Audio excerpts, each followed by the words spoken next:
Good morning, Omar. Morning, Eric. Good morning, your wife's boyfriend. Good morning, John, Nick, Ryan. Omar, I was thinking about you all night long, brother. Good morning, Ryan, Binky, Emerson. Good morning, Tegan, Dan.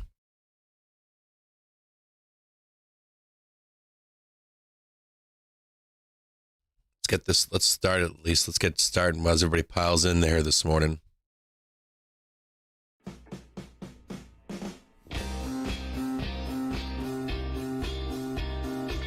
Good morning, Charles. Good morning, PD Carpenter. Good morning, Joe. Good morning, Usri. Well, I was thinking about you, Omar, because of did you follow along with that straddle? Good morning, Lone Wolf. Good morning, Dougie. Good morning, Euro Boomer.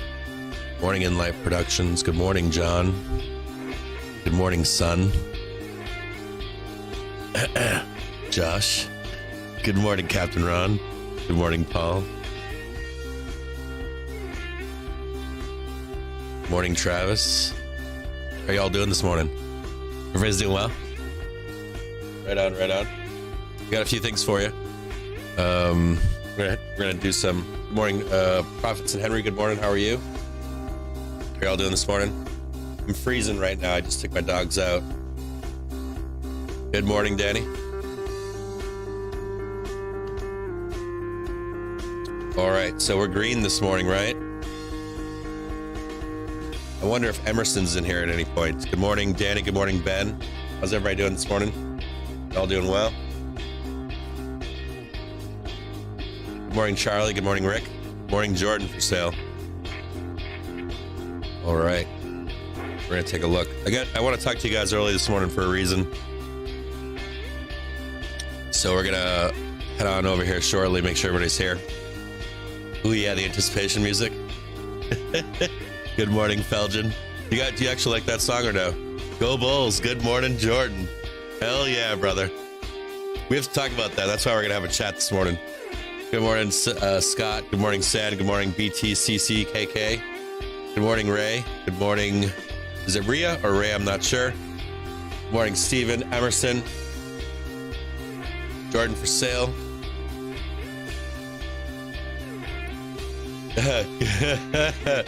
Good morning, Daddy Sue. You know, yesterday we talked about trading we're going to move over here in just a minute. We're going to switch over and see if we can get this right this morning or not. Have that interlude. All right, everybody seems to be here this morning. Good morning, Richard. Good morning, Binky. Good morning, Papa Smurf. You know, yesterday into the close, we talked about what? We talked about good morning. Liking spy calls over 459. Good morning, GP. Almost getting there. Trying to get that production value up. You guys have been sticking around, so I figured on my end I have a ton of work to do. That's straddle, baby. That's straddle, right, baby? Straddle, Omar. Oh, you didn't get the straddle? Oh, no. Good morning, Bobcat. Good morning, Troy. How are y'all doing? Yeah, Emerson.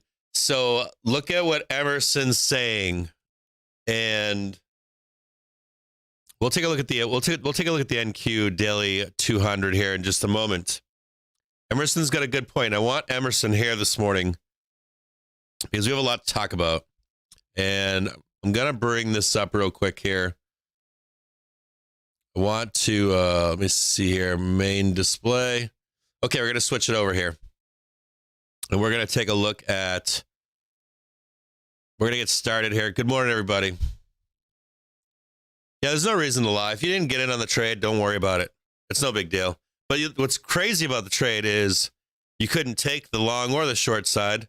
And where we sold down to in the overnight, you would have thought we were opening up at minus 1%, right? And even at some point early this morning, we could have been dead flat. Now, there are some issues that we have to talk about this morning. And the reason we're doing this special report this morning is because we have to talk about some things that took place yesterday. Now, we're running, today's Wednesday, and then we have Thursday. Typically, Thursday of OPEX is a big, giant green day. And sometimes it doesn't happen until Thursday. Sometimes it happens on Wednesday, but then it'll happen on Thursday. And we'll get super monster big balls green. And in some months, we even go ripping into, let's say, the 1st of February.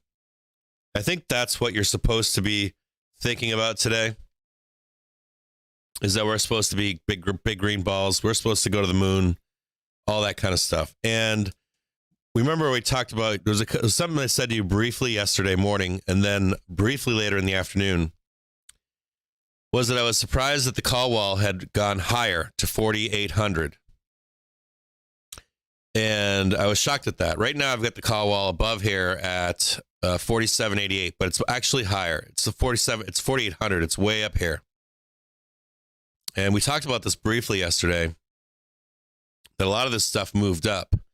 But then what also took place yesterday was we didn't have hedging in a put wall below for 4,600.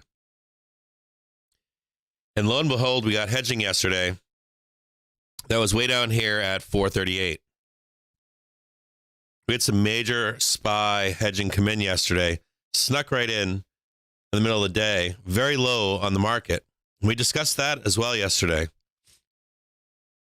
And Joe Donut and I were talking, and I said, we're going there. We're going down there at this point when you start to see an expansion on the put side. And you've got calls that are expiring coming into this Friday, right? We've got today and we have Friday. But Emerson brought up a point yesterday that was noteworthy. And we're going to go to the 1 year chart here on the S&P 500. We're going to scroll this all the way back into March here of 2020.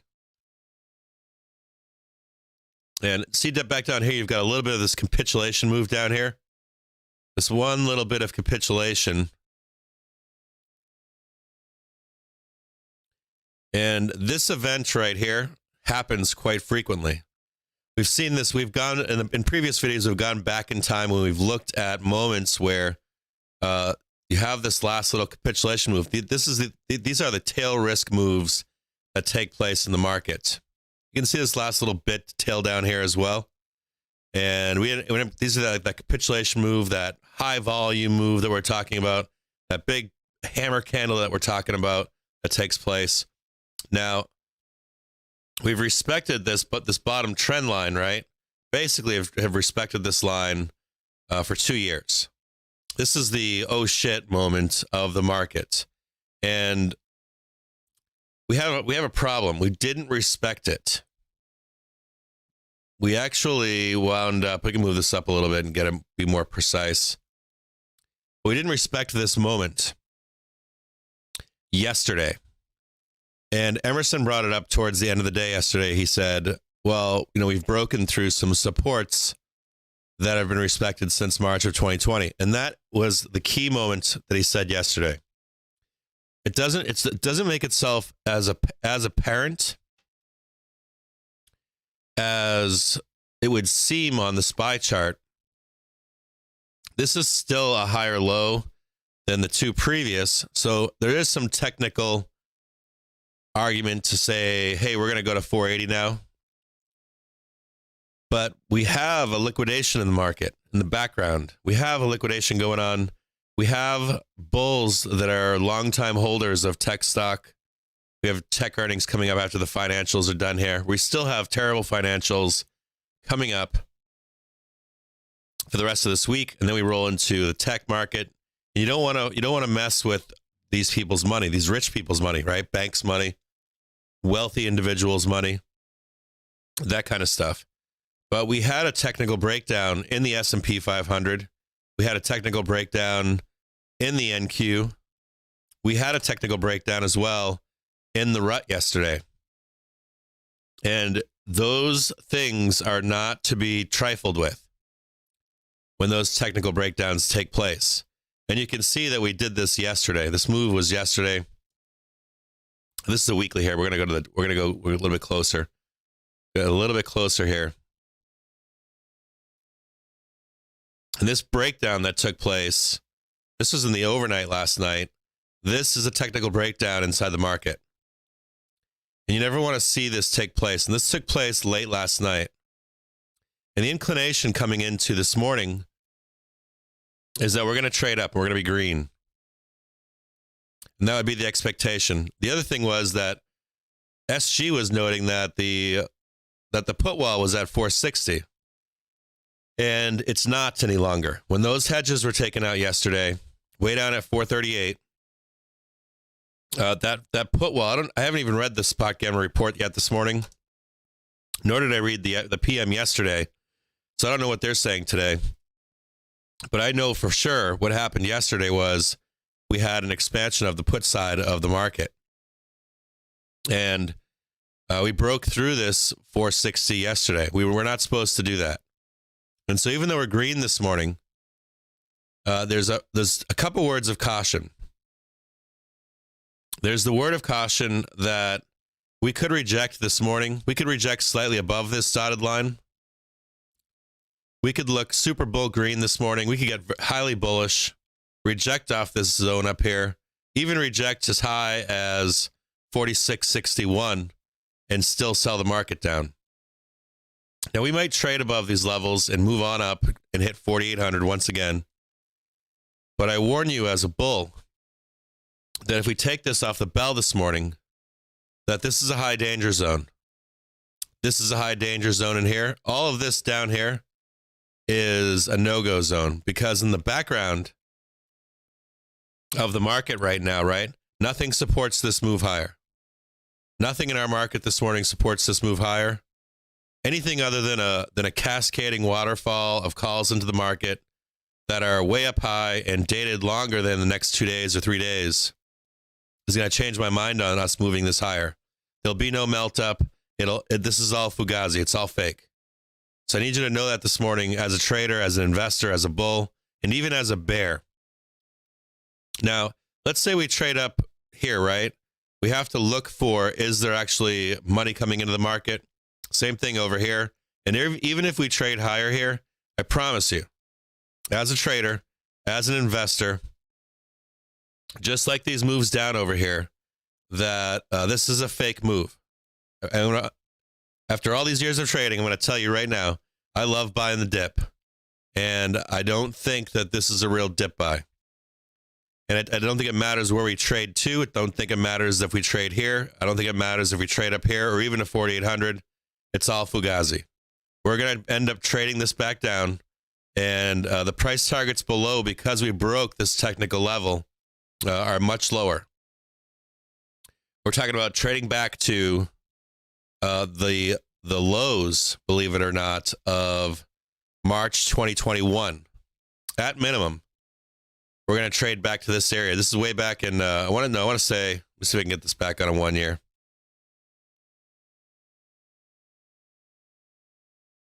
And stick with me if you're a bull. I want you to understand this. We're going to trade back here at least to July of 2021. More than likely, at some point, we'll end up trading back closer to March of 2021, somewhere down here at the 4,000 level.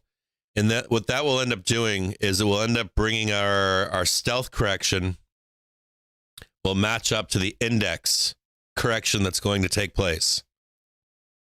You're going to see all these stocks that are knocked down to their March 2020 levels, March 2021 levels, are going to then match up to the indexes somewhere between now and March.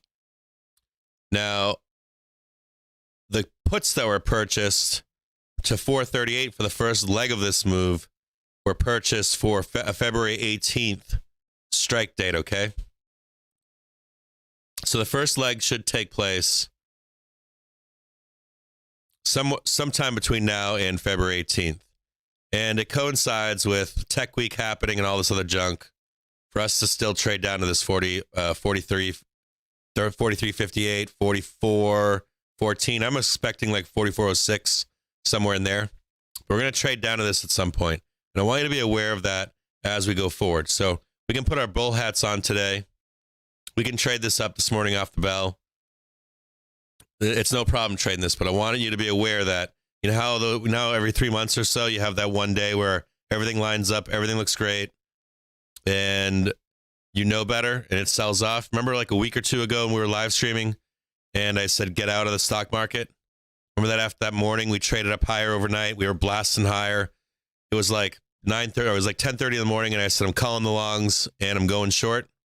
Talked about it for like 15, 20 minutes, half an hour. I said, if you're a bull, put on some protection right now at this moment. And we sold right off, right? I think it was right here, actually, when it took place. I think it was this move right here. We didn't get caught in this. And I'm going to warn you that this move is going to take place once again, either today, tomorrow. I don't care if it's today or tomorrow, but it's happening. At some point in here, this is a false run right here. Okay? So, where does that leave you? If you're a bear, you're looking for entry, right? You're going to be looking for some sort of rejection. You're going to be looking for no big calls coming in. Same thing up here in this zone. If we break above this zone right here, 46.63, you can probably take this to 4,800. But anything in here is super danger zone. This red line that you see down here, this was Bulltown. This down here, this is Beartown down here. We broke through this in the overnight, 45.77. We entered Beartown. So you can't trust any of this. This is all volatility zone down here. None of this is good news. And this specifically opened the door to look lower. Do you guys all understand that? Good morning, Angie. Does everybody out there understand what I'm trying to tell you guys? No matter how bullish this looks this morning, that this is danger zone. Yeah, strap in. This is a trader's market. This is not an investor's market. This is yesterday. Another thing that hit me in the head was Chase said, I don't like this having to day trade. I want to take swing trades. Well, I got to say, there's no such thing as swing trades right now. And there probably won't be anything for swing trades until middle of March, April. Sometimes it takes until June, July. But for this year specifically, it just isn't. We don't have those trades. You know? Yeah, you guys all get this. I want you guys to understand that there is no such thing as swing trading right now in this market. You can only take a trade until it prints, and then you have to get out. Joe and I were talking yesterday about oil and gas. Yes, you can take gas long and wait on that. Joe was in some BTU calls. You can put those on and sit back on those, but you can't for the general market right now. And I want you to be aware of that as a trade into this opening this morning. And I'm pumped. I had yesterday about 46 cent puts, and I bought 15 or 13 cent, 14 cent, I think. I haven't looked yet. 14 cent calls. Dirt cheap calls, 465s. They're going to print. They're going to make me some money.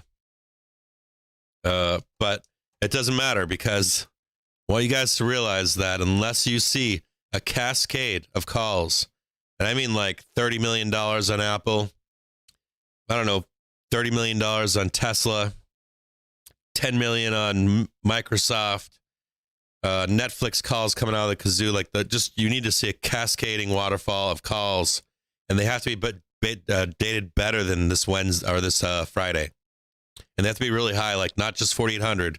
Yeah, I guess 4,800 would work, but unless you see that, right, this whole move is fake. So if you're a bear, you're looking for a turn here, a rejection. The rejection should be at 46.16. Your next rejection point is going to be 46.43. You want to mark these down on a scratch piece of paper, then put them on your chart. You're looking for a rejection again at 46.62.25. If we swing up high here, I'm going to show you on NQ as well. If we swing up high, we bounce here, right? So you can take this if you want. It's a risky move. I might take this today and stay in this trade. But I can tell you right now that it's easy if that fails. The next thing that you're looking for is you're going to be looking for a rejection point here that we trade down from. If that doesn't happen, this is when it gets safe, is the bounce here. This is the actual only safe move here, is something like that. This is the safety move.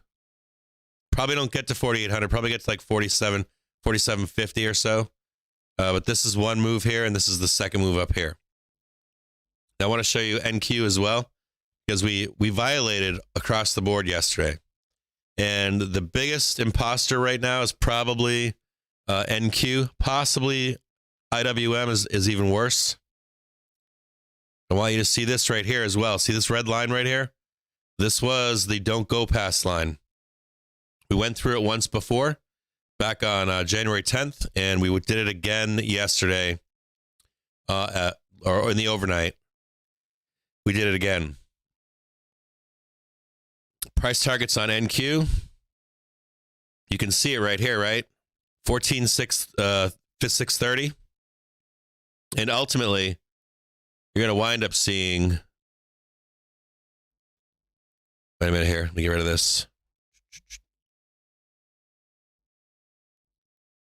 You're going to ultimately end up seeing a price target down below even that. Somewhere down here. 14,600 all the way down to 13,570. We'll more than likely end up trading down here. Once we're in Beartown down here, you're going to see some kind of a capitulation move down here. This would put us into that. I'm going to show you where this puts us, but this puts us back to just May of 2021. Okay, just the May area on tech. Not a big move down. You'll see that this is February 18th. You'll see this between now and February, March, and you'll end up seeing this move down below here more than likely. Heading into, you'll see this between now and February. More than likely, the beginning of February, and then you'll end up seeing this hopefully by March. You'll see a move down here. And then I want to show you the rut real quick. Violation on the rut that we were talking about yesterday. Emerson said a good point yesterday. He said, we violated yesterday on RTY. And we did. We violated. And even this morning, you can see, you saw the IWM hedging that came in yesterday. Saw the move down in the overnight over here. See us fighting back above here. This would also be the mark for you to be watching for. You want us to look for a rejection on 21.28, 21.58. Well, these are all important. And where do we trade down on the rut? I measured this out last night. I want to show you where that is. 1,860 to 1,899. If you're a chase and you want to take out some put spreads, datum for March, right down here. We're going to be trading down here, I guarantee you. And we've got some other issues too. We've got rates, of course, which yesterday we talked about it being like a South American football team, South American soccer team. It's a little more exaggerated pain, right? Everyone's claiming that it's rates. It's probably not rates completely. We've got Ukraine on the board. Last night I read a military newspaper that said that they've got ships now, troop transport ships heading over to Ukraine. I was in another sub last night, and people were talking about how you'll typically see that news break over the weekend, not during the week. There's a high chance that there will be some sort of a war with Ukraine at this point. So you've got that issue. You've got just the general idea of this being the last great ER season. So we've got everything lined up here for us to trade down into this zone. This should take place sooner than later. This could take place between now and February, sometime between now and mid-February. And the move could be exacerbated into March. This might recover before SPY and tech does, but this could actually go deeper. So that's what I want to talk to you about this morning. That's the importance of starting early this morning. Let's look what you got. Sell the rips, don't get greedy, because there is always a bounce. Yep, there's always a bounce, but I warn you that this time, the bounce is different. I want you guys all to know out there that the bounce this time is different. Typically, right now, this is a great bounce. We could wind up ripping like 3% in a day or two. But this bounce right here, I would not trust at all. I would have no trust. No trust that we actually make either of these moves. And it would not shock me to see us trade up right into the bell and reverse course. So I'd be very scared, not scared, but I would be really cautious of this move. And I'll trade this up with you. I don't mind if we keep trading this up. I've got some zero dates that will probably print nice and fat today. And I wouldn't even mind those burning if we trade up. If any of you guys followed me on that straddle yesterday, I mean, even if I lose the money on this straddle and we turn around, it's still worth holding for the risk involved. But I wouldn't be shocked to see us trade out of this morning.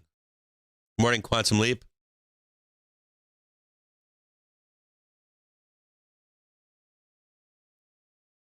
Yeah, the Ukraine situation is worse than it seems out there. I read some military stuff yesterday, some military industry stuff, and then I was in a military sub yesterday, and it's not looking pretty. And they typically do this over the course of a weekend. One guy was saying that you would expect it to happen over an American weekend so that it softens the news. You wouldn't get the 24-hour puke news cycle on a Monday, Tuesday, Wednesday, Thursday. It would happen over a weekend where nobody is at their news desks, and it could be digested. An invasion could be digested over 2 or 3 days before it gets onto the plates of everyone on a Monday. That doesn't mean that it's definitely going to happen, but the threat level of it happening is very high right now.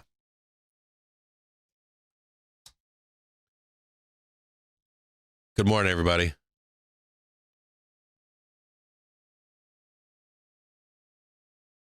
So the 465Cs cost 14 cents, and they don't need to print.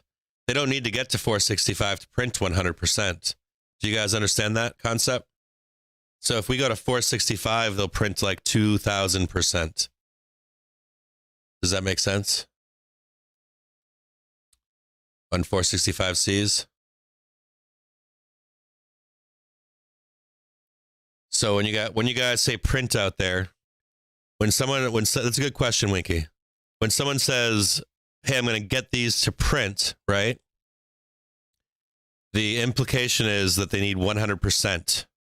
When you buy like a month out call option or put option, it typically takes you 2 weeks to get those to print, right? It takes you like a week or two to get 20%, then 40%, then 60%. When you trade zero dates, they typically only take, what's that? Yeah, it would be embarrassing. I agree. It typically doesn't take your calls or puts on zero dates to go in the money for you to get a print, is the point. Full port Raytheon calls. Yeah, Raytheon, what is it? Northrop Grumman. They are. Oh, so RTX, Lucy. I'm going to look at RTX.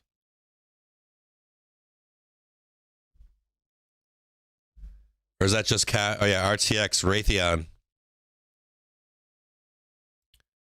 Raytheon's got a nice little move up for the war move right here. Started back in December 20th. Now in a nice little consolidation phase. Buddy McFace said World War II started on a Sunday. Okay, so just have this on your plate this morning. I want you guys to understand the danger that's in the market right now. As we head into this morning, I want you to see as a bull, because I'm a bull. You guys all know that I'm a super bull. But I want you guys to see that this is not a normal OPEC cycle for us. Nothing about this is normal. We haven't done this move down here ever in 2 years. Never, not once, not a single time have we traded this low in 2 straight years below this support line.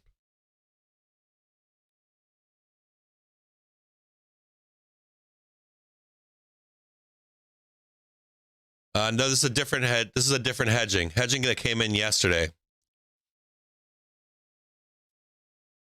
I'm not sure on cybersecurity stocks. They've been getting wrecked. cybersecurity stocks have been, they were pawned off on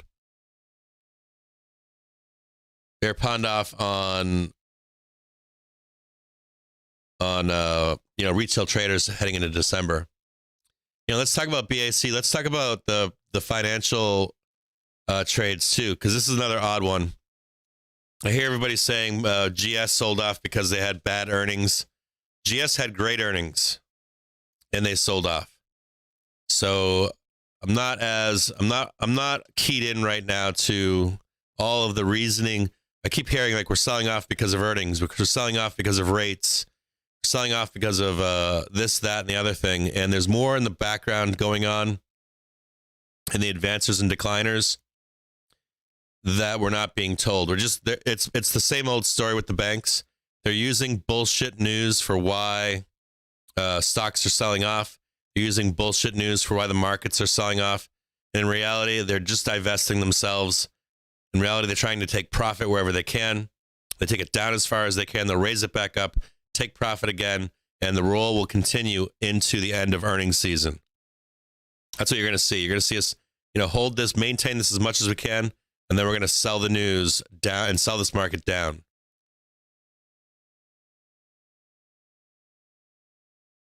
Hold on, what are you guys saying? Company trades on price to sales, forget about it. Yeah, I agree with that.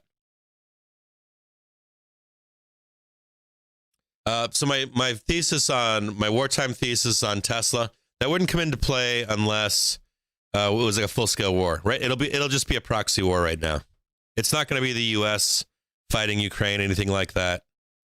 It would just be like a steamroller type operation. There's one guy that I talked to yesterday too that said that he doubts that they can invade because it's been a warm winter in Ukraine and tanks will get stuck in the mud, that they won't be able to roll across Ukraine with a motorized invasion. What's going on? Oh, yeah, you need these? So there are some arguments against it happening, but the money and manpower behind the scenes that's going on is leaking into the press, and it looks worse than it is, right?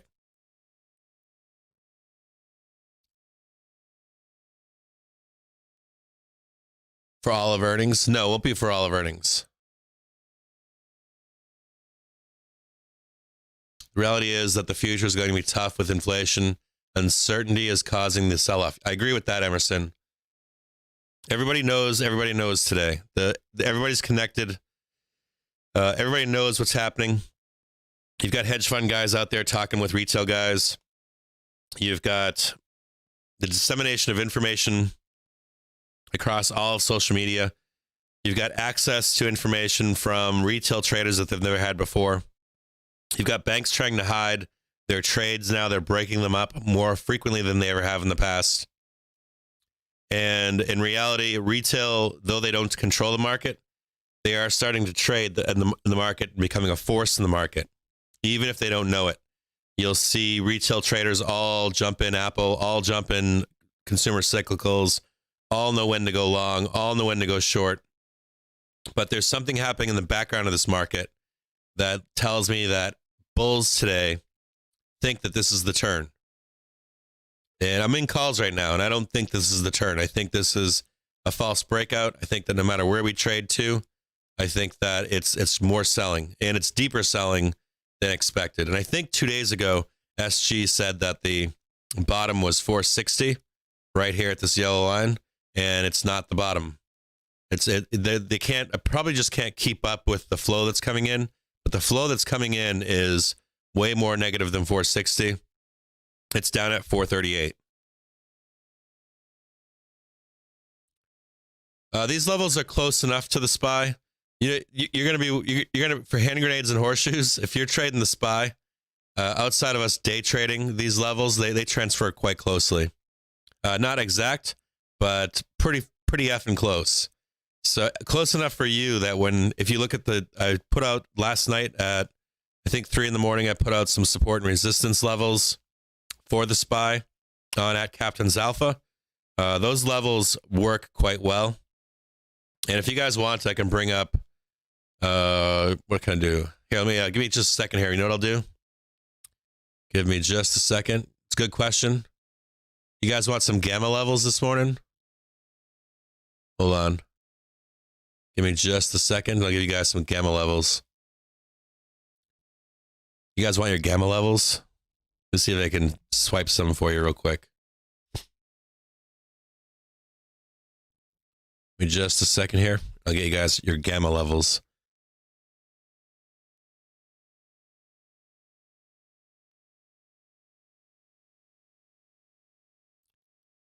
Hang tight 1 second. It's 9:14.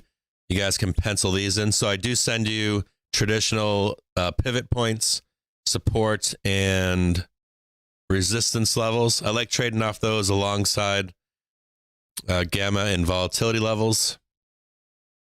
But I'll get you guys some levels if you want them. Let me see what I can do here for you.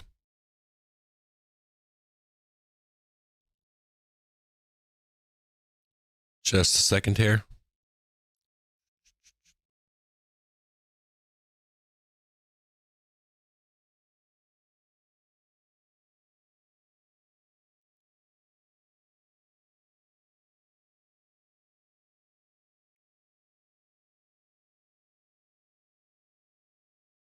Give me just a second. What I'll do is, so I'm going to leave these levels up for you to take a look at. And I'm going to scroll through them. You see your SPY levels over here. Call wall strikes at 470. Put wall supports at 450. Some key support and resistance levels, 470, 460, 455, 450. And you guys can pause this video and come back. You can see we've moved down to 450, not 460. I haven't even looked. This is the first time I looked at this morning. We're going to trade down below 450. Guaranteed. All right, so I'm going to pause this. Or you guys can pause this on your own.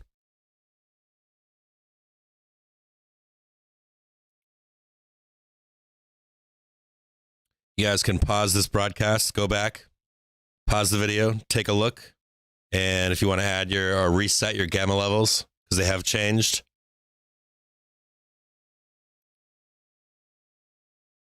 When will we gap up? Denny's asking when will we gap up? You're welcome, Brad. We've talked. Any of you guys have been paying attention to me for any kind of length of time know that I've made videos in the past saying the only other alternatives are war. War is a great distraction. We just hit 60 members on the website. Woohoo! Yeah, down in the doobly-dook, down in the discussion or down in the description, I have a big long splurge there, right? A big dump. It shows links to the tools that we use here. It shows links to the Discord and links to the website. So if you guys sign up over there, we have a bunch of tools and stuff we're launching in both the website and the Discord over the next couple weeks here. Got a bunch of stuff rolling out. I know that this morning I have an appointment, or this afternoon I have an appointment with Joe, so we can start loading some content into the website.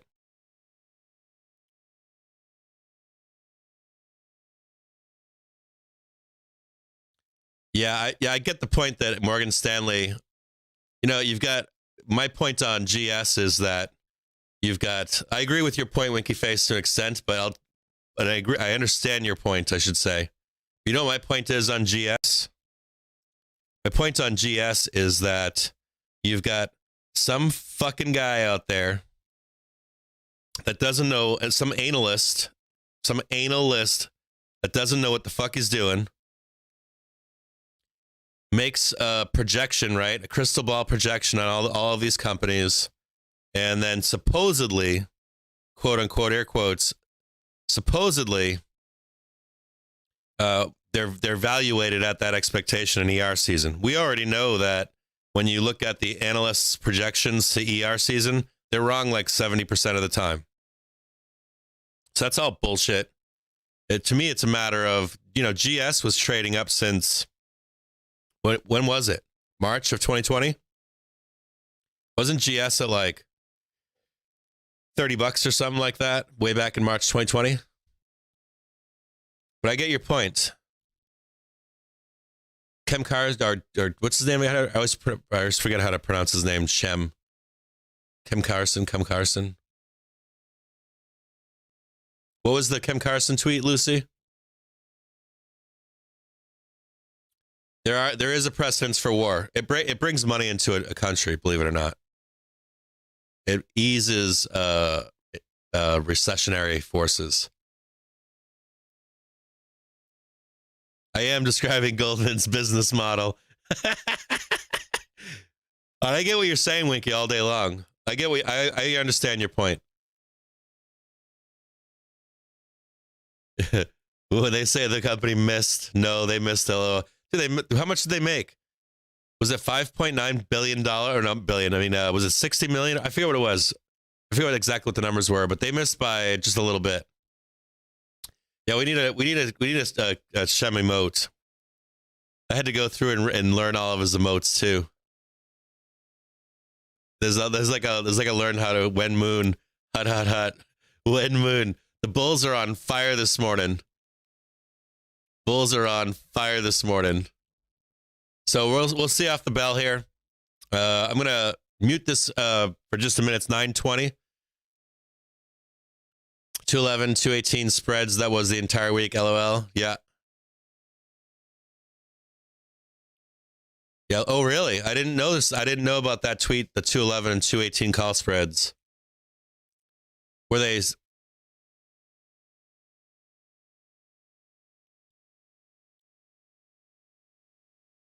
Yeah, they do have a low PE.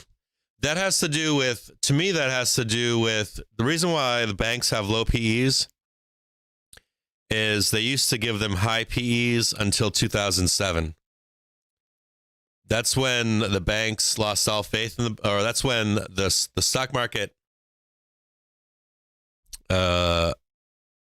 refused to give higher PEs to the banks because they got burned so bad in 07. That's been the talk over the years, is that they'll never ever give higher PE ratios to the banks because they got burned so bad.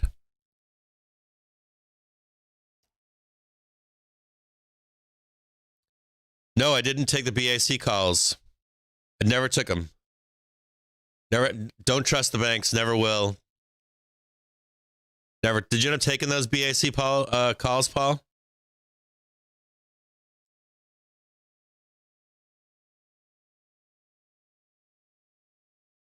Yeah, those 4,700 and 4,800 calls. I watched what's his face from Spot Gamma did a live stream 2 days ago about the 4,800 calls that were bought. And I thought those expiry on those calls were the 21st.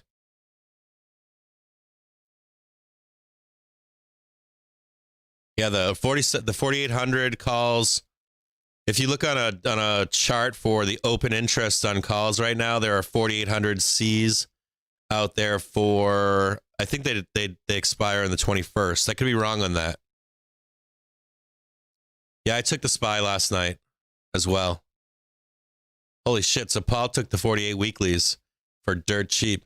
Did you get in after the sell-off before the close on Paul? Remember we were talking about it should sell off into the close? So you must have got those really dirt cheap because we were talking about it just as it was selling down, right?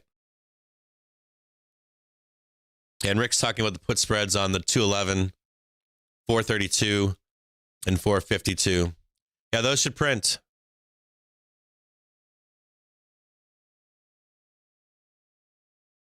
Oh, they were the 4,800s were done differently yesterday.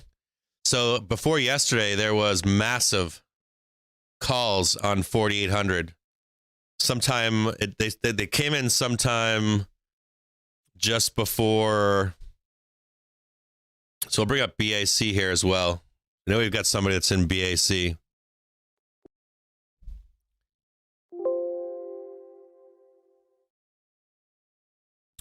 Give me 1 second. I'm going to bring up my trading, my brokerage.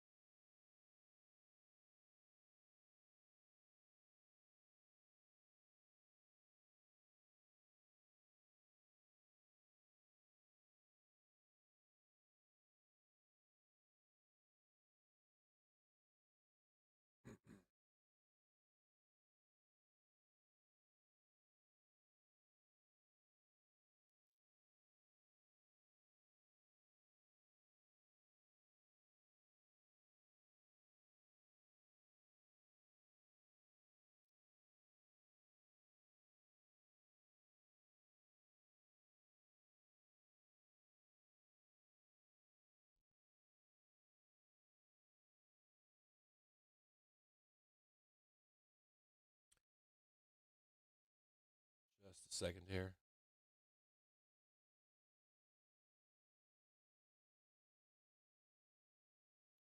Gotta get my stuff loaded up here as well.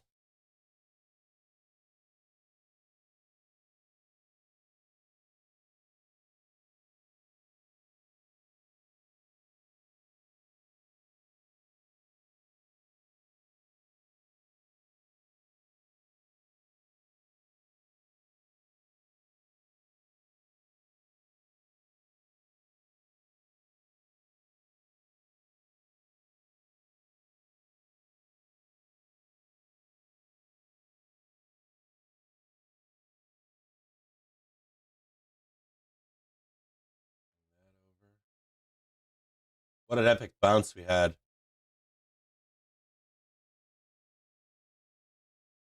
Tesla's trading up this morning.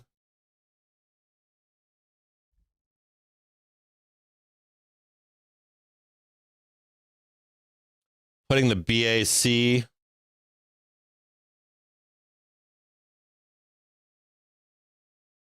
So if you're in BAC calls, you want to probably be taking profit off of the bell.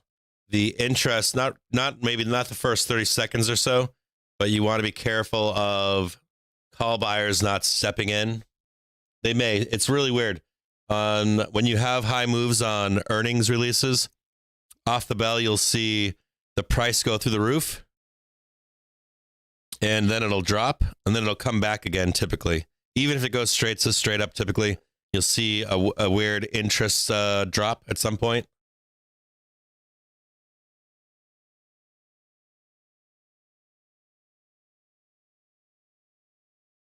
So I want to know, are you going to sell your calls at the bell, or are you going to keep them on BAC, Paul? Yeah, I like Wish. I like all those trades right now.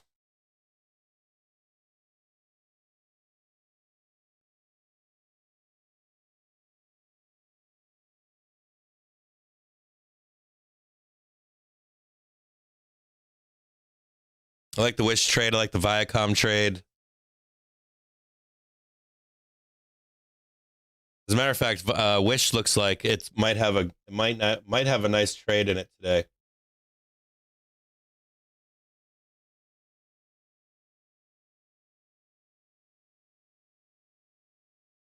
Three minutes until the bell opens.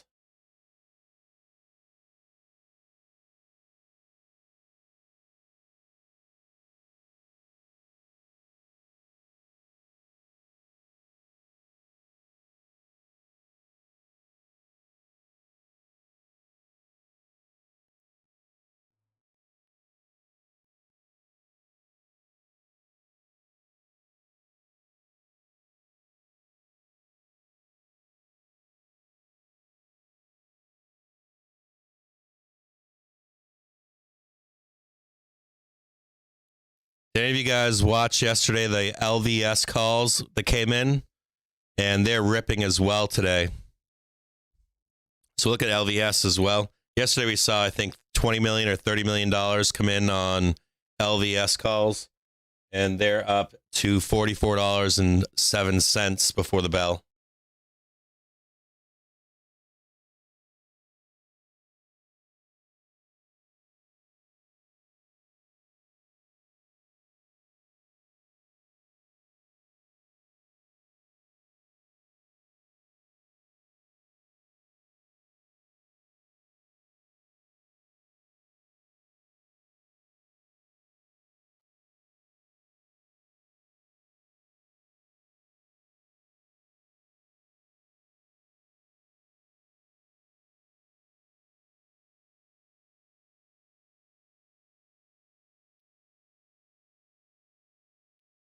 Okay, so I've got XLE up.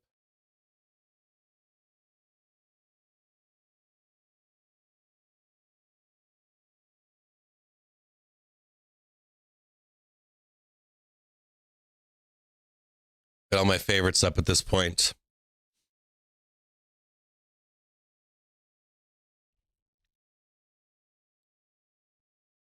Yeah, I like the Wish trade.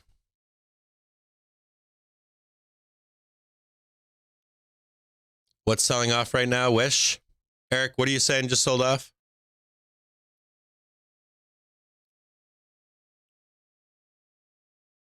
Yeah, all of you have a great day this morning. Netflix, you guys are going to look at Netflix? It's 9:30.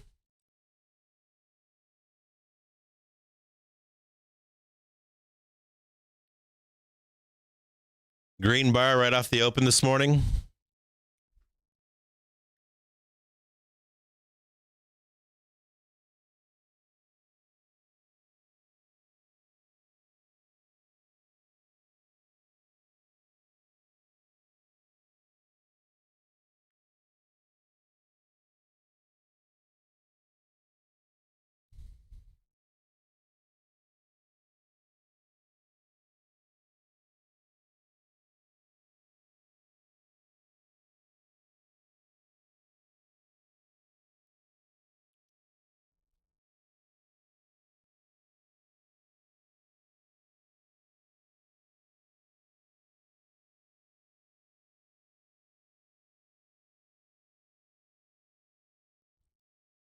Buyers stepping in off the bell on SPY.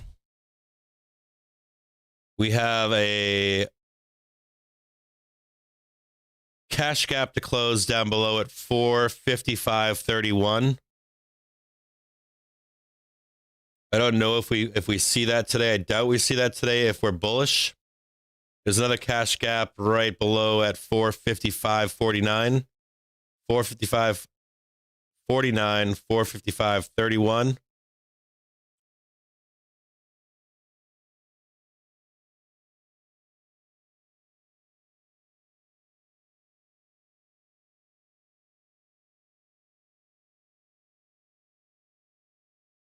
And the algos have bought 460C at $1.10. There's 18,000 calls and climbing on 460C.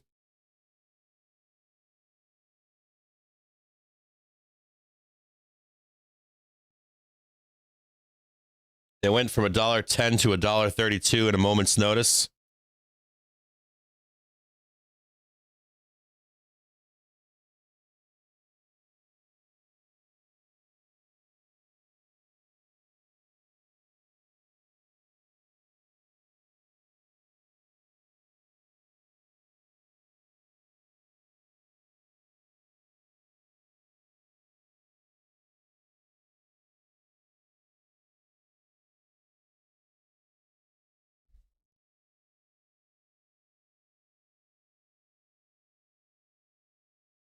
BAC kind of looks a little weak off the bell. Qs have a giant green bar on them as well. XLE is selling off. Viacom and Wish look like they've got giant green bars starting. Or scratch that in Viacom. Viacom's switching red. Wish looks pretty good at this point. BAC looks like there's profit taking. SPY's coming down now. Tesla right off the bell is pretty strong.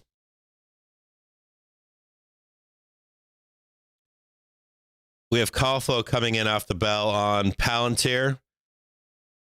February 25th, 16C for 48,000. Tesla calls right off the bell. January 28th, 1200C for $500,000. That's amazing to see Tesla. We'll look at BAC right now.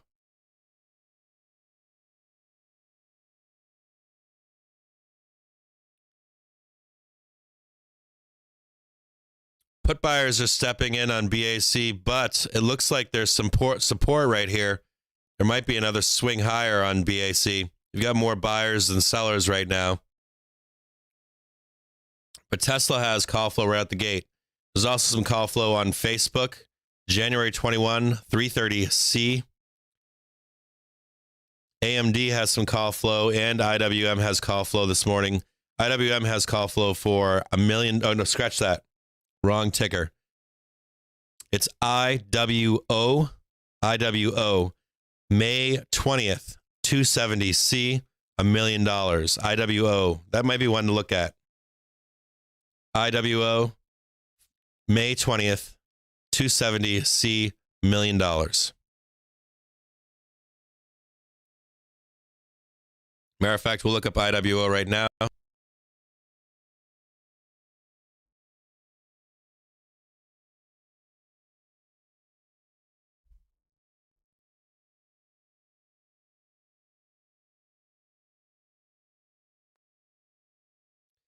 Also have $350,000 on March 18, 25C on Ford. Ford 25C, March 18th. Those guys are just like Tesla, right? Tesla boys.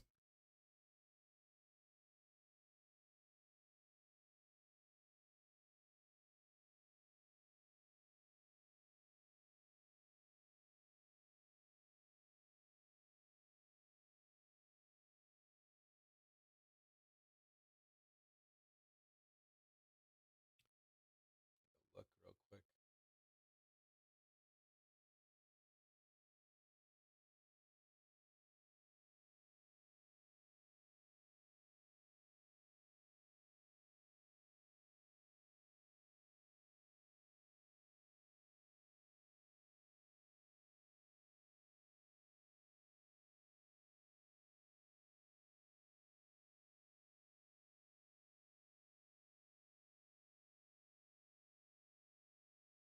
Now have 20,000 contracts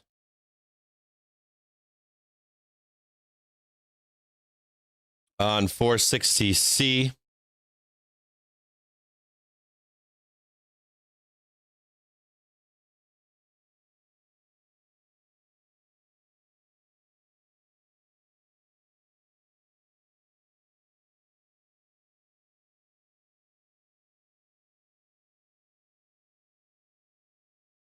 Now 30,000 contracts on 460C, expiring today.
Light resistance on the SPY above here at 460.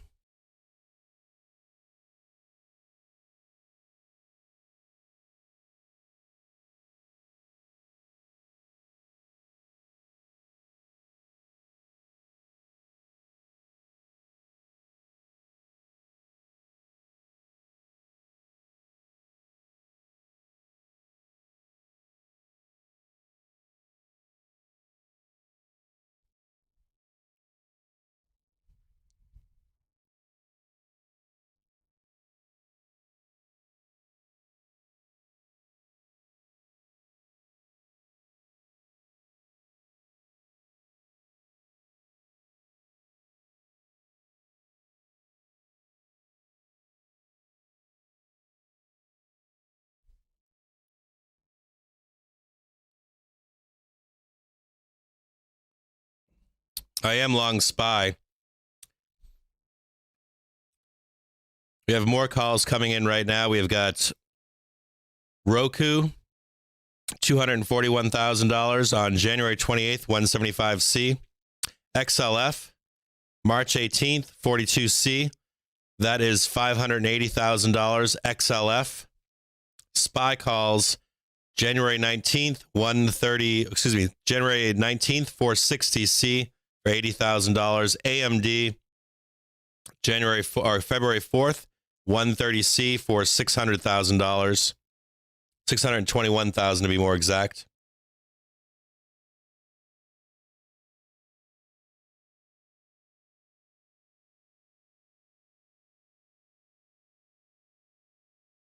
We'll look at Tesla next. Tesla's weakened off the bell.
I bought some 464, added some 464C expiring on the 19th.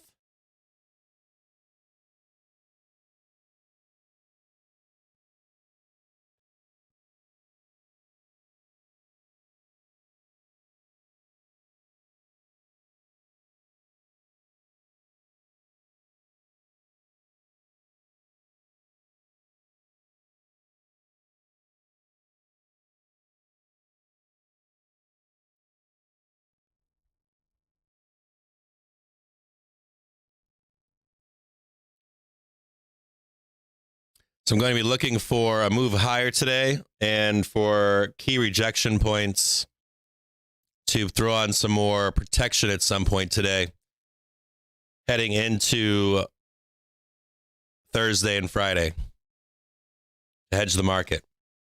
Calls coming in on BA at this point, January 21, 222.5C for $89,000.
Just had a boatload of SPY and Apple calls come in. January 19th, 460C, ton of them. Got $1 million in calls on SPY that just came in. Also have another 265,000 in Apple calls. January 21st, 170C on Apple calls. And then a truckload of SPY calls coming in. All dated for January 19th, 460C.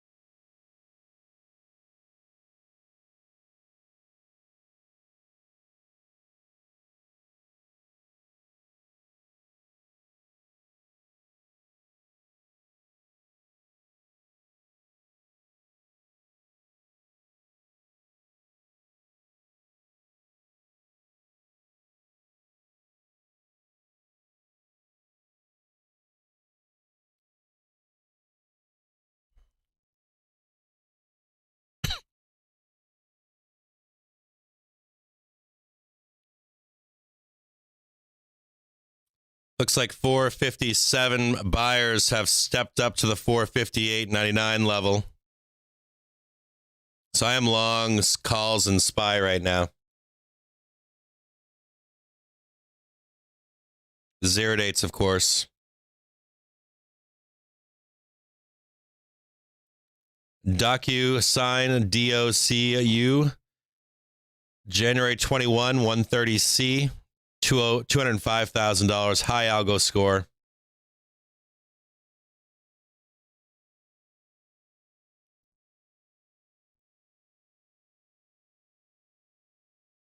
We'll look at the Qs and Tesla next.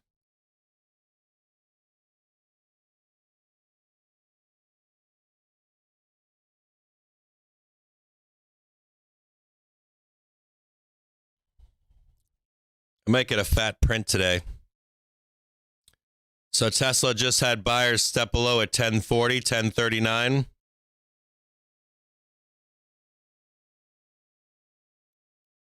If you can break above these sellers on Tesla,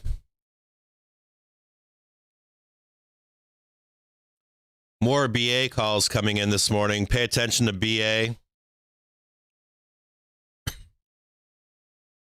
First price target, of course, is 1058, 1057.85, then 1068.60. Blue skies above on Tesla.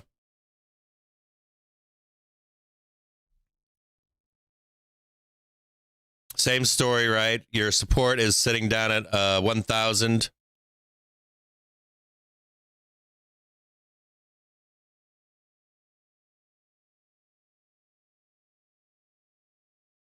More Apple calls coming in right now. We've got a steady stream of Apple calls this morning. January 21st, 175C. INTC has calls coming into it as well. A lot of calls in tech this morning and SPY. Remember, yesterday we had a substantial amount of TQQQ calls come in as well throughout the day, even as it was selling off. I'm assuming those are still in play. I'll take a look and see if there's still interest on those TQQ calls from yesterday, if they're still holding those.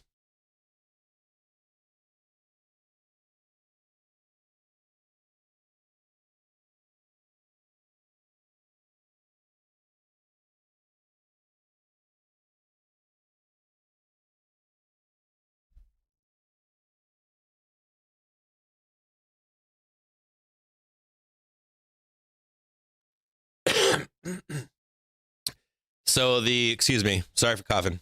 So take a look at the interest on TQQ, 68C on January 21st, and 70C and 71C, specifically 68C. Look at January 21st and see if there's still interest on those calls. I'll check on my end, try to confirm with each other.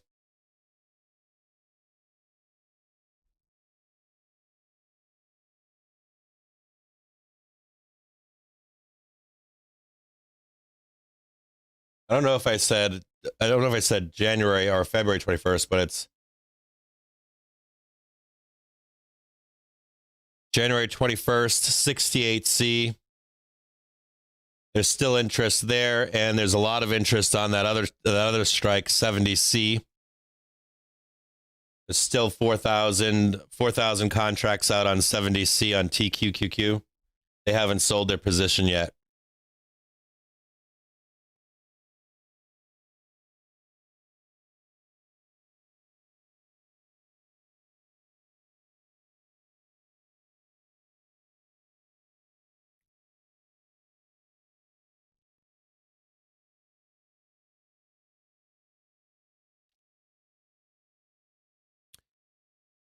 Same place down here, supports on 1030, right where it's at currently, 1035 and 1030.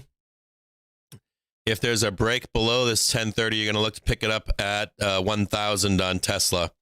Now, I will make a note that what I'm going to do here is I'm going to show you where all the call flow is this morning. I'll post it on Twitter.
I posted on Twitter the most bullish tickers and most bearish tickers.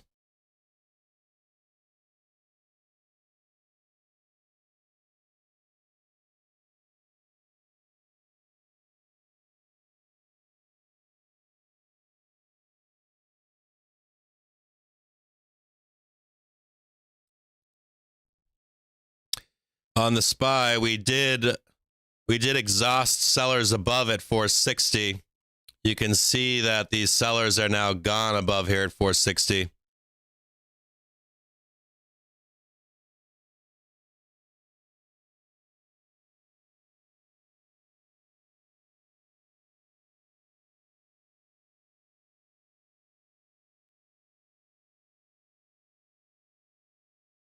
Let's see if there's a price target above 460.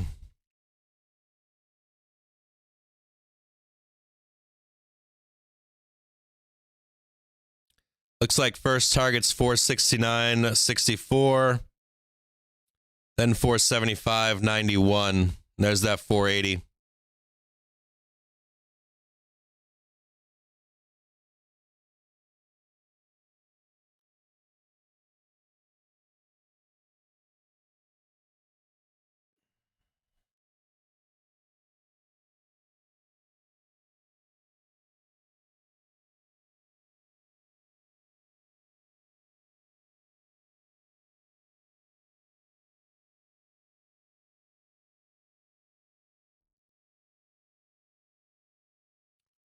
A break above 460 will be very bullish for the market in general.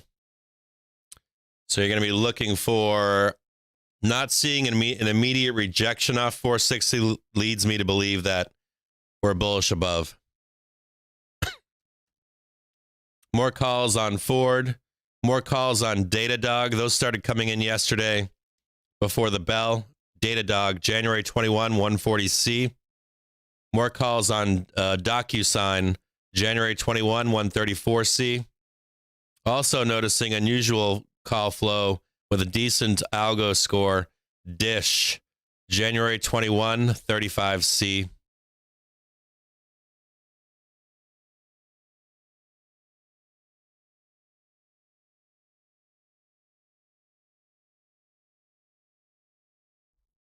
Good morning, Markets and Mayhem. How are you? Hey, Markets, I might have figured out the how to interview you again. If you ever want to try that again, I think I might have figured it out.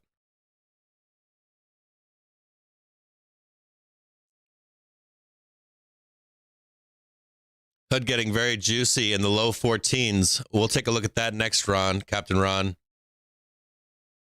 How are you doing this morning, Markets and Mayhem? We're at a key resistance here this morning, Markets and Mayhem, at 460. We talked about, is this a fake run or not? Where to look for a sell-off this morning. That we broke key supports yesterday and the overnight.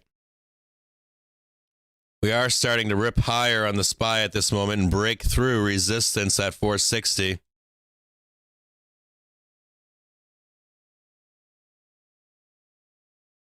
if there is a break above here, you would probably see some short covering, a short covering rally if we break above here.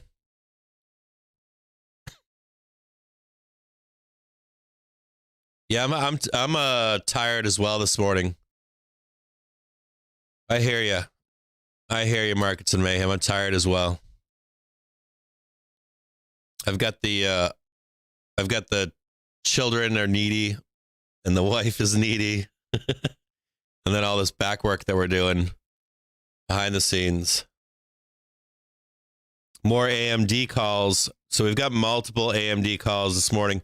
Of all the tech stocks, that's the one that looks like there's a lot of interest in. January 28th, 133C, another $300,000. QS has some flow into it this morning on both sides, both bullish and bearish. I'd stay away from QS. Good morning, Zach. How are you? Yeah, there's a lot of GEM at 460. We were talking about that this morning, that we broke some stuff not seen since March 2020, right? Generally speaking, a support, and that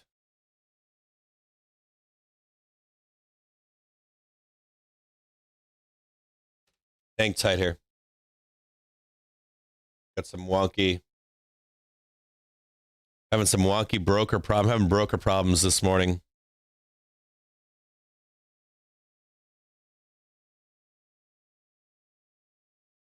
I'm gonna have to call my broker. This doesn't have. I was just talking about this yesterday.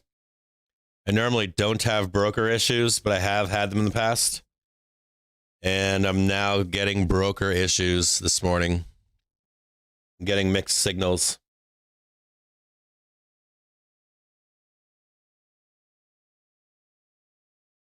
Yeah, I can look at. What you guys want to look at some tickers?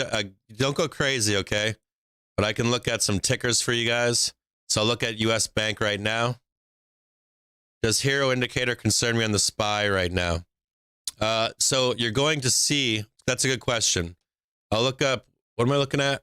What was the ticker you guys wanted? Well, let's start with the first. We're going to address the Hero Indicator next. You know, you should just sit back, Markets and Mayhem, and let me talk to you all morning, okay? I'll just talk sweet nothings to you. I'll rehash the opening this morning with you, Markets and Mayhem, in just a moment. Then I'm going to look up...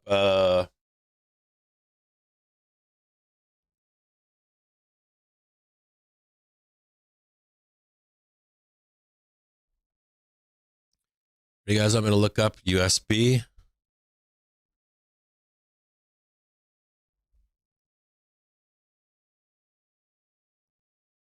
You guys want? What do you guys want here?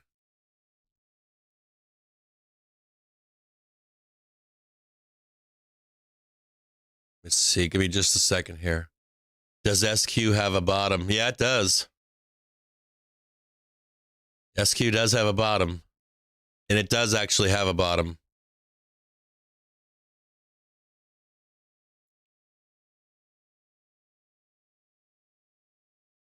We'll talk about that again. We've talked about it in the past. We'll talk about it again at some point.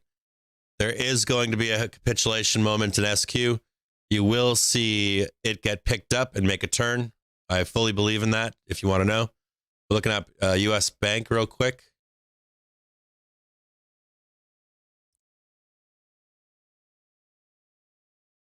Hold on, I'm having some issues this morning with Markets and Mayhem with the LOL. Hold on here, guys. Trying to keep up with everything you're posting.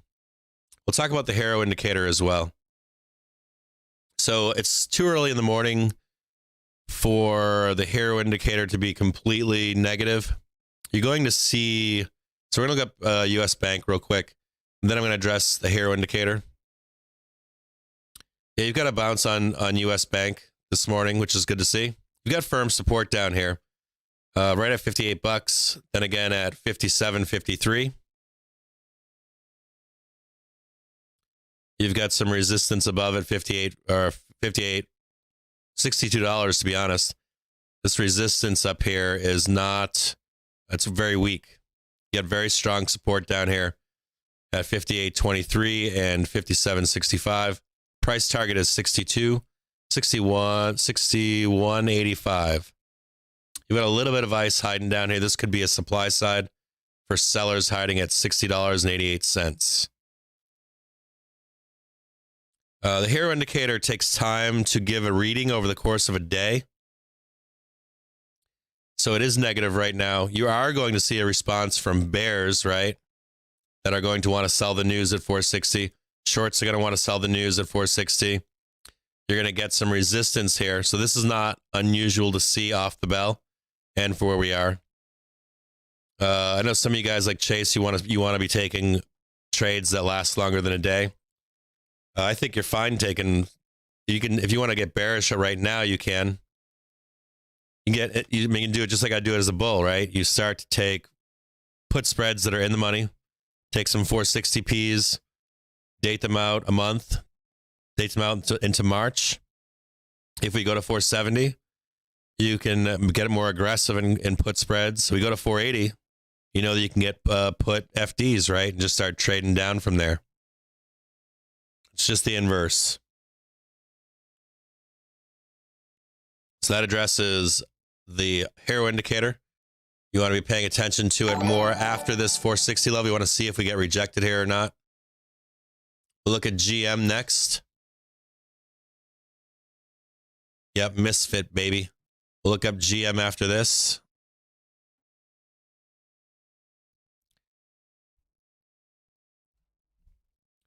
How do you guys like the purchase from Microsoft? The gaming purchase?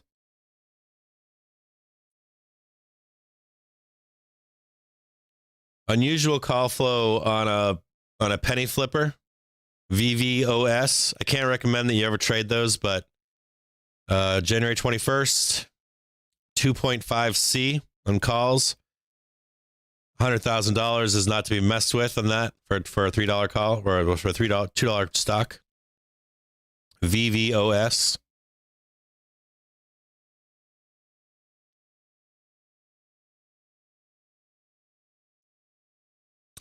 You heard my rant this morning that I'm still bearish on this market. We'll look at Microsoft next, and then we'll do, yeah, I use Tasty.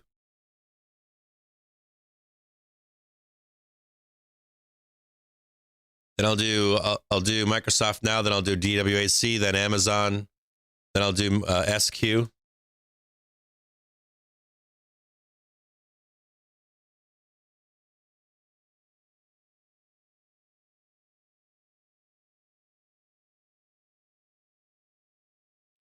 Tesla keeps slamming down on that 1030.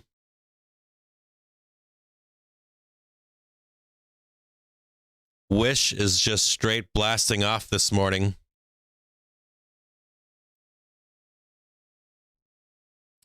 Some localized resistance on Microsoft up here at 385. Scratch that at 314.97.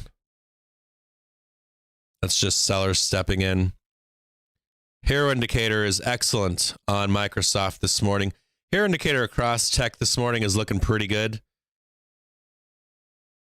Your price target on Microsoft is 329.64. I mean, this looks bullish to me. All of tech this morning looks generally bullish to me this morning. You have way more buyers stepping in than sellers on Microsoft. Hero indicator is very positive. This all looks bullish. So yeah, I like Microsoft here. I like it a lot.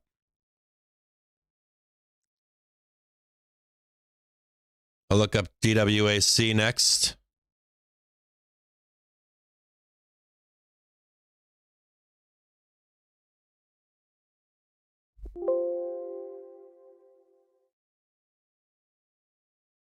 There's a lot of bullish flow this morning into big tech. Can't be denied.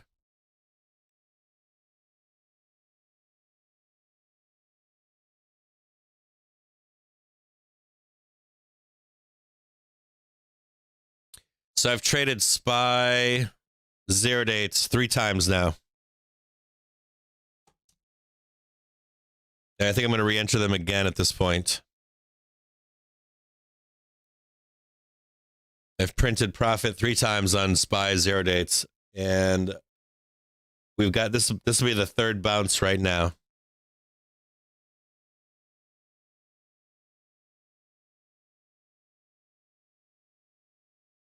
Which is hilarious.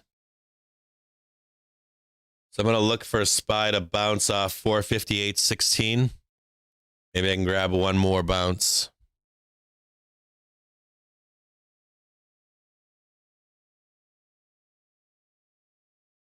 $458.13. We'll take a look at the SPY real quick. Probably going to buy some more. Just scalping like $1,000 a trade. Look to see if we can catch a bounce on the SPY. I'll come back to DWAC in just a moment. I've got 4 marks right now if you guys want to know. One's at 458.14. The next one is 457.67. Next one is 456.93. And then 456.58. And I'm going to wait and see if we catch any kind of a reaction at these levels. And you just trade them up to 459.47 or so.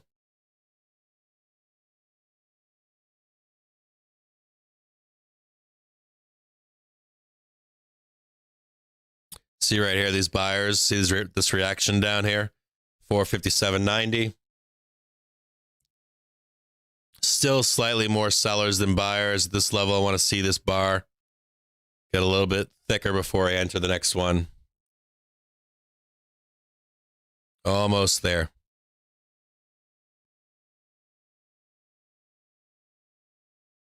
Get that nice gap close. Look up DWAC next.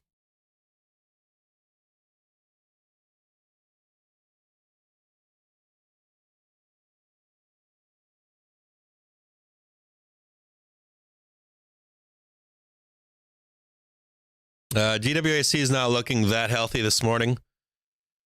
Got sellers above at 100. 92.37. This is very weak support right now. You've got sellers consuming buyers on DWAC.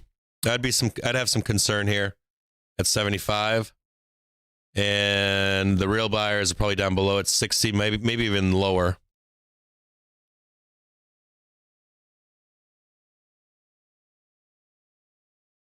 Not quite ready to buy. So your real support is down below here between $50 and $40. You can see how weak this support is right now. You might have some, I mean, the thing is you've got overwhelming sellers on DWAC. I'd use caution here. If you are a risky trader, it's a good place to take a trade because you are seeing a reaction of support here. But I want you to be aware that you have way more sellers, almost double the sellers than you have buyers on DWAC. Look up Amazon next. While this loads, I'm going to go back to the SPY. I want to see if this is a bounce play again, or if it's a fake bounce.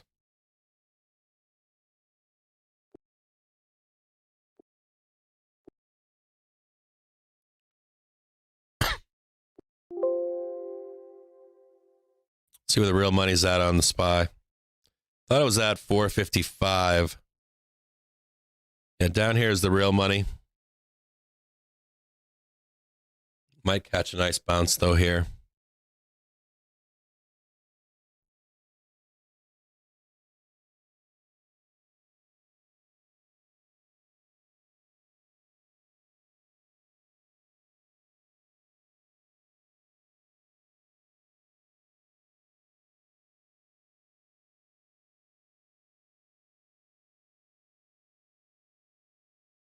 Looking to see if there's a rejection.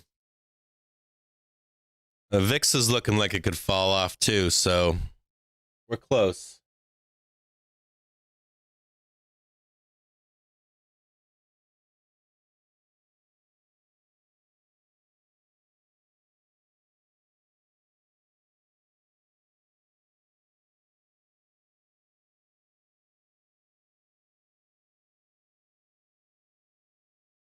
Getting some real wonky shit on my brokerage this morning. Kind of pissing me off.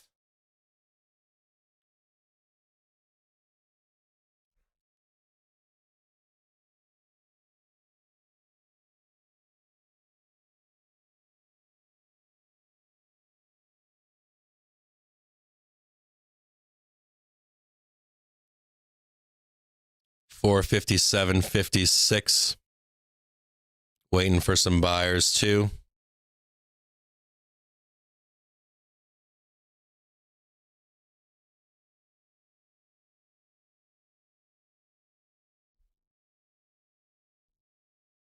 Right down 457.57.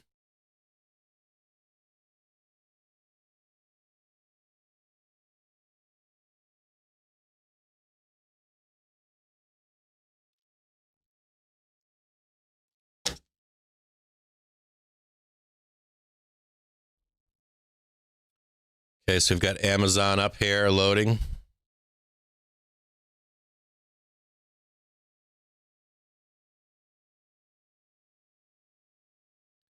Have more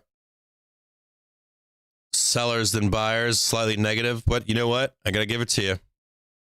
On an intraday basis, if there was a dip to buy, it's down here at 31.79. Hands down, you've got a steady supply of buyers. Be a nice day trade here. It's a nice place to pick up Amazon if you're feeling bullish today into tomorrow. Trade it to 3,200. Probably even trade it higher.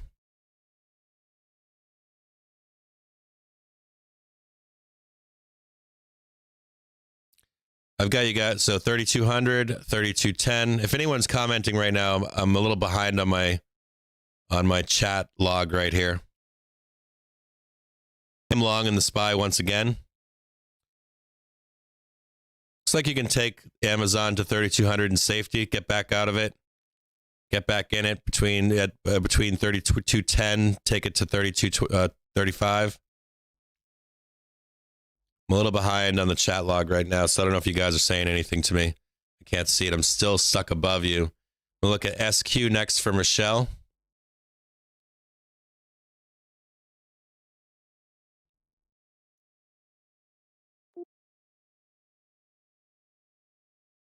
Day trader's paradise right now in the market.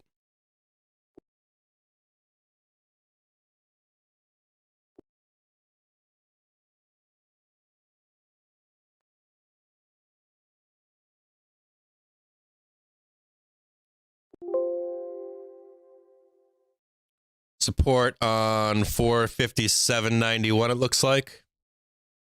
More support down below at 47.57. Sellers are disappearing or being absorbed above on SPY at 458.81.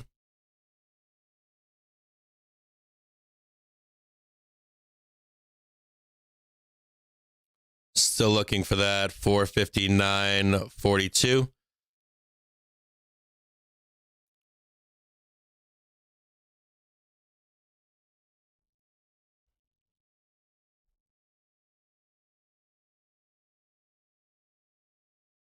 I don't know what the fuck is going on with my thing this morning. Having some real issues here.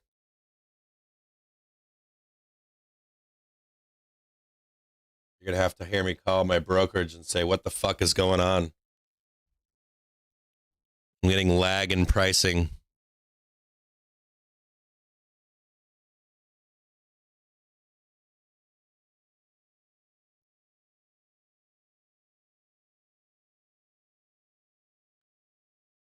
SQ bashing around.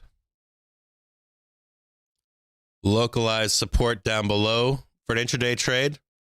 I like it off to 128. Take it to You'll have some turbulence above at 134.89. Some real resistance at 135.91. This looks like you can break through this no problem here. Wouldn't be too concerned.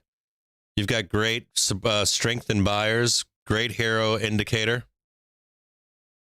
Makes for a nice day trade.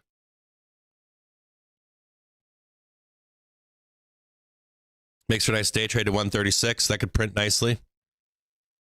If you want to look above on SQ, big sellers above are at 140.40 cents.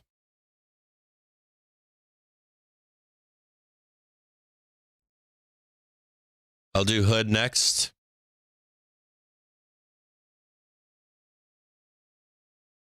Okay, hood.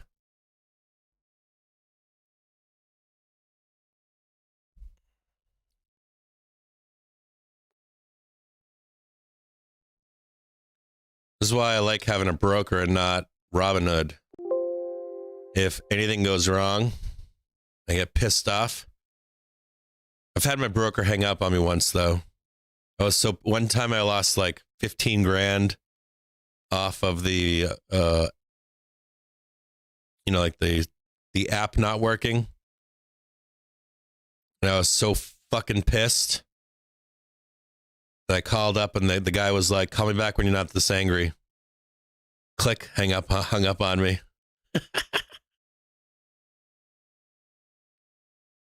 See if those buyers are still below. This is of note that the buyers that were down below here at $13 are now at $14. At $14.14. This is good news. You've got some sellers above at 16 to be expected in 17. I might actually enter hood today. I should have entered this already, but I think I'll enter it once more. I'm going to put a price in for hood today for some calls. I'm going to buy some calls on hood. Good job on mentioning hood once again.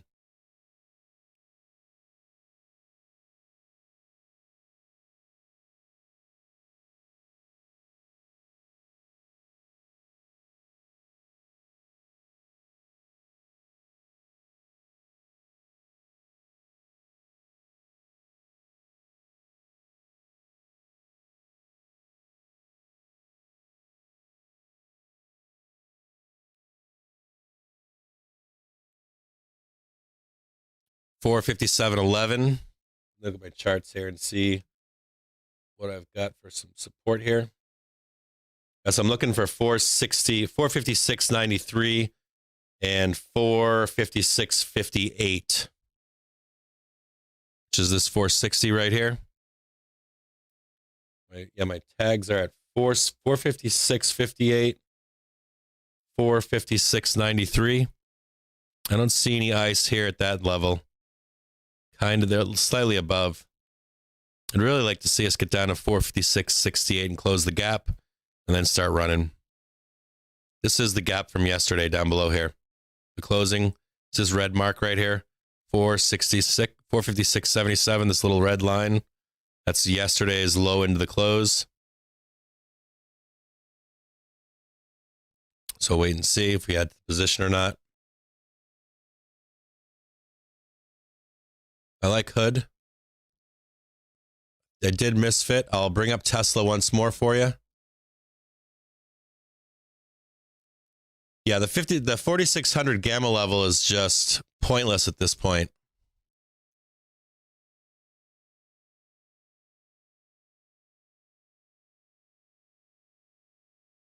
So you guys are typing.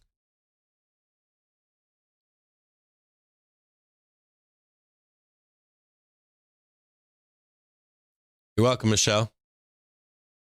Yeah, Joe, go get your SPY poke and stick. I think you're fine on SPY right now. I'm not seeing anything other than... Yeah, the gap fill is very low today.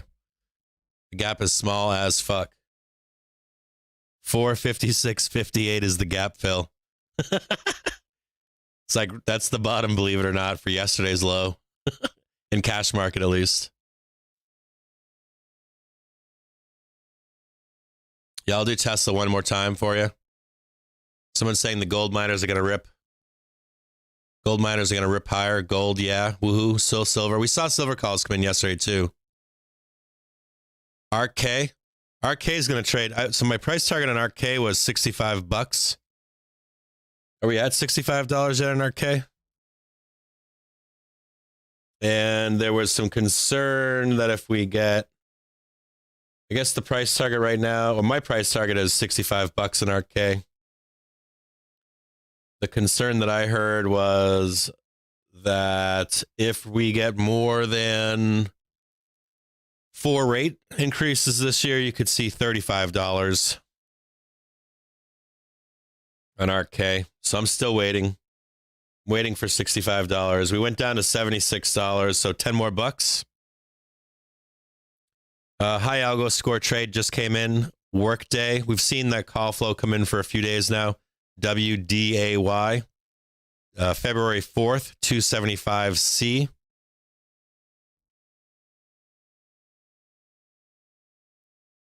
Yeah, 466. Is that where I've got a... Is that where I have the SPY touching, or is it my higher than that? Let's see. Yeah, right here. This is the cash back from yesterday. This is the cash back area right here.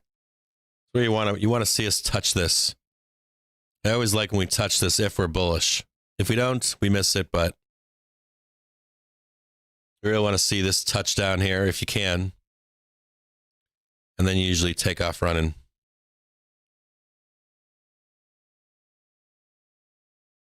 Everybody's saying gold, GDX, GLD. We can look at GLD. There's some gold bugs out there and silver bugs out there. We saw a lot of silver. We saw some $1 million silver calls yesterday. And they're usually behind the curve, right? Usually gold goes up first, then silver goes up. Look at gold.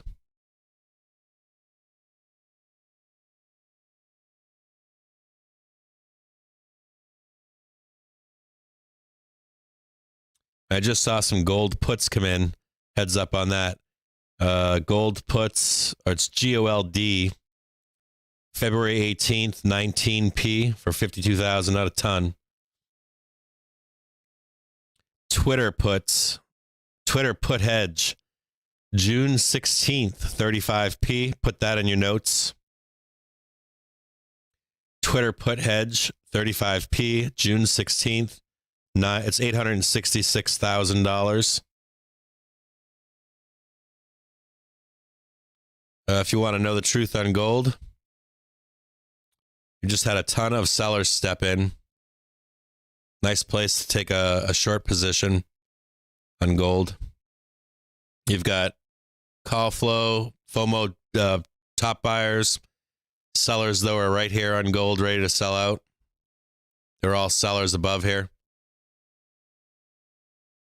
We can look above and below and see. I want you guys to see this right here. So if you're in gold right now, be wary. I don't know what else to say to you on this. If you're bullish on gold, I'm going to tell you that this is not the chart you want to be looking at.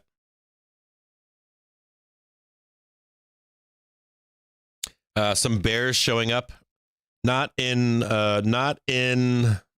real money at this point, just small money. Some bears showing up on Piton, gold, Twitter.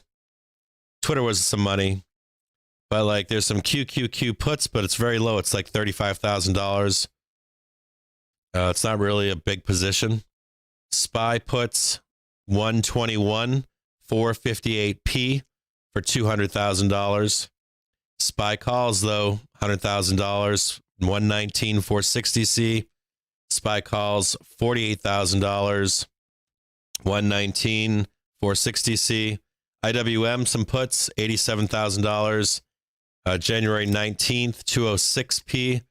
So we'll see. Hopefully we can get a nice touch down below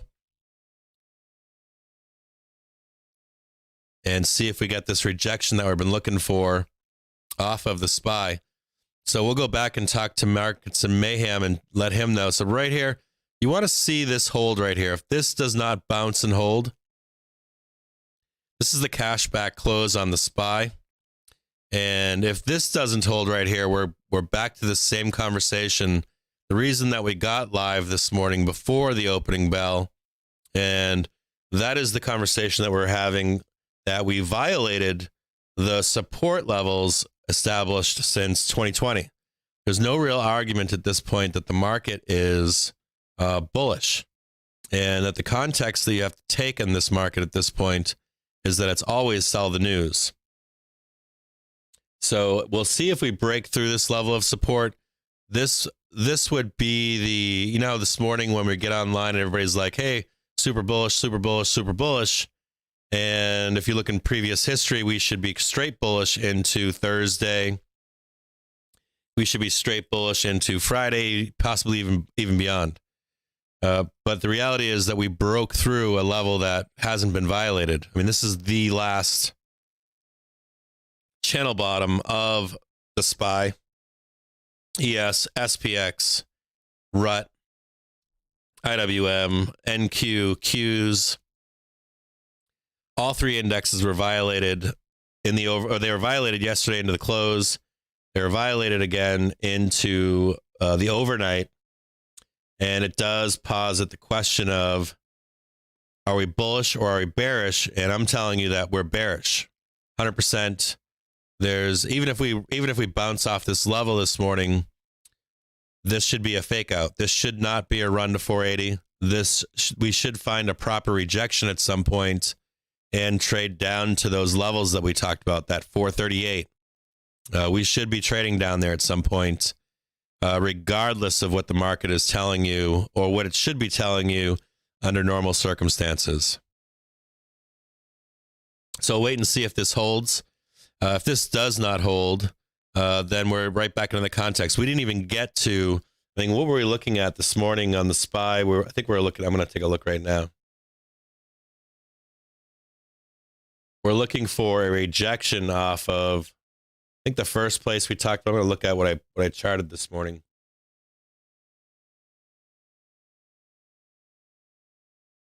And that the under the surface stuff that's going on is that we have stupid decliners versus advancers market wide. I think we said look for a rejection at 459. Next rejection point was somewhere around 466.3. Next rejection point, if we couldn't get over the hump, was 46.8. And we haven't even made it that far yet. We're bouncing right now, retesting below the close from yesterday. We could just start selling off at this point. We know that SG said some bullshit about it being 460, 4,600, but we know that that's not true because hedges were taken out yesterday at 4,380. So the put wall is not at 4,600. That is guaranteed, 100% positively sure that the put wall is not at 4,600. That's complete, utter bullshit. So whether it sells off today, tomorrow, or if it takes until Monday or Tuesday for it to sell down, and we know that put wall, it was put out, or the put wall was extended with puts down to on February 18th. Which is very close, right? You don't normally see hedging taken out a month out. You usually see it taken out 3 months out, 6 months out, some time put on it. But this position that was taken yesterday definitely lowered our put wall to like 440, somewhere in there, maybe even lower. And so I'm expecting this bullish turn in the bull's thesis to be a false hope.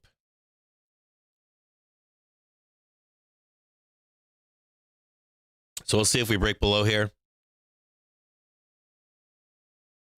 You did see buyers below at 455. We showed this at the opening this morning. There's this line of buyers here at 4505. Let's look below, see if we can find some targets even lower. We're talking about that 438. This is interesting to see. I want you guys to notice this right here, 455. Clear skies below.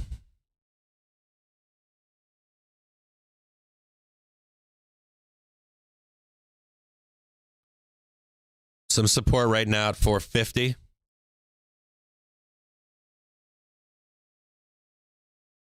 There's nothing below 450, right? Nothing until you get to 445. 449 looks like there's some support.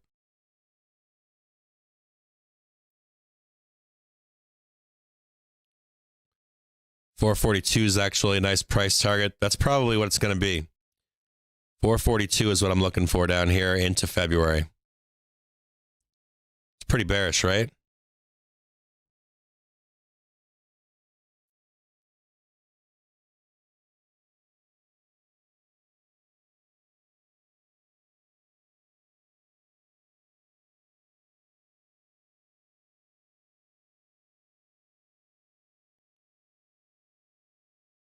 So we got some nice ice below here at 456.58. That was broken through. We broke through the 58 mark right here. Next support level, 45500.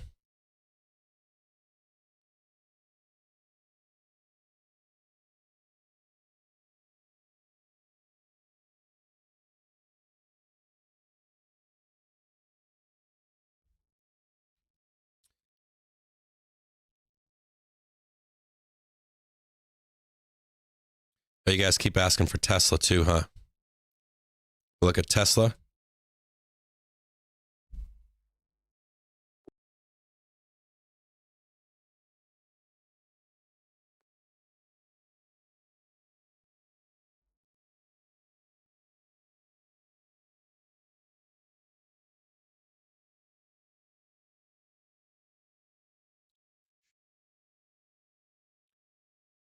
Watching calls coming in on Lyft. High algo score 218.42.5C. High algo score SDOW. February 18th, 29C for $80,000. Watching more put flow on Blink. January 21, 25P for $140,000. IWM. January 19th, 205P. $110,000. More Twitter flow. Twitter flow is out of control right now. I don't know what news came out on Twitter. Seeing more hedging. 616. That's June 16th, 30P. We saw some hedging, almost $100,000 come in earlier. Now we see a split or two sweeps for $495,000 and $408,000. June 16th, 30P. Now seeing light AMD puts coming in January 21, 130p.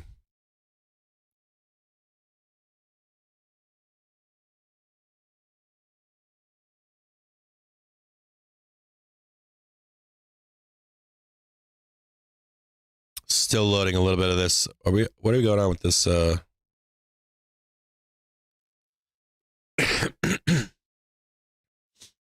Now seeing some Lyft calls or puts come in. Lyft January 21, 40p. See if this is a real level here. We broke through 1030 was where the buyers were, showing 1027. Looks like there's buyers backtracking or back staggering on Tesla. Well, 1 second here. See what's going on with my. Give this a minute to load up.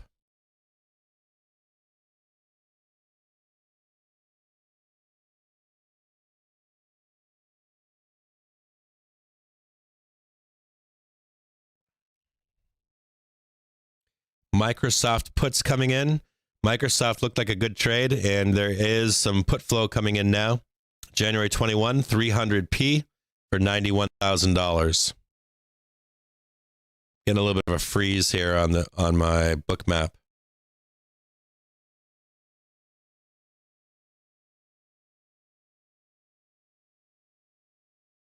Give me just a second. I'm going to check want to see if I've got something going on in the background here.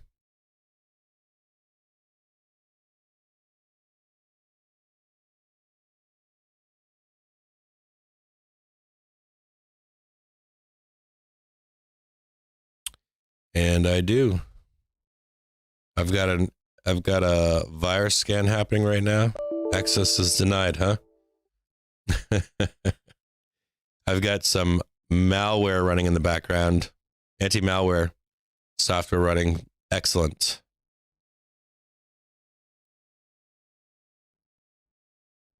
Perfect timing.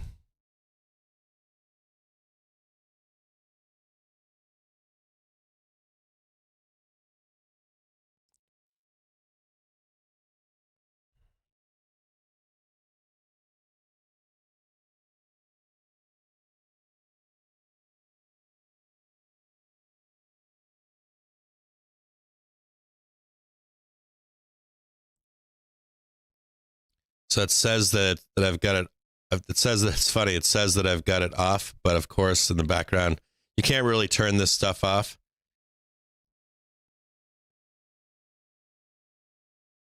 It's saying that it's off, but it says threats are found too. I've always had that happening. Windows sucks.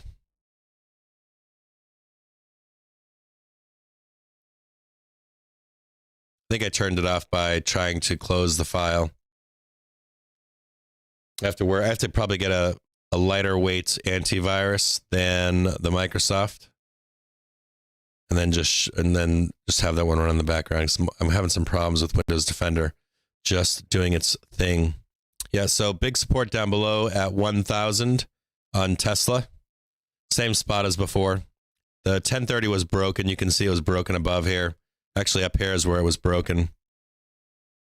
So the support's just being killed here. 1,000, same spot as the beginning of this morning. Nothing's changed on Tesla.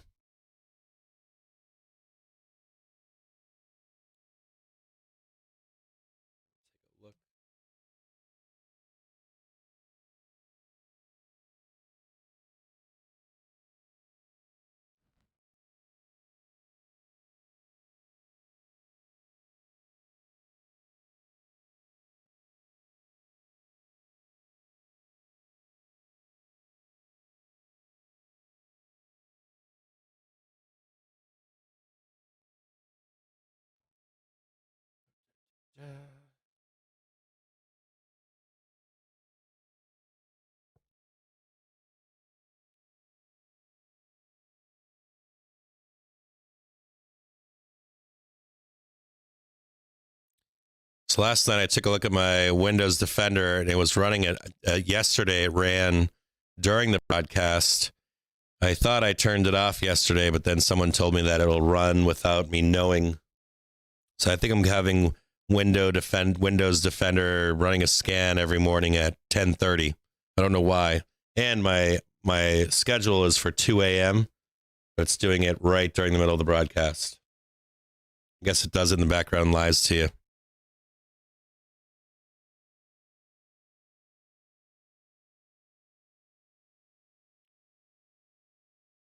So we'll pay attention to the SPY, see if we get any reaction off this 455. Check the comments section here. Yeah, so we talked about this at the start of the broadcast. You guys need to get in here early in the morning so that you can see where the supports. We show Tesla right at the start this morning. We show it at the start every morning. Thanks for working on the Russian bots. F just dumped. Yeah, do you guys know of a good AV for me? Do you know what the lowest, how would I call it? Do you know what the lowest software, like which antivirus uses the least amount of? Hang tight, I've got a Amazon delivery.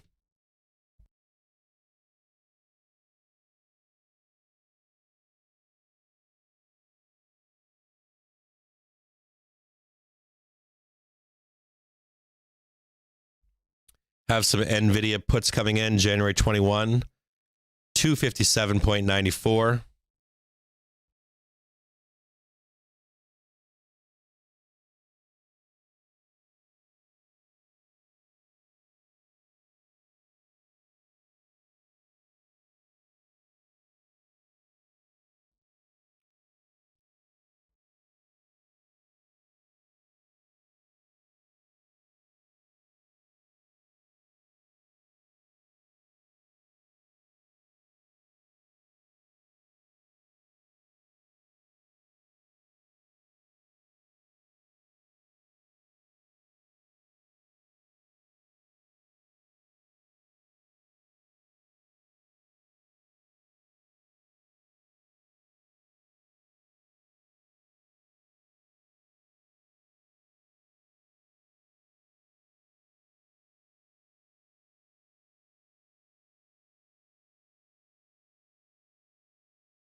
Okay, watching NVIDIA puts come in January 21, 250p.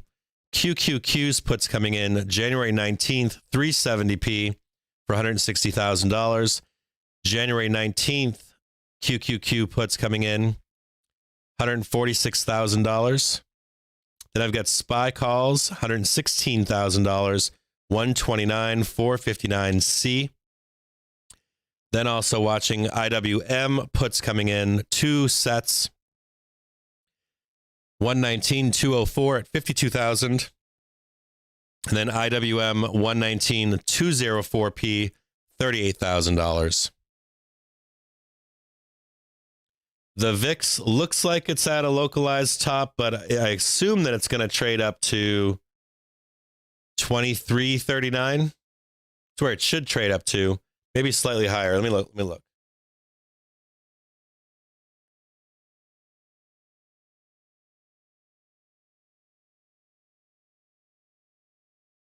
Looking for the VIX to top out at 23.43 on the 2-minute chart here. It is curling over at the moment, looking like it wants to roll over at this point, but even though it is looking like that, the structure of this VIX chart is an expanding bullish megaphone. Actually, no, it's a bearish. Yeah, it's a bear. No, let me take a look. I hate using megaphones, but yeah, it's slightly bullish. It's not quite bullish or bearish.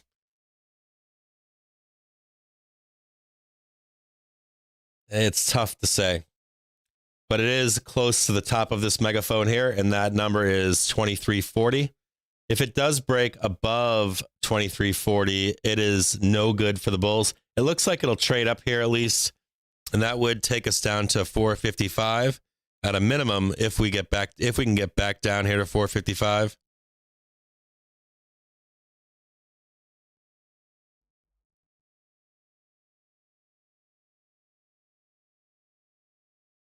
Chase is saying that metals are ripping on inflation play.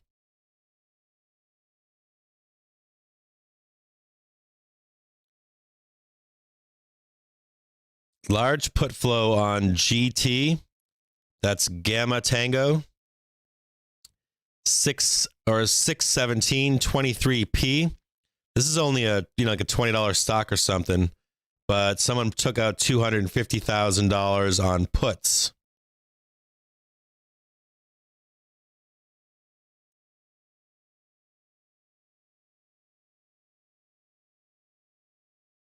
It's a small buy program kicking in on SPY right now.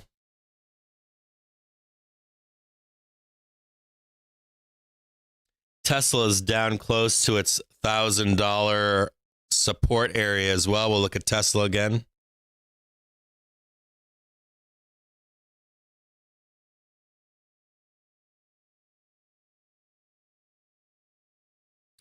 Yeah, I thought we spent an entire hour this morning on when does it sell off, how deep does it sell off.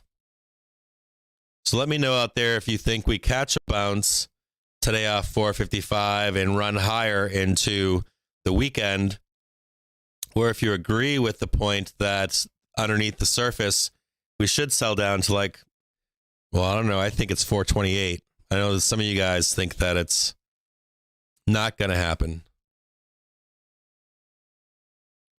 But I will play this bounce if we do catch a bounce here. I've got some calls out there, some SPY calls. I'll probably add to them if we catch a good bounce off 55 and see if we trade higher to 460.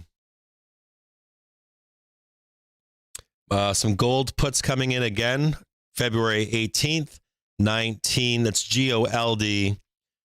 More puts again. That's 19p on gold.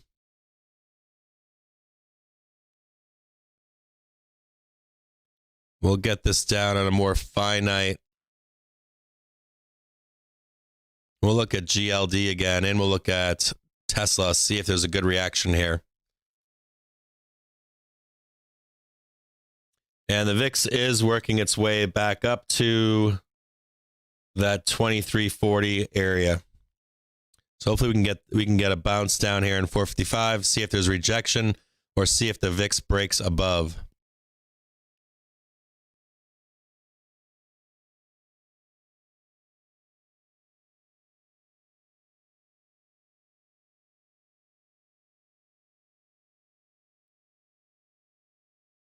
supports in that same area on Tesla.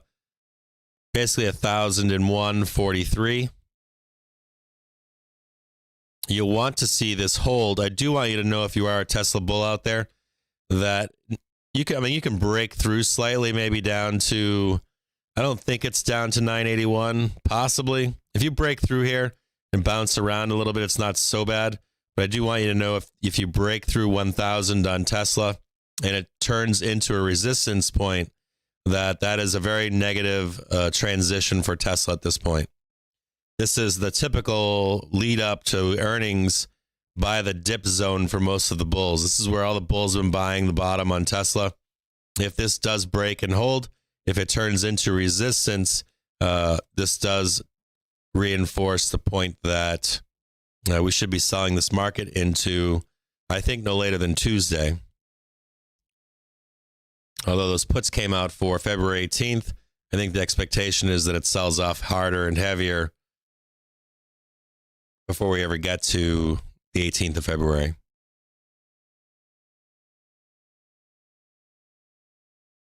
All right, so I'm going to leave you guys with SPY on at this point.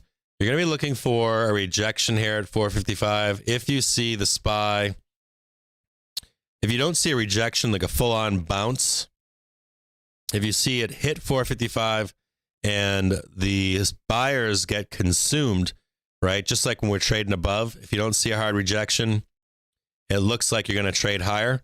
So I want you to be looking for that on the SPY at this point.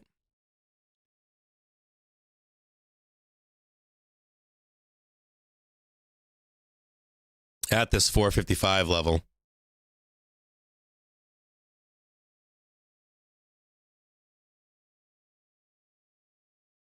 I'm also seeing Tesla puts coming in now. This could be FOMO bears or bears no more than they're letting on.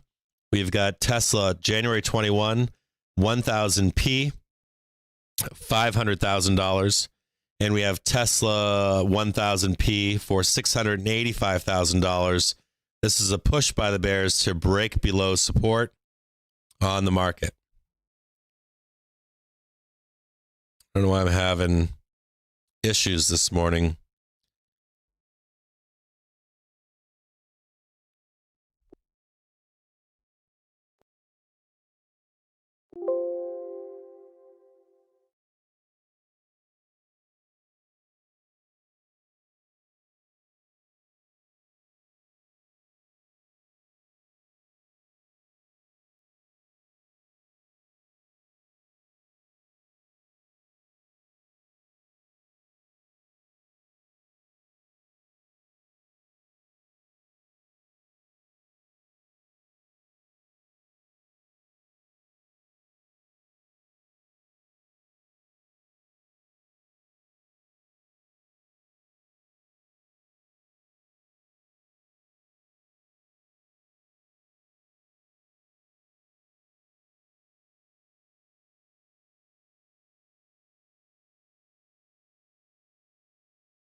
Should load up here in just a minute.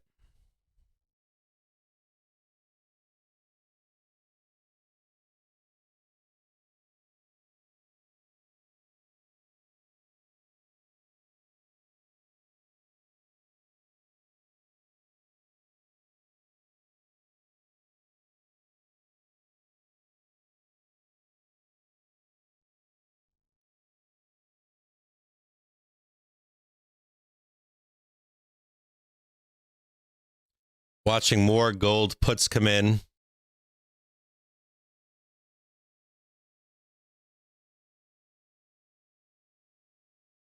All right, so I'm going to take a break here. I have to make a phone call this morning. I got to call Joe Donut and talk about a website. So let me get back with you in a minute. I'm going to leave this chart up with you this morning. If I see any other pivots, if I see any more put flow coming in, I am seeing some call flow on CSX. January 21, 33.33 calls, $451,000. Looks like transportation. Transportation's been doing quite well this week as well, generally speaking. So I'm going to get back to you guys in just a minute here.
don't have to go anywhere. Just stay right there.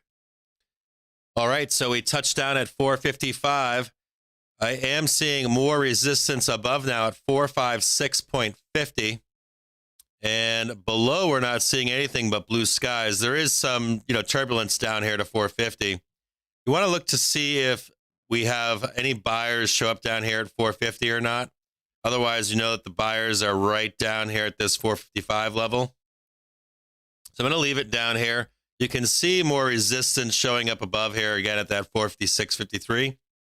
And we'll check back. I'll check back here in just a little bit and see if this firms up. If you see another red line appear down below here at 450, it's going to show that the buyers are stepping down from here, okay? Currently, they are here churning around at 455. So we'll check back here in a little bit and just see if this is bottom or if we continue to trade down.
For whoever asked, yes, that was a buy program. I saw someone asked.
You can see right here in a larger time frame. Sorry, let me scoot in here. Sorry for the noise, the reverb. You can see the firm rejection down here at 455. Sorry, I'm doing a bunch of work here in the background. You can see firm rejection down below here at 455.03. There is resistance. You can see this yellow sellers above here, 457.16. Sometimes we'll trade, bounce off, trade up, and reject and continue on a downward path. But there was a buy program that stepped in. This all looks like basing so far. I can't say that it's going to sell off one more time. If there was a place for you to sell again, take another short, this would probably be it for right now. You can look higher above. You can see that the sellers moved down to the 457 level. We'll look above from here too, see what's going on. Get some more sellers here at 459. Looks like they moved down from 459.41. They're starting to feed into this area here down here. What was this? 458.93. This does look like some form of basing here. I did notice below at the 450 mark, it did firm up a little bit. Earlier, there was a gray, like a very light shadow at 450. See if we can see it again. There really wasn't any buyers down here. It was all volatility here.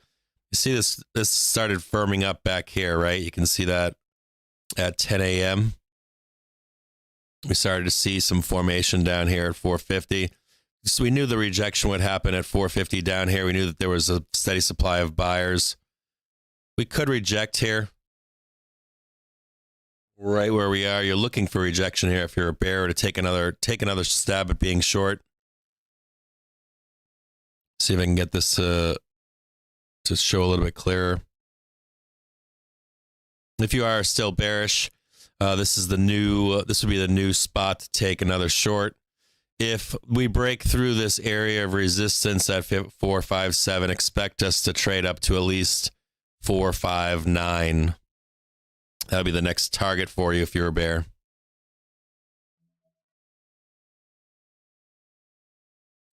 Let me see, this doesn't look like we're consuming sellers. Hero keeps turning more positive. Yeah, you are. You can see down below. Okay, so this is what you're seeing is as we were selling down, you noticed that, or I don't know if you noticed, but I mentioned it earlier. Omar brought it up. Was that you could see the buyer. This is buyers consuming sellers. When you have more buyers than sellers, that's what's happening. Regardless of what the hero indicator is saying, you want to be watching the hero indicator not for 5 or 10 minutes. You want to be watching it for an entire day. It gives you insight into the overall market, but it tends not to. You can sometimes you'll see SPY trade in one direction all day long, right? You might see it trading down as well, and we could be flat in price. You could see the hero indicator trading down while we're flat in price. You can see the hero indicator trade down while we're flat in price. You can see the hero indicator going up as we're flat in price as well. Right now, currently, the hero indicator is going back up at the moment. This could just be brief, though, for where we are.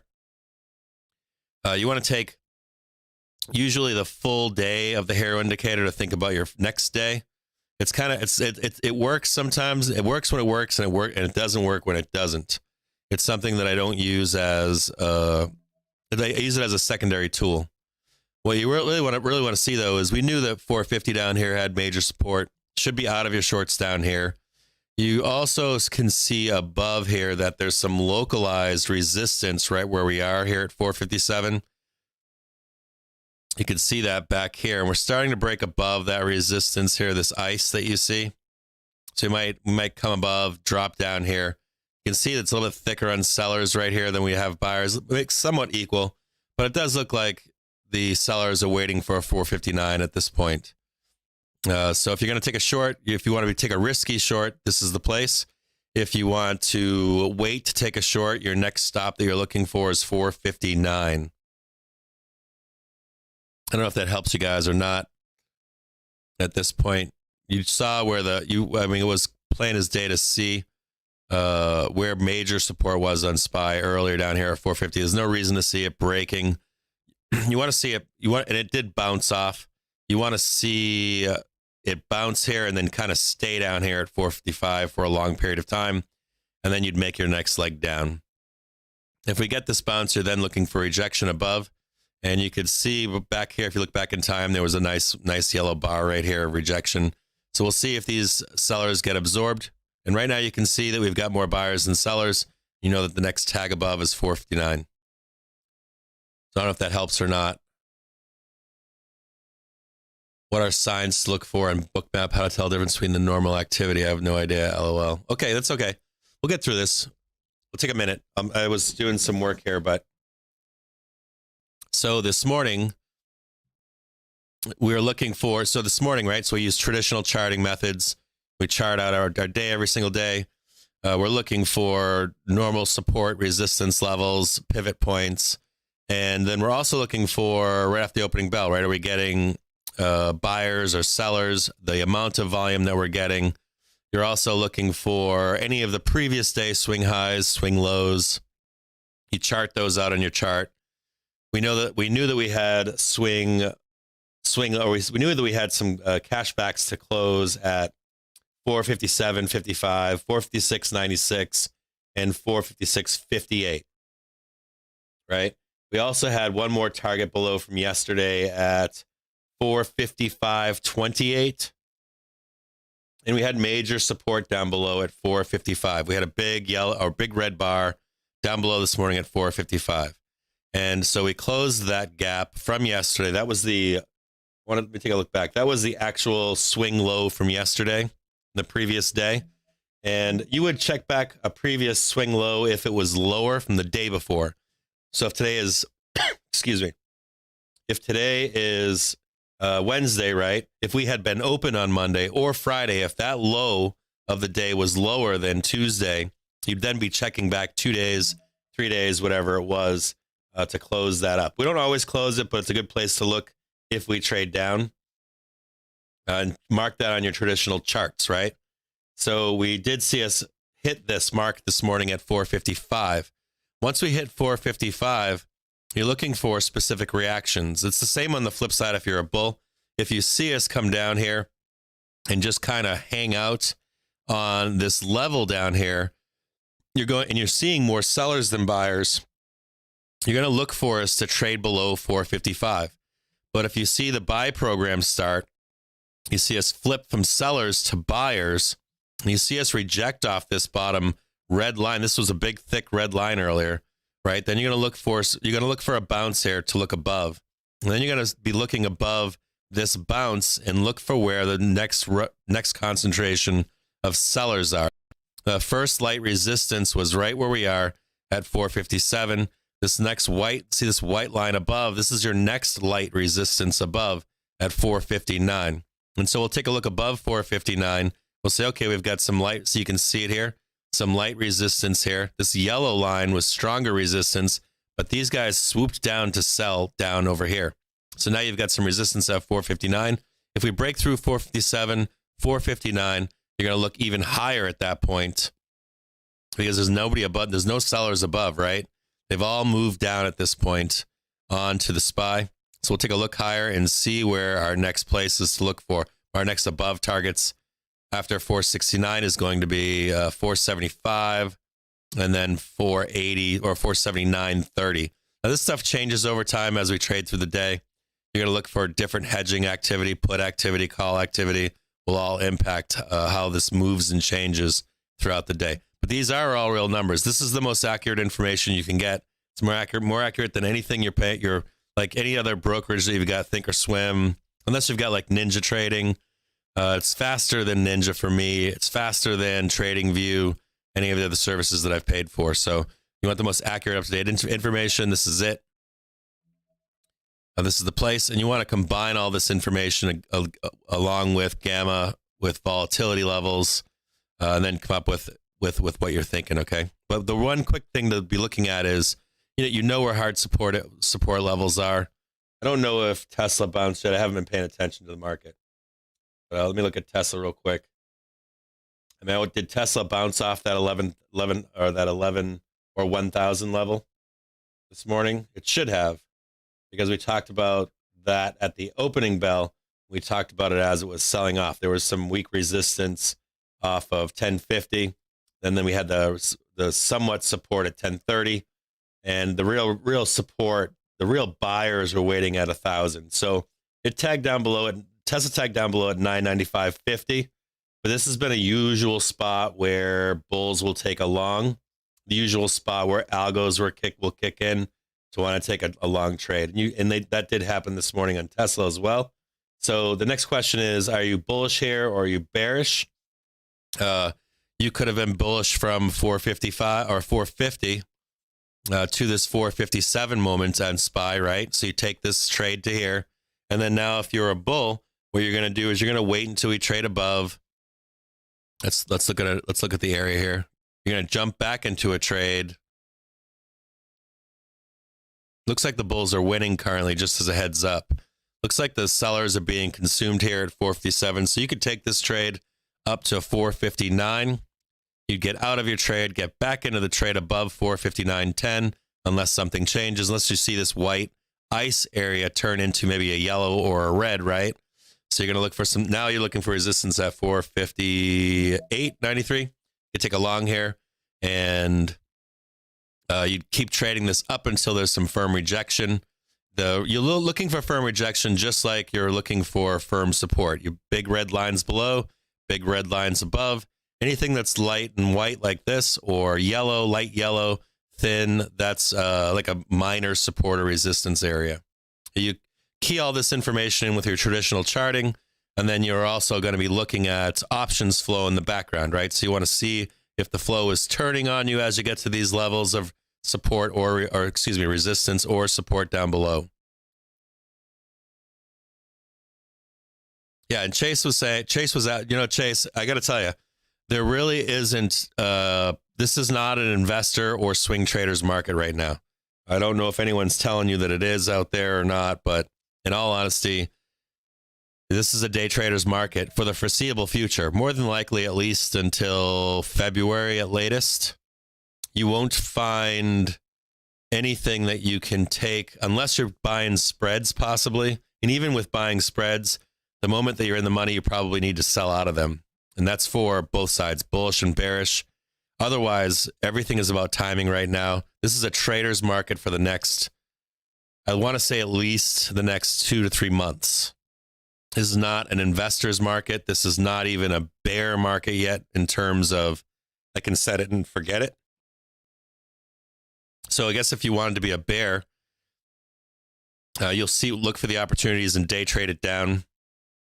And then if you really wanted to be like, hey, I want to be a bear, but I don't want to pay attention to it at all times, then you're looking for highs. You're looking for like 475, 480, those kind of marks for a trade down. You're going to be like, so example for Chase, he's been wondering this for 2 days now. So do you want to know where your next short is on SPY as a bear and not paying attention to it?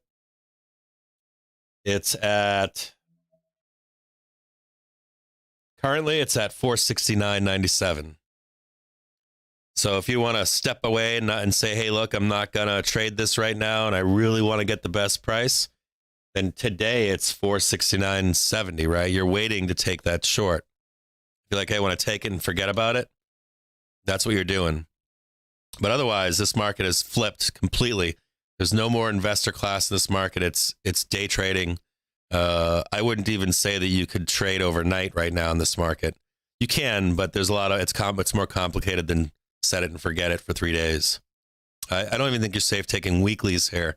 I think the only safety right now is if you take a weekly, you're gonna cash out of it same day. You're looking for a price to hit same effing day. It's sad to say that, but that's what it is currently at this moment. And you see us trading up right now. The SPY. Let me take a look at a smaller time frame, and you can see we've gained straight back everything that we've lost in the SPY at this point. Almost right. We're back to the scene of the crime from this morning. You could have taken this trade right up to 458, or it looks like right now it'll easily trade up to 458.94. It looks like it will. It's backing off a little bit here. You know, the safety in this trade was off 450 and higher to 457, but I wouldn't look to be a seller here until at least 458.93. And the call flow is coming in right now across the board. There's call flow. There's $1 million calls coming in IWM. There's a bunch of SPY calls coming in right now. So you match all this stuff up, and it points towards higher at this point. Yeah, I know it sucks to say you really can't swing trade unless, I mean, you can. If you see a rejection at that 469, that would be the safe play that you could hold for probably a week or two. But otherwise, you know, let me bring this up in a better way. Let me explain this in a better way for you guys. I'm going to show you guys something here. So I want to show you guys something. Let's see if I can explain this better here. I don't know if I can do this with a snipping tool.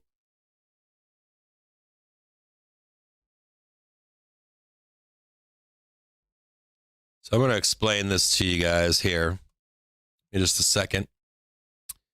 Okay, so are you guys paying attention right now? This is what I'm going to show you.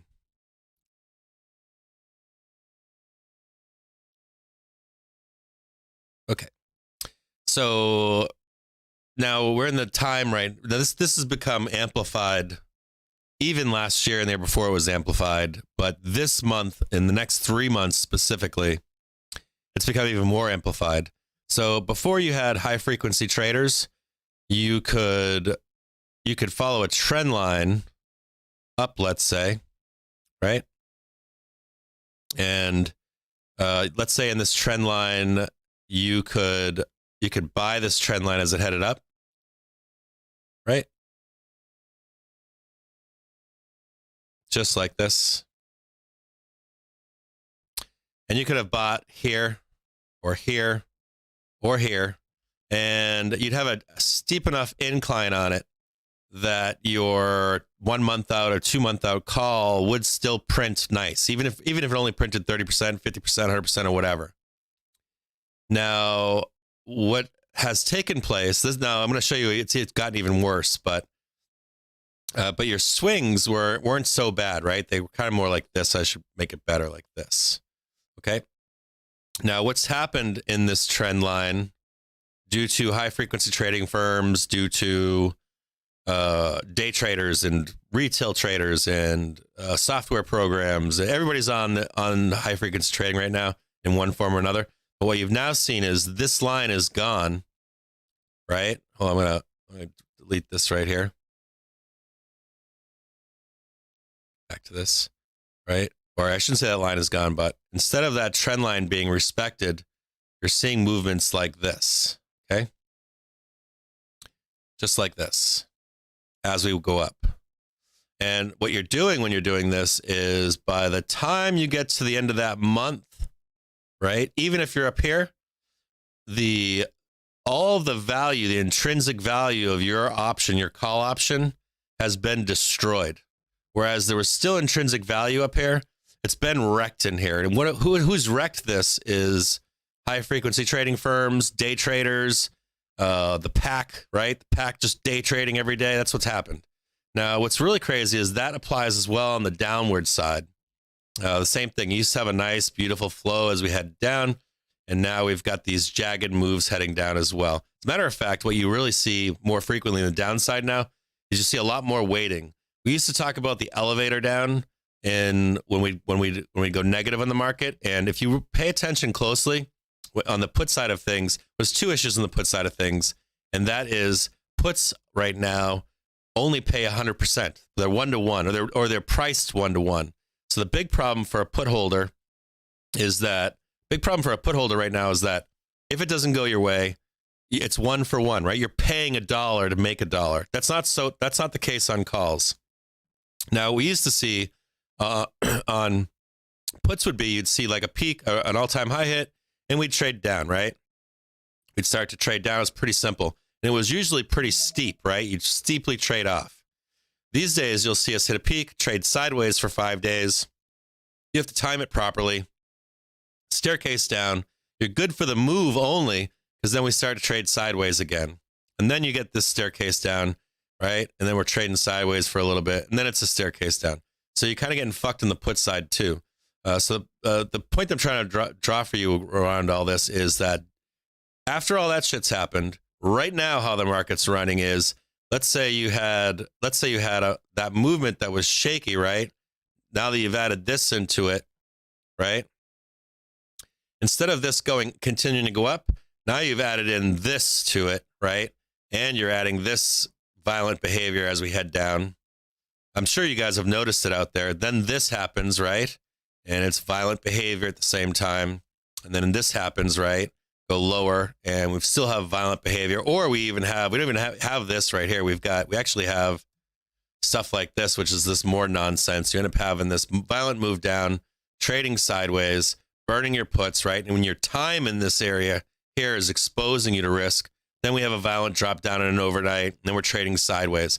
What does all this lead up to is that you either have to be taking put spreads above, that once they print, you get out of them, or it means that you have to wait until we're up here. You can't just buy a put spread here, or not a put spread, but just naked calls, I guess, right? Short naked calls, so that they eventually print down here because all of the intrinsic value has been ripped out of them. So the point that I would make to you is you'd either be waiting for the tops up here to take a put spread, or you're going to have to get your hands dirty and your elbows burned up, and you have to find a way to time these moves down, time these moves up, and get in them only for the length of the move. So you don't want to be like taking puts down here anymore to 450 as like for today, right? Because you have a move higher. You have to actually sell them down below and wait for the next moment that you can take a move down, either at 457 or at 459 or again at 469 up here. And you kind of have to, and I know you guys know this. You can see that more frequently than in the past, you have to enter. Let's say you enter here at 10 cents, or let's say you enter here at 60 cents. Then you have to enter here at 30 cents. Then you have to enter here at 10 cents so that you can get a nice 30-cent put that you can trade down when the move actually happens. So I don't know what to say to you if you're a swing trader, or if you're and that's on bull and bearish sides. It's not really working out well for that kind of a trader or even an investor right now. Does that make sense? You guys all understanding this better than before, hopefully? Yeah, it used to be back. I mean, so when I started trading, you could take a trade in any direction, right? If you knew we were going down, you could take a trade and you put a month on it, 3 months on it, or whatever, in any direction. If you knew you were at a top and you put a 3 months or a month on a downward swing in the SPY, you could check back on that fucking thing in 2-3 weeks, and you'd be like, "Ooh, look, it printed." There's an old saying about SPY, right? Just buy calls and they'll print eventually. That's not a new saying. That's an old school saying prior to 2020, where you could just buy the index at a bottom, a localized bottom, and you knew that you were going up. Now that worked in 2020 amplified, but in 2021, it changed. Things changed in the spring, I want to say, late winter, spring of 2021. where everything has become amplified. And now we have amplification upon amplification in this market. I've even noticed it more recently when I'm taking calls or puts. Yesterday, I took some puts on some downward moves, and I did them 3 times. The first time I was up like 20, 30% or something. First downward move, I was up 20, 30% and went back to even in seconds. It was like a half a minute. So I got out of those. I think I broke positive by like 1 or 2%. Second set, I had the moment I hit like 20%, I sold them, and sure enough, we came back up. Then I had to do it again the third time, and it was the same result, right? I had to be in, take my money, and run. And I think that you're going to find this over, at least into Friday, you're going to find this to be specifically taking place in the market. And I think it could extend into Tuesday of next week and further on a grander scale into at least February, March. So I don't want to say to you, if you want to be a swing trader right now, it's a challenge, to say the least. As a matter of fact, I'm in a whole slew of calls here, and I'm up on some of them. I'm still slightly down on some of them. So, you know, it's not like I'm sitting in calls right now, and I shouldn't be, and I'm still sitting in them, and they're not nearly printing as much as they should. I bought that dip at 450. I'm okay. I'm up a little bit, but I'm not up a shit. I'm up 45% on some of them, but you know, it's hard. I should be up more with that violent of a reaction. You should see more people coming into the market, raising the value of the premium of these calls that I bought, and it's just not there. It's just a day trader's market right now.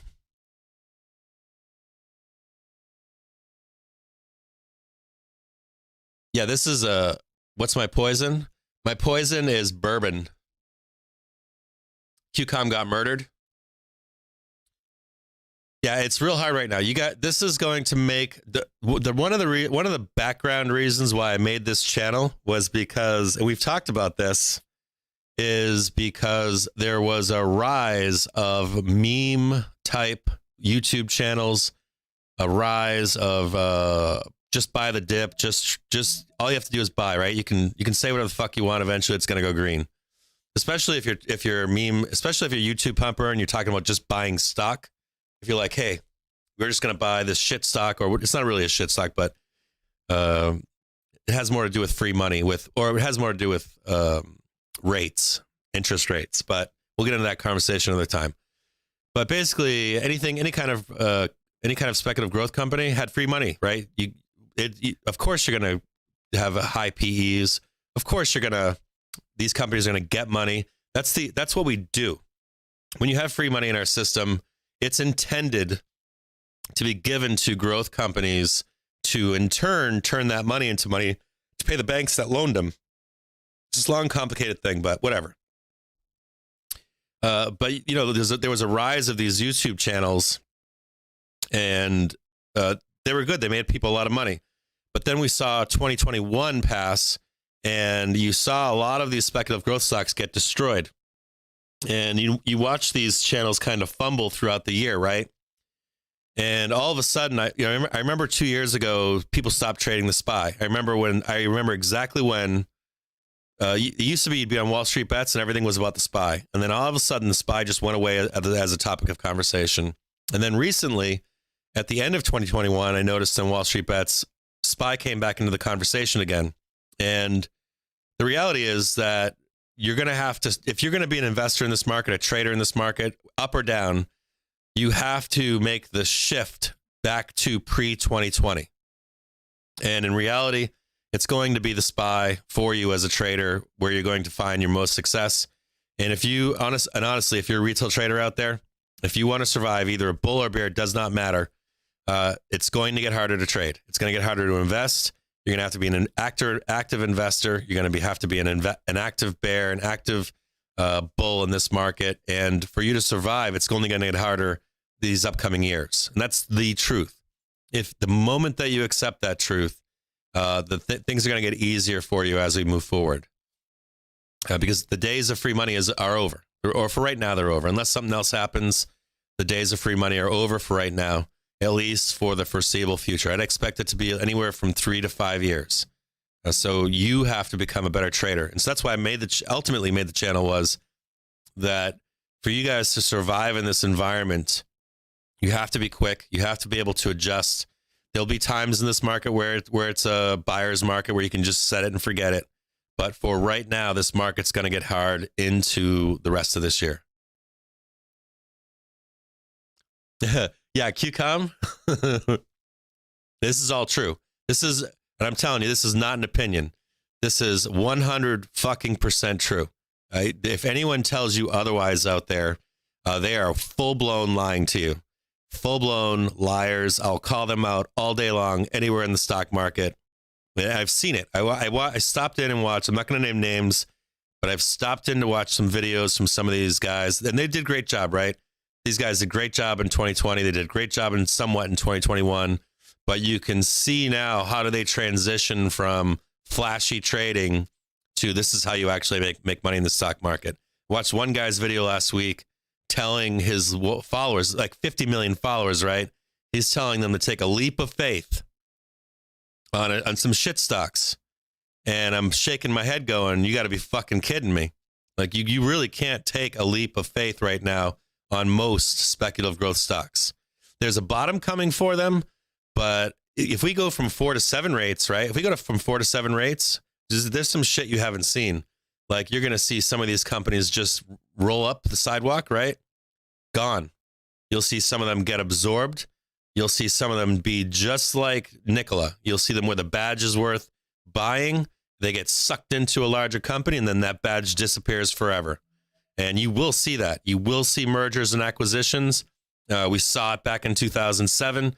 You will see it again in this next 2 to 3 years. You're going to see companies just be gone. You're going to see companies trade down to $2. You're going to see them go on a probation on the S&P 500 and get delisted. That is going to happen. That is not an opinion. It's going to happen. There's no doubt about it.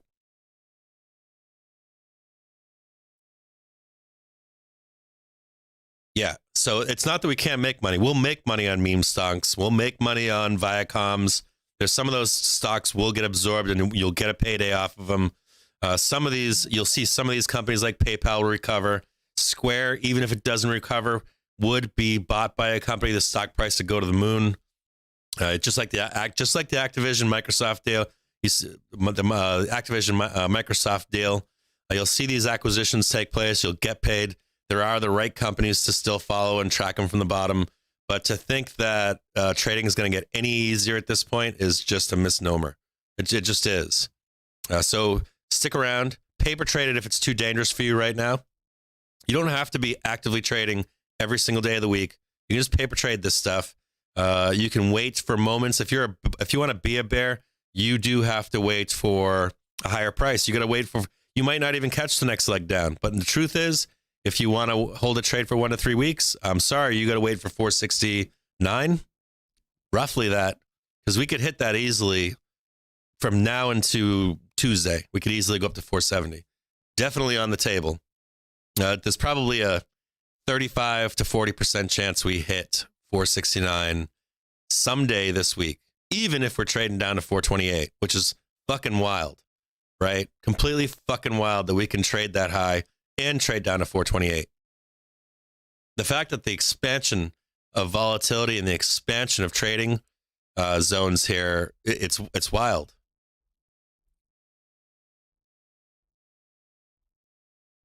Yeah, this is the true. This is the true cap right here. This is not the screaming and yelling cap, but this is the hard truth cap, and that this is the hard truth. If you want to be a bull and just wait for a bottom to buy, then just check back in February, March, and April, because that's when you're going to find your bottom. That's when you can actually take along in this market. It's going to, unless we hit 400. If we hit 400 this week, sure, okay, you can buy a bottom more than likely. But we're looking for like 420s, 400s. That's what the whole market's looking for. Whole market's looking for a reset. They want the indexes to match up to the stocks that have been sold off. Bulls don't feel confident to take along, like buying a bottom or buying a stock until that happens. not with confidence where you can set it and forget it, right? We just don't have that right now. And I do think we trade much higher. I think we trade up on the end of the year in the green. I think SPY ends green this year. But in most of these past 20 years, even on a sideways trading, even if we have a sideways or a slightly red year, there's still a bottom that you can buy, but it just isn't at this moment. All right. When I let you guys go here for a little bit, I got to get back to some work. Is selling me. It's tough. Time is a hard thing to put on. When do we get there? How long does it take? It could happen faster. It could take longer. Sometimes it takes until July and June, which sucks, right? Sometimes it's June that you're waiting. But there will be a point. There's going to be a point where you're going to see, we're going to look around and say, what are we buying? And we're waiting for that moment right now. It's definitely not here at 457. It's not at 469. We're not doing 550 right now. It's just not even the time of season. Seasonally, it's not even that time right just yet to be doing that. Unless you're buying calls for June. You want to buy some calls for June or some leaps? Sure, you could probably buy here and be fine. And we post those all the time on this channel. But, who is buying that stuff? You saw some call hedges come in this morning. You could take those longs into June. That seems confident. You be confident in those. Banks are believing in those. But for right now, next price target above right now at this moment looks like it was 459. Looks like some of those sellers are disappearing at this point. So I'm going to expect a trade higher, possibly we talked about that 459. 460. We might even trade higher into tomorrow. If we don't trade higher into tomorrow today, we could trade sideways the rest of today. I would expect us to, here's the sellers right here. 458.65. Even if we trade sideways the rest of today, if we trade, let's say we sell here, pick it back up at 453. Then the buyers are moving up from 450. You can see them moving up now from 450 to 453. Even if we just trade inside this zone here, be careful about being bearish on Thursday. Seems like we sell down into Thursday open on OPEX, on quad witchings. Then we rip into close on that Thursday of quad OPEXs. All right, I'll check back with you guys in a little bit. Notice that the support has raised itself from 450 to 453. Notice that there's a buy program on. And we'll look at the hero indicator and see if it's come down again. Got a little bit of weakness back here at 1230, heading down to those middle of the afternoon doldrums.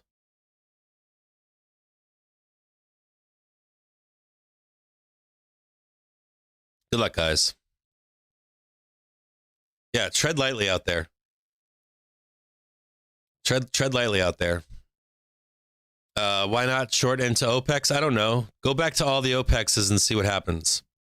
There's like a famous saying about OPEX. That's not true. There's a famous saying that the Thursday before OPEX, we usually rip to new highs.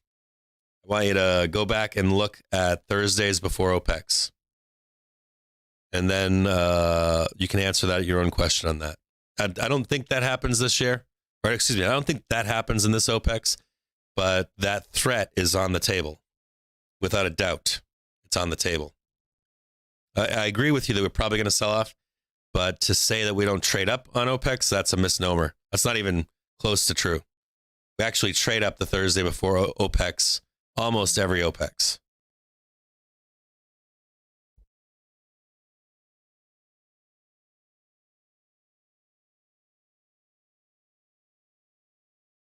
Hilarious, too. I've got hood calls printing.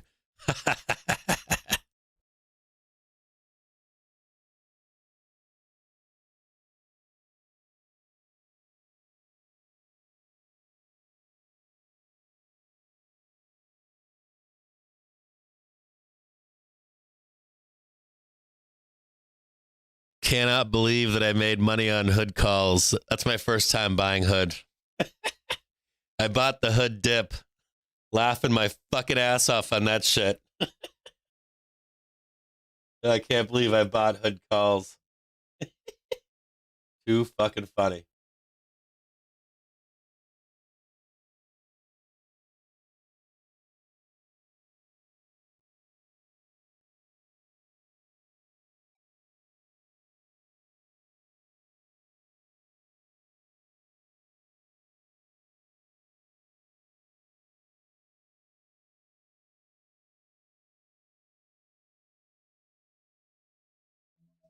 I bought the 14.5 Cs expiring on January 21st on Hood. Hilarious. Making money off Robinhood. Thank you, fucking Robinhood. I used Robinhood when it first came out to try it out, and I got hella fucked by Robinhood many times. Like, bent over and fucked by Robinhood. That's nice to see making money off Robinhood.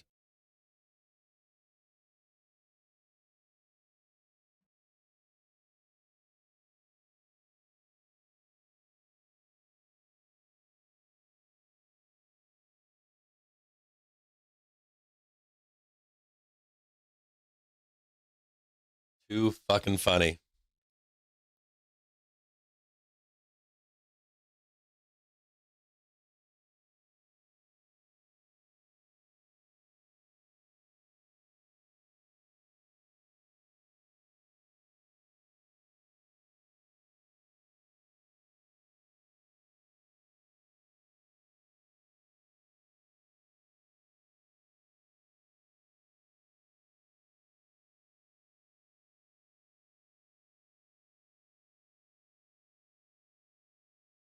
That was me that just sold Robinhood, if you want to know.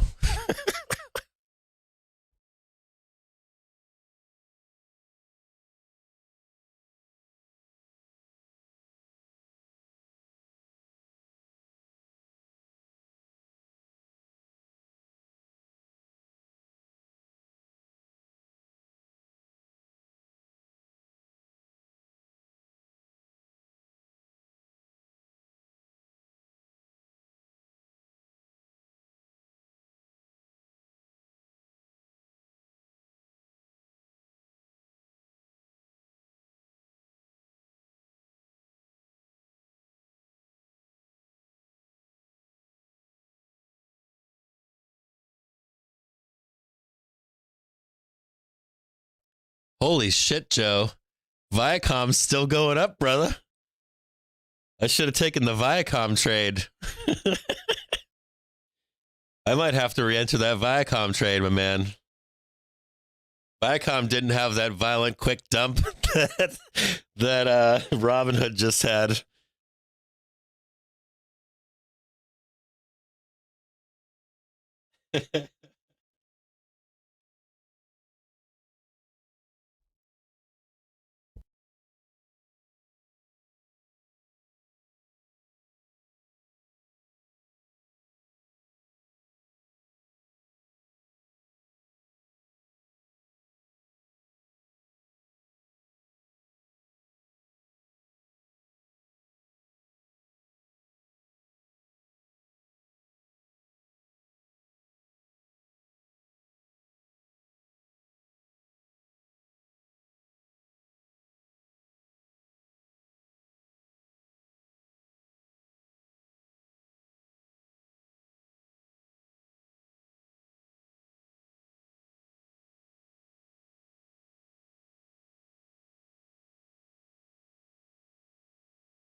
If we can get a break below here, 553.67 would be the target.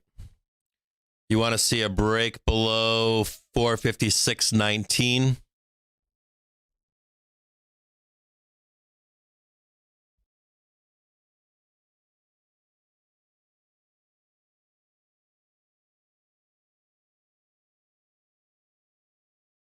You guys can hear me now, right? So if you're going to take this, so that we did reject off 458 or 459 up there. We did bounce into a level of support over here.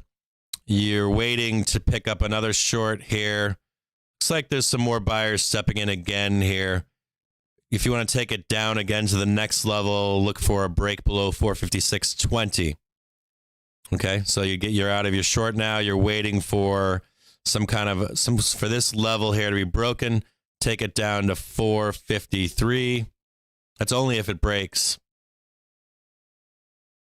You take it down to, let's look at it again. Let's firm it up here. Where's that? Right here. You can see it right there. Get a little bit more support at 450.23. But really, the next if we break here, you want to take it down to 453.50. Now, that doesn't mean we break here either. You can see that we are encountering buyers stepping in. You can see here, this point here and this point here. We do have buyers stepping in. So you should be out of your puts at this point. You look to pick them back up only if we break below 456.20.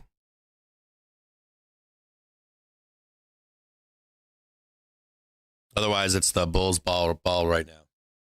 And if you want to take this long, you're going to look for picking it up over 456.92.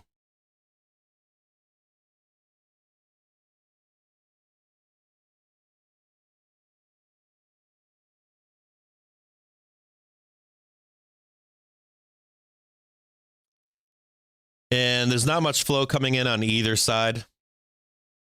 I did see some TQQQ. Did I say that 4 times? TQQQ calls come in February 25th. 64C. Saw those come in at 1:32 p.m. And then I saw some SPY calls come in at 1:31 or so, a bunch of SPY calls. So that was, 15 minutes ago or so. I just saw some new SPY calls come in just now. SPY 119, 458, $91,000. So we'll see if this holds and breaks higher.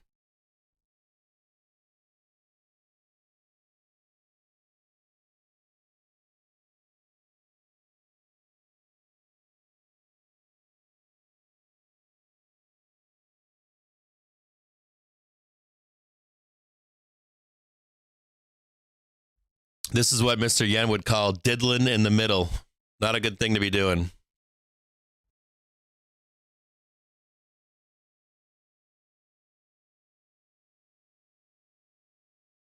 Yeah, I just saw Winky's comment. He's correct.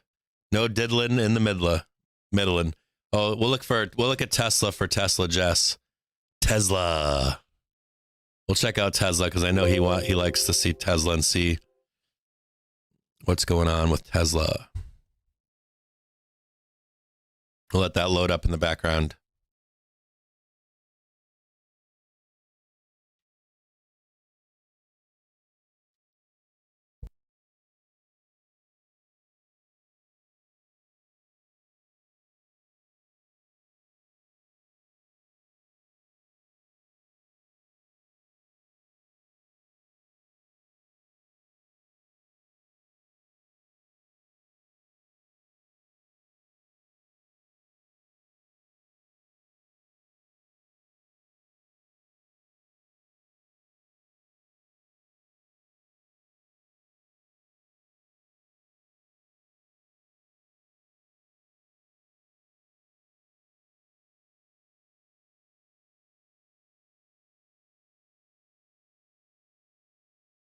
Yeah, I think Hutch is a diddler too.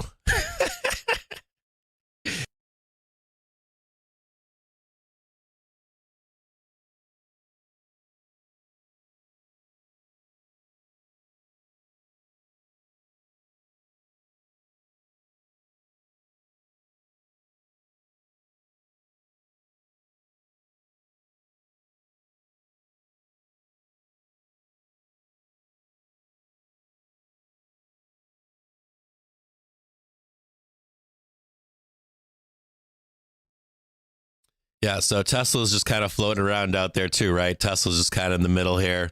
It's kind of a danger zone for bulls and bears. If you took the trade at 1,000, you're good to go, I guess, right? To a point, you're good to go. You could take, there's a little bit of stalling here. The price target above is 1020. Oh, wait a minute, I get that wrong. Got a little bit of resistance at 1024. It's kind of like no man's land here for Tesla right now. If you want to stay long on Tesla, there's a lot of puts on Tesla right now, just as a heads up.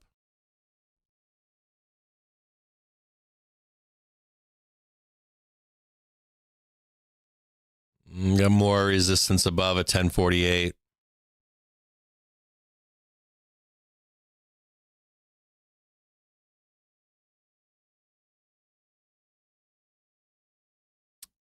Some pretty decent resistance at 1048, 1070. Lots of sellers. I'm assuming these are panic sellers. We're heading into OPEX. People with in the money calls want to get out. You do have more buyers than sellers. It's a good positive. Some accumulation. If I had to guess on this trade for this trade on Tesla, that the assumption is that bulls feel like they can buy this bottom down here for a rip on Thursday or Friday or even Monday, Tuesday into February 1st.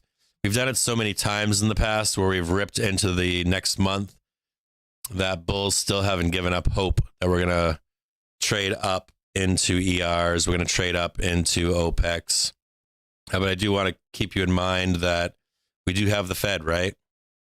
We got the Fed coming up next week, I think, at some point. So that does lend some volatility into the mix. Quad witching, et cetera, et cetera, et cetera. Calls rolling off.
Nice firm bounce at that 456.20.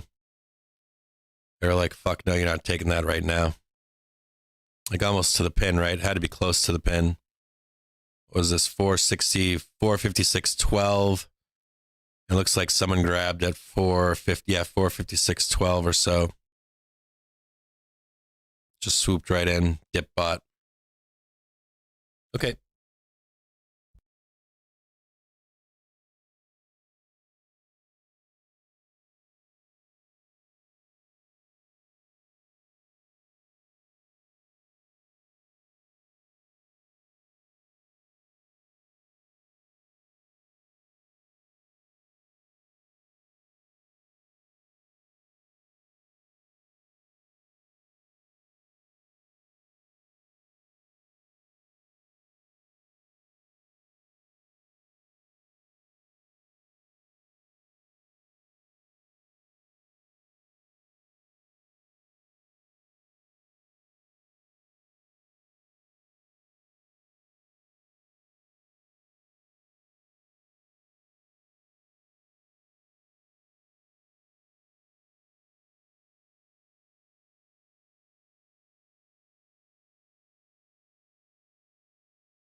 All right, just a note to keep this mark that we talked about earlier, 453.37.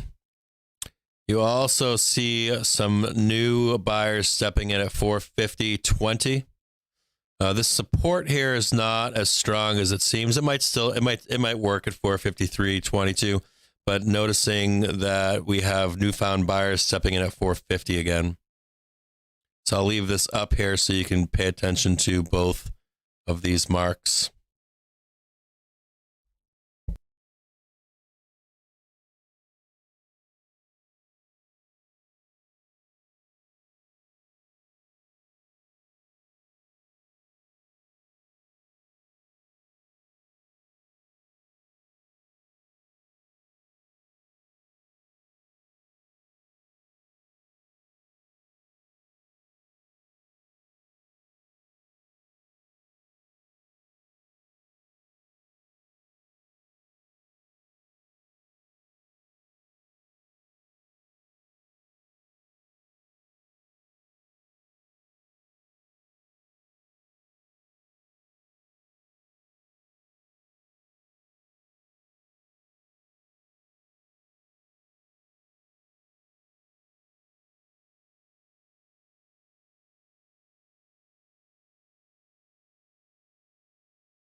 All right, I'll be coming on live here soon at the 3 o'clock hour.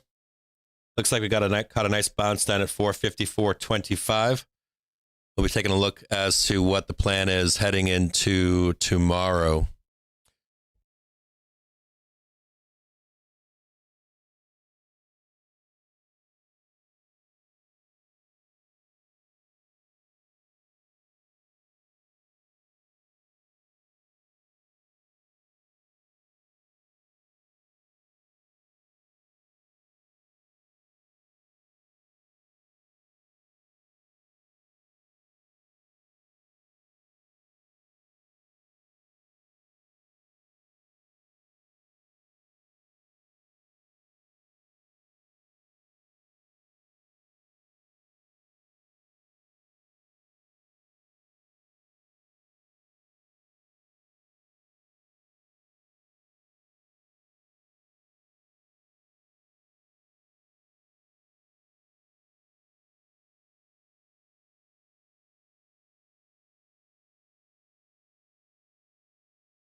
All right, just about to get back on here.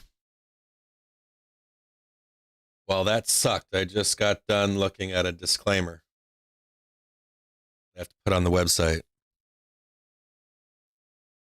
Attorneys do not fuck around.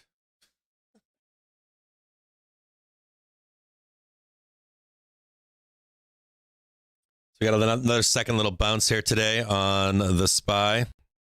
If you guys have anything that you want me to look up, any tickers I'm going to check out, don't spam them to give me just one, and I'll take a look at whatever you got. Let's squish this down a little bit and see, just take a quick view in the day. So in previous OPEXs, what do? We trade down overnight, and then we rip higher for a day, trade back down, rip higher for a day.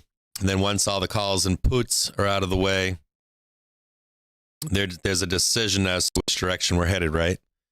So all the interest expires between now and Friday. It also expires on Monday as well, right? So we've got a lot of interest expiring today, Friday, Monday. And the implication is, where do we go from there? That's the big question. Previous OPEXs, we have headed higher. Once all of the put flow and all of the hedging rolls off, we tend to roll higher. And the question this time around, right? This time it's different. That's what everybody likes to say. Is, do we head higher this time? Or do we get the wall of hedging and puts? We've seen the hedging, the put flow hedging coming in, heading into these OPEXs. We know that the last 2 years, or at least since April or May, we've had some downtimes. We had a summer that we were down, I believe, in 2020. It was kind of, I think it was a gnarly summer. I don't know if it was 2020 or 2021. But since 2020, basically, you can look forward to green skies, birds chirping, free money flow. We have some events coming up, right? We have the Fed meeting on the 26th. You've got Jamie Dimon out there pissing around saying we're to expect 7 rate hikes this year. Everybody else is saying 3-4 rate hikes this year. The rates are, or the market is pricing in right now 3 to 4 rate hikes. And then someone commented to me that JPM is, their outlook is not pricing in 7 rate hikes either, right? What's going to take place this year. So the question is, have we priced it in? Do we trade higher? Do we trade like we have in the past, where we're green skies and bluebirds above? And that's what you kind of have to plan for. Okay, so you guys are already posting. Let me go back up a little bit. That's what you have to plan for heading into Friday. Boy, what's Jill recommending? What did Jill say? I missed what she said. I wasn't watching. Markets eating premiums. I haven't been paying any attention. I've been reviewing some documents.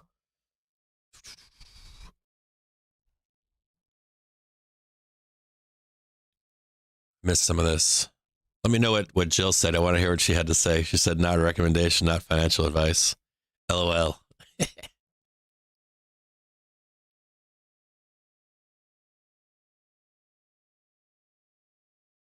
Yeah, I can't give no advice on what to do with Tesla. I can tell you in previous what's happened, right? We'll sell down. I can only tell you what's happened in previous months. We've traded down into tomorrow, and then we rip higher. I think SPY ripped like 1.5% or 3% last OPEX. I know that there's two things going on. Right? You got on Tesla, I know that You've got some traders that are looking back and saying, well, we should rip into February like we always do, coming on a OPEX, and you just price your calls far enough out and it should rip from 1,000. You've got other traders that think this is the end, right? So you've had trap sellers sell at 12 something, and we might not get it. Now, the one thing you would consider with that game plan is that when we did trade down the last time for the rip higher, we traded down to like 890 or something. It was brutal. So keep that in mind as well. We'll look at Tesla. What do I got? What are you guys telling me here? QQQs. Okay. Start with the Qs.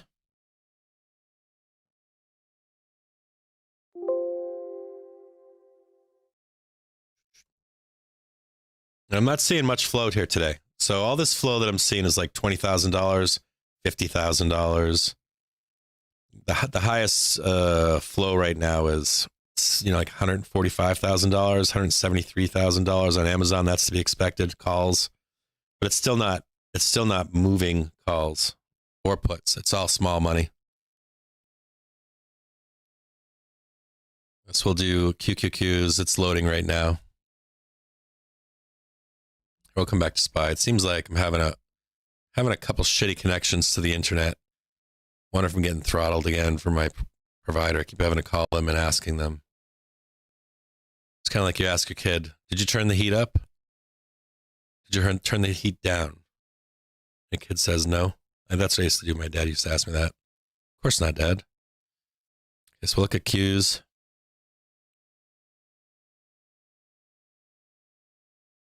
My thought is that we're going down. Everybody knows we're going down. I don't think you can play the contrarian play into this OPEX. I think it's we should trade down. That's my thesis. I think that's everybody's thesis. But I think I'll still take a straddle into this trade. So I'm going to be long and short into Monday, Wednesday on both sides for a bigger move. I think there's a large move. I don't know which way it is. I don't know if it's up or down. Nobody can tell you that it's going to be up or down. But I don't think it's going to be sideways after Monday. I think by Wednesday, you'll see a nasty move in either direction. So got some big support down here at 360 on QQQs. You're sitting on big support right now, 369.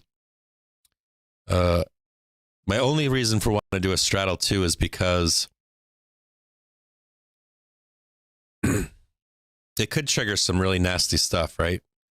You start trading down from here and it's very dangerous to the market. We're pretty low right now. So whenever that happens, I don't think we're gonna trade down like 10 points or 5 points. I think we're gonna move down big. You'll start to trigger selling from large banks and mid-sized hedge funds, stuff like that. So I'm gonna take both sides of the trade again. It's funny how recently that's what we've been doing, taking both sides of the trade. So here goes the Qs. I can't tell you much on this. Your sailing or your call wall is above at 380. You got green sky or blue skies above. This infers that nobody is buying calls here. Like literally nobody. Everybody wants in on puts. Everybody wants in on shorts. Everybody knows that tech is going down in a ball of flames. That's all this says. I don't know what else to tell you on this. There's lots of accumulation here in this area. There does come a point in the market where you want that good flush. People want the flush. As a bull, do you feel confident that we're going up here? Maybe. But I don't think that most of the market believes we're going up from here. So you keep that in context. I don't think the Qs are really telling you too much.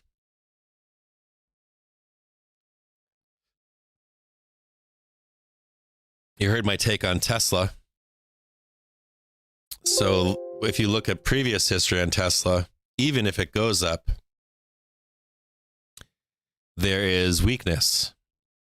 So I guess if you saw strength, maybe it'll show real weakness, not fake weakness. I guess you could imply that.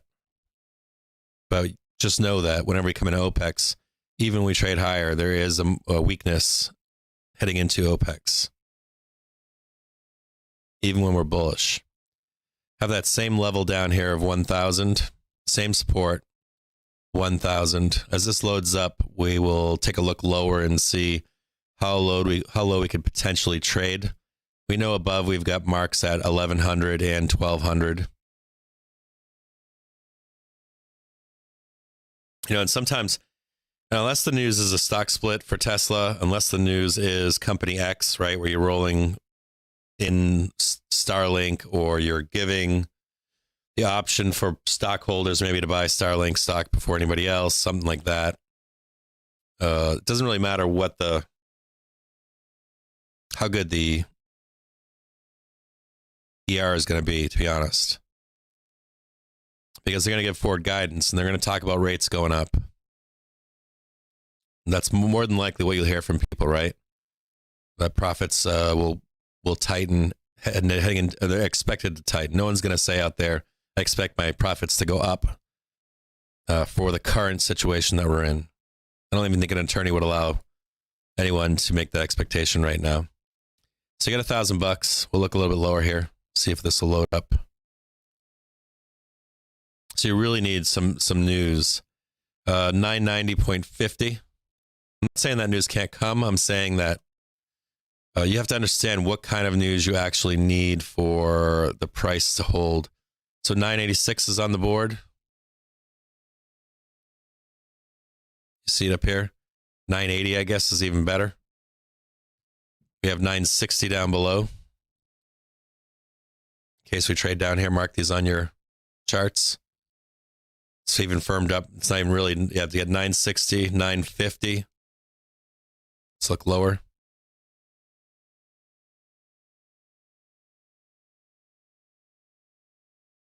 $940, $930. Light support at $925.21. Light support at $920. Probably just going to trade down to 900 if we get that low. Yep, so 900 is big support on Tesla. That's 1,000. Oh, it's a 100-point drop. That's big. That's a big drop. That's 10%, right? It's pretty big. Okay, we'll check the next one. And we're going to look at, didn't we already look at MSFT? You guys asking me to check back on stocks now? You guys are killing me. If Misfit looks the same as before, I'm going to bypass any of you that texted or chatted repeat tickers. We'll wait and look. Watching some calls come in on TQQQ 128.67C. It's been pretty consistent on the Qs. $260,000. Piton has some calls coming in currently. Have January 21st, 33 and 31C.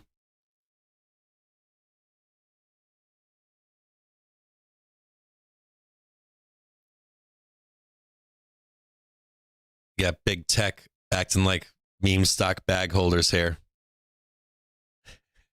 You can kind of see it, right? It's the same thing. It's the same thing that happened with speculative growth stocks. You'll have big tech bag holders just asking for levels. Same thing, though. You can see the same thing on MSFT, right? There's no wall above because there's no calls above. You've got support here, supposedly at 300. More buyers down below at 290, 295. You can look lower. The market just doesn't think we're going up. Sometimes it's a good contrarian trade in that trade. I just don't know. Most of the contrarian trades I've lost are in these situations. So 300, it might hold at 300, 290, 280. I don't see anything below it. Looks like Misfit's in a better situation than some of big tech. 250 is the oh shit moment, I guess. 280 is pretty firm support as well. And I would say that Microsoft is better off than other big tech stocks. But at the same time, times that I've lost these trades, contrarian trades, is always right now in these moments. Because what happens is the market can't deny the market sentiment. For the market makers, the banks, at some point the market sentiment just becomes,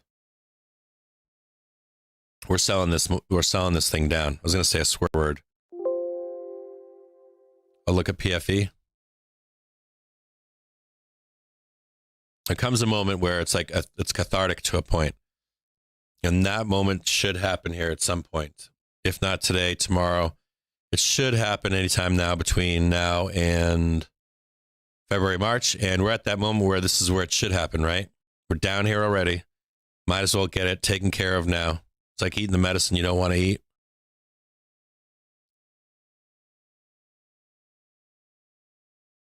Price target above on PFE is $59, 60 bucks. You're just sitting down here with just some cool air breeze. Get some buyers down below at 50 bucks. Kind of just battling it out in here. More buyers than sellers. Slightly positive hero indicator. Overall looks pretty healthy relative to some other stocks.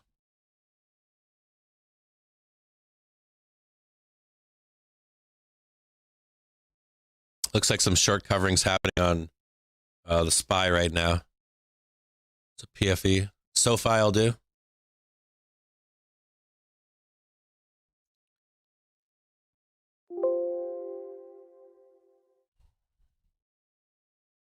Yeah, selling the rips right now is been the most profitable thing. Matter of fact, it's been profitable selling the rips since basically December 28th. For 20 straight days, it's been very profitable selling the rips. There's one brief moment, that nice 3 days there, we went straight up, bounced off 470. It's been basically a month of down, but I don't know if you guys haven't seen it. We've had 3-month periods, 5-month periods. We had 1 year where we went straight down, just down for an entire year.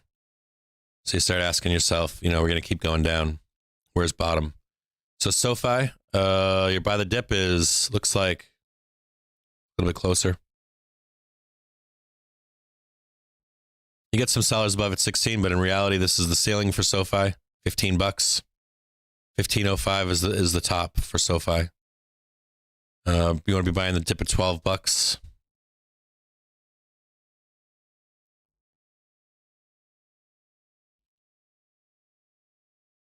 Let's see, what do we got? Oh, didn't I just say just do one? Right, we'll do plug and affirm. I can do those. So I said one. Who's asking for two? That's Froton Alpine. Okay, yeah, firm, right? Then we'll look at plug. We have some calls coming in on SPY and the Qs. TQQ earlier. Now we've got SPY and QQQ calls coming in. Got firm bouncing off support.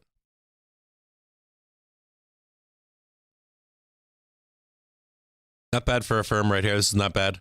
Got nice support down here, 63 bucks, 60 bucks. Price target's 70.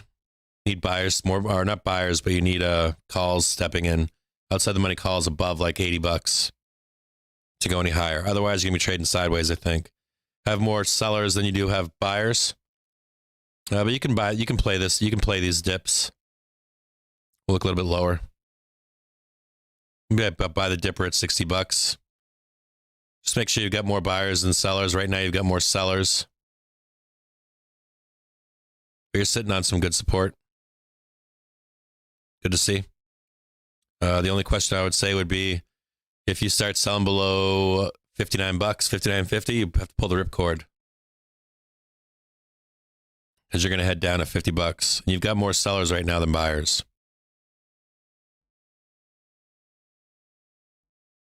Almost looks like rug pull for everybody, doesn't it? Start looking at these tickers and you're like, this all looks like rug pull material. If we were positive right now, if there was a reason to be positive right now, and all these stocks looked like this, I would say, man, this is a great setup. Across the board. This is the setup to go long. Same thing on plug, right? Sitting just above 21 bucks, 20 bucks. This all looks like it's going to go up. But at the same time, it all looks like a setup to pull the rug pull. I don't mean to be so bearish on any stocks right now, but problem is, if you saw a red bar up here, that's what you want to see. You want to see like a giant red bar up here. You want to see us sitting on support right here. You want to see the ability to trade higher. We're just not seeing that. We're not seeing the money flow into the market as of yet. So be conscious of this. I don't know where bottom is. 1791 if we trade lower. Could get ugly, to be honest.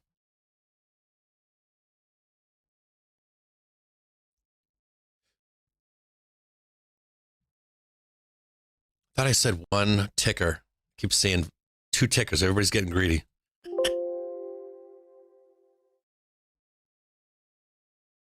We'll look at Ford.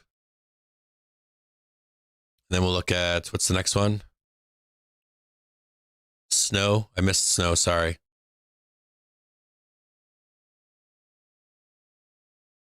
Yeah, I had energy up on my chart earlier, and then I stopped trading. I just turned away and started doing some work.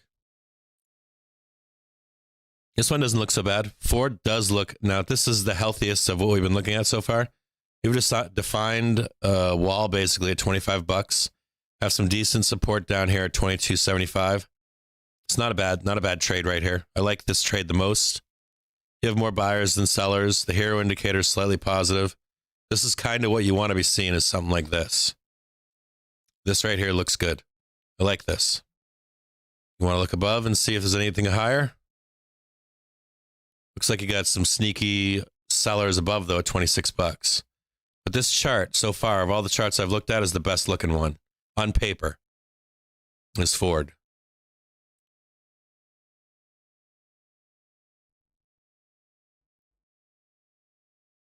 And that's the difference in Ford versus some of those other tickers, right? You're not seeing like a wall close by above that you can trade to. You're just seeing like nothing. There's no calls there. No one thinks those stocks are going up. Look at Snow next. Snow is a good indicator for the market. Same thing. There's not much to say here. Get nice support here at 280. Got a wall above at 300.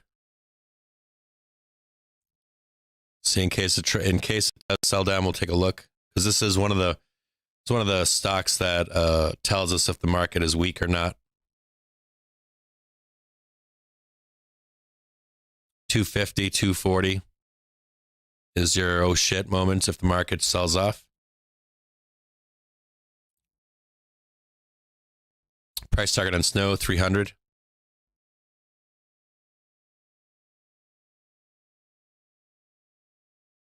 All right. What am I looking at here? Yeah, smash that like button. Please support the channel. Support the channel if you're a new trader, poor trader. Just a like and a subscribe always helps. In the description down below, there is a link to donate to the channel. Any donations help. Keeps me motivated to keep doing this channel. Keep building more infrastructure for us to have a place to trade, bounce trade ideas off each other. It keeps more seasoned traders interested if we have the space as well.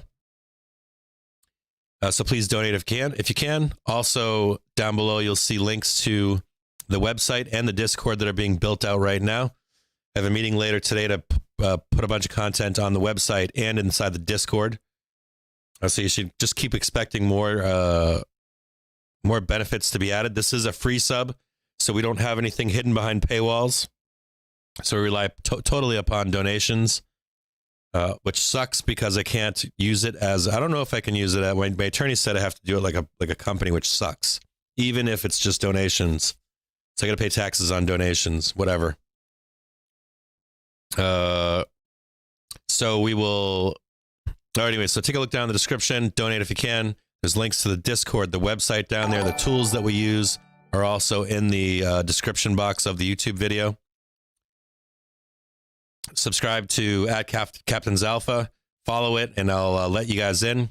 You guys are the first people that have been following through with all of this stuff. So you guys are going to be founders of this kind of thing that we're doing. Eventually, at some point, I'm going to limit access. I want you guys to know that at some, even though it's free, at some point, you will only be able to get in through the website. The live streams are going to become private and only you guys are going to be able to see the live streams. I'm going to be posting just videos, pre-recorded videos for YouTube for the public. You'll get a daily brief every day that's like a half an hour the night before, and it'll be pre-recorded. You'll just get levels and that kind of stuff, what the expectations are for tomorrow. It'll be a short video, 10 to 20 minutes long. And then every day's live stream, though, will be private. The Captain's Alpha stuff is going to have some of it on that private Twitter handle, but a lot of it's going to be moved over to the Discord. So there will be some restrictions placed. You don't have to pay anything, but to get through all of that stuff, we want to make sure that we're providing content for the people that support the channel, people that are tuning in every day, and make sure we know who's coming through the front door as time passes. So get in now while you can, I guess, is the point that I'm trying to make. Yeah, become a church. I didn't know that I could take up to $15K in gifts per year. Did not know that. I should have. You know, it's funny. My attorney today said I have to, because his accountant is my accountant, and I have to go over there and talk to him. I guess I haven't done that yet. Yeah, we have different. We're gonna have different roles and for people, so that we know we have like trusted traders, we have moderators, that kind of stuff. Yeah, we'll talk about the close here coming up.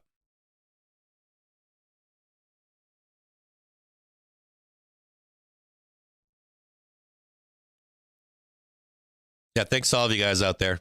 So let's talk about the close right here at 3:23 in the afternoon. So my idea is, you guys already know my idea, right? My idea, yeah, we want a nice community. We don't want it to get crazy. We want to build this community so that when people come into it, that they feel as though they're welcomed, no matter what kind of experience that they have, that we respect people with experience as well, and look to them as for leadership. And then we also want to make sure that this is a free sub, right? We want to make sure that people can get access to a sub and not get raked over the coals for $1,000, $2,000 a month for no actionable trading, right? Let's look back at the SPY real quick. I didn't get to all of your trades. I apologize. So what do I think? I think the same thing. I think the same thing as before. Okay, we're just looking for an excuse to sell this market. We've got call delta rolling off, positive call delta rolling off into the 21st. Even when we've gone up in previous OPEXs on positive forward-looking times, we still sell off, and we have rips. We have volatility heading into OPEX. I guess the look would be, if you want to be long this market, it's probably not until Monday, not until all of the deltas roll off and we find out where everybody is. But in reality, my price target's 428. That's where my price target is right now. It's on the boards. I think 440 is easy for us to attain between now and Monday. I think it's very easy. I think if that gets digested and you see the cascade of puts coming down, we can trade down to 428 easily as well before mid-month in February. I think it's the inverse of most OPEXs. That doesn't mean we don't trade up in this time period. So if you want to be a safe bear, then just wait. We're probably going to trade up at some point. It wouldn't be shocking to see us trade to 470 again.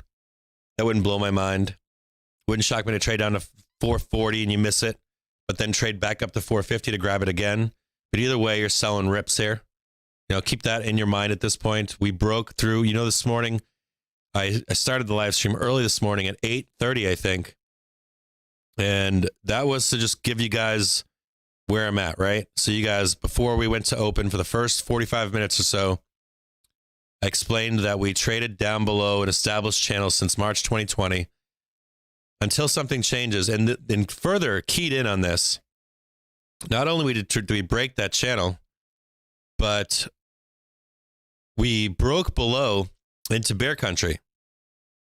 We broke below key support. The 460 number was no joking around.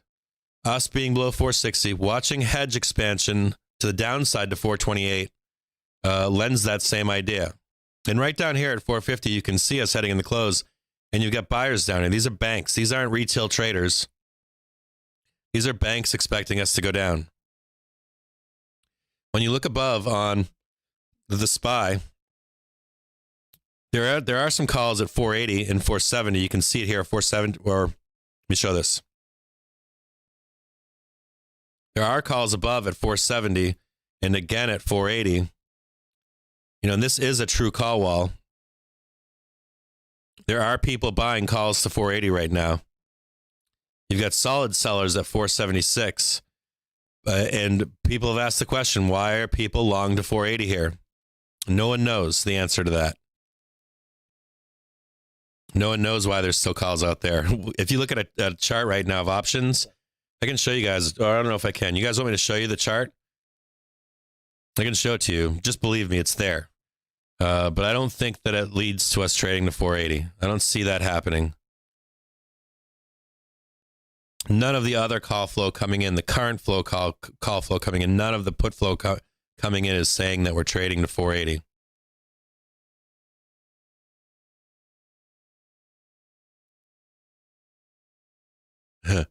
At this point, I don't need you to tell me to sell the rips.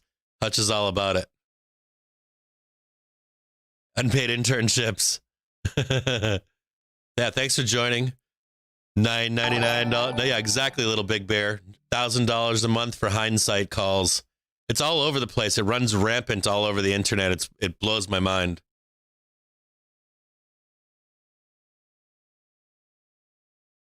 It literally blows my mind.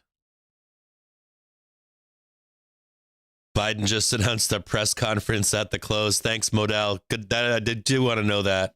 It is funny that he's holding a press conference. I mean, what does he have to? I don't know. I don't know what this guy. I'm a Democrat, and I'm like, I have no fucking idea what's going on with this guy, especially when it relates to the markets. I have zero idea what this guy's doing. There's nothing he can say. Yeah, there will be Discord roles to distinguish between traders in the room. And don't be like, if you're a new trader, I'd want to say, hey, I'm a new trader. There's one thing. There's one thing to know, right? There's a couple things to know. Like, first off, a lot of trading rooms have a lot of assholes that are experienced traders. We don't want that. I don't need asshole traders in there, whether they know what they're doing or don't. We need people that are there to make money, retail that's not fighting with each other. And if you're a new trader and you say I'm a new trader and someone's willing to help you, and that's fucking awesome, right? Someone's willing to take time to help you, whatever. All those, there's like a basket full of asshole trader rooms, and I don't need any of those traders trading with us. Those guys can stay there and be assholes and douchebags. I've traded in those rooms. I've been an asshole when I was younger. I was an asshole, and I'm just past that at this point. So I just don't need that in my life. And I don't think a lot of those guys trade either. I have like a sneaking suspicion that they don't trade, or they get that hindsight trading. They only tell you about the ones that win. They don't tell you when they lose. I just don't need that in my life. I've lost too much money following guys like that. So I'll never do that again. That's like a golden fucking rule in my book. And I did meet traders eventually it's funny, the traders that helped me are the ones that made me a better trader. The ones that took the time to spend the time with me made me a better trader. They like stopped me and helped me along the way. So from that point forward, I'll never ever again follow traders like that. Okay, so 450 looks like it's a magnet here. Wouldn't be shocking to sell down to 450. Yeah, we're selling down right now. I wasn't even looking at the charts, and we are, right? So we're dropping down to 454.25. It's like a fucking magnet. It's going to be a magnet, and there's nothing else you can say about this, right? So if you're a bull, I'd say step out of the fucking way. I'd say step out of the way if you're a bull, even if we trade higher. I'd say right now the volatility in the market, unless you're a badass day trader, Davy day trader, the badass, I would say watch the fuck out, because this is where we're gonna wind up grinding a shit ton of people out of this market. That's the intent, right? That's the intent. So yeah, we trade down. Yep, SPY is setting up the rig ready to drill.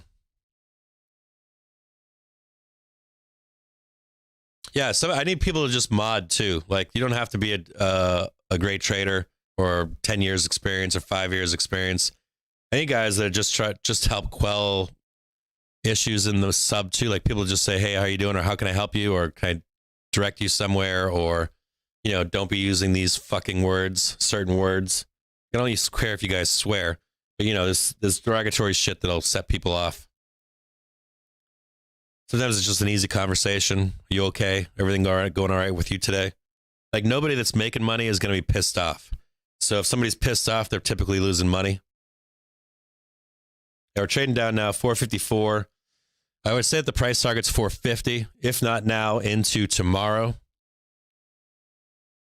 If we get this melt off, sell down, oh shit moment, you're going to get panic too as the market.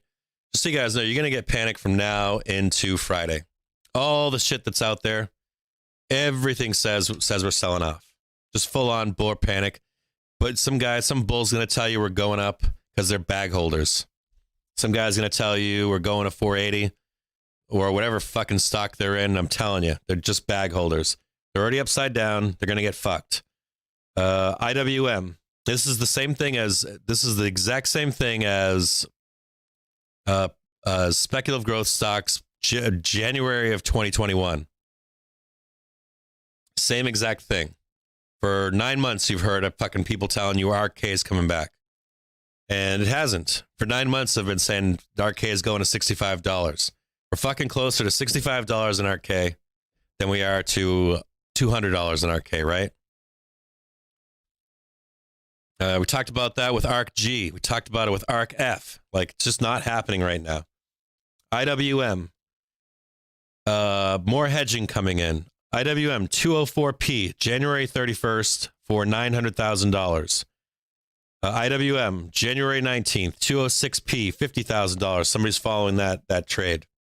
This is the same in the inverse. If you're a bull, we haven't seen those calls all week long. We haven't seen $1 million calls on Tesla. We've seen a couple on Tesla, a couple believers. But generally speaking, the market, all we've seen is major put flow. And at some point, right, even if it says we're not going to trade down there because so many people have bought those puts, at some point you reach a cascade effect where you will trade down there, where the dealers, the brokers, the banks, they can't do a fucking thing. You are going to trade down there because nobody wants to buy the market.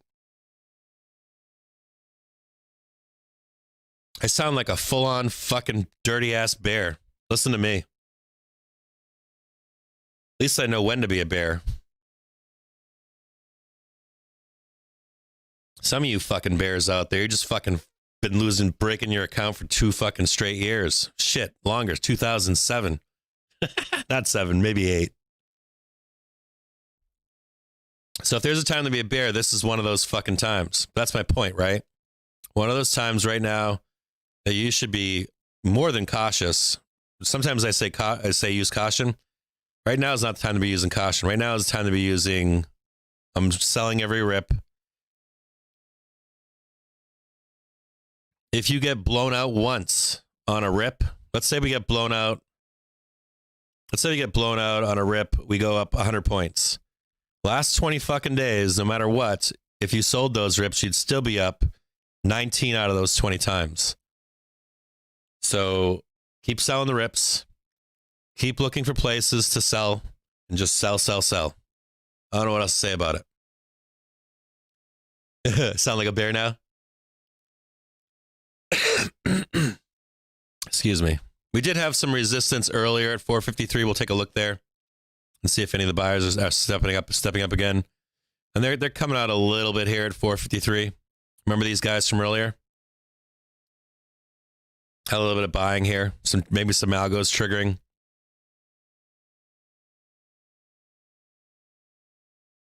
But I see panic.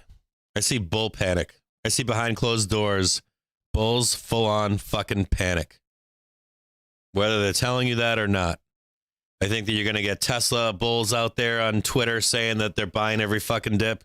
And in reality, they're fucking selling calls by the bushel load. Selling calls by the bushel load, looking to get out of their fucking stock. Hoping and praying that they can get out at 1,200 or 1,100 before ER. Hoping and praying. Hoping, a wing, and a prayer. That's my thought. And I had Tesla. I'm a Tesla bull, but I had Tesla bulls showing me that they were long at 12 at the peak. long 50,000, long 100,000, showing me their actual fucking trading platform pictures. And I'm like, you guys are crazy. Crazy first for showing me your platform pictures, but secondly, crazy for fucking buying that top. And they're probably still stuck in Tesla right now. These are the people that are going to want to sell out between now and OPEX and DR and the Fed, right? Just the volatility that the Fed brings. And they're in a blackout right now. Even if the Fed came out on the Fed day and said, oh yeah, we're not going to raise rates at all. Oopsie. That's the only thing that's going to make this market go up right now, at least this time of the year, up above 480. We know that the ceiling's 480, right? We know even if we traded up to 480, do any of you right now really believe we're trading up to 500 if we trade to 480? The only reason that would happen is we found a decent bottom that's value. I finally read the Spot Gamma report. They said that value today was at 460. Before I even read that report, I came on here and told you that's fucking bullshit. I told you yesterday, before they said 460 today, I told you yesterday, it's not fucking 460. It's lower. And we traded lower to the end of today. So we're a day ahead of even Spot Gamma and knowing this information. We knew yesterday. We saw the hedge flow coming into 428 P. We know that expands the move lower and not higher. We're not talking about regular put flow either. We're talking about hedge flow in the market. So I don't know what to say on that shit. I know is that this is where we're at in the market. This is the natural way of the market to cleanse itself and to expect this.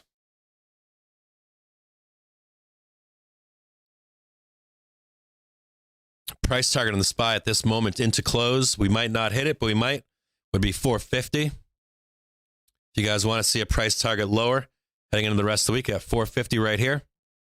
And we already know it's down here at 440, right? Next real stop. A little bit of buyers at 445. Looks like 442 is the number. A little bit of 440. I bet this would firm up to like the 440 area.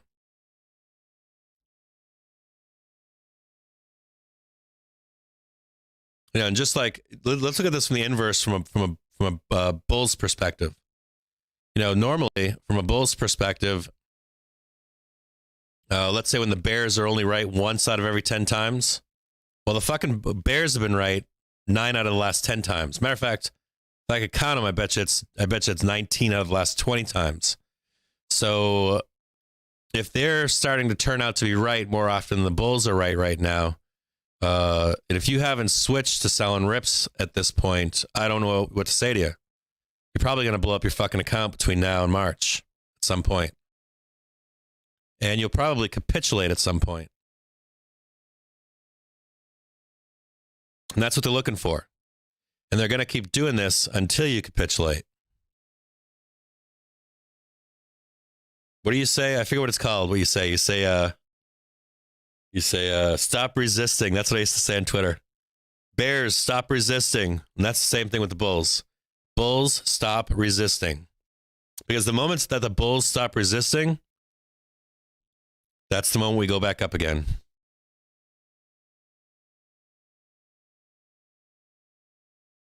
The moment that the bulls capitulate, the moment that you see the Tesla bulls stop buying calls, the moment that you start seeing people trying to tell me that ERs are going to be good, that Apple's going to rip on a positive ER, they're going to launch the Apple car. The moment that they say, fuck this, I'm out, taking money and going home, that's the moment when I'll buy calls again, going super high long, right? Buying stock and all that other kind of shit. And otherwise, I'm going to play in a straddle here into next week, into Wednesday.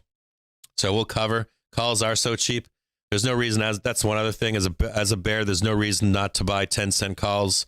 And just in case we do go up, that is your protection. I tell this to bulls all the time. When you're going long in this market, buy dirt cheap puts to protect yourself. And as we go down, it's always wise to buy some, 5 cent, 1 cent, 10-cent calls at key junctures.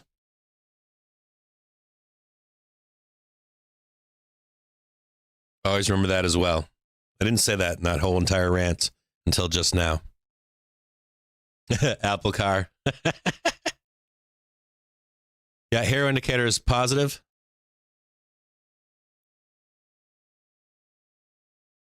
I like what Spot Gamma says. Oftentimes Spot Gamma stuff works, but a lot of their information is it matters so much to the moment that I don't think that they can get their information out quick enough when things change. I don't think that they're big probably, but I don't think that they can shift or move as quickly as we can. I think we use it as like a benchmark, as a guide. It's like a tool. And then you look at the real-time stuff that's going on, and then you apply it in real time.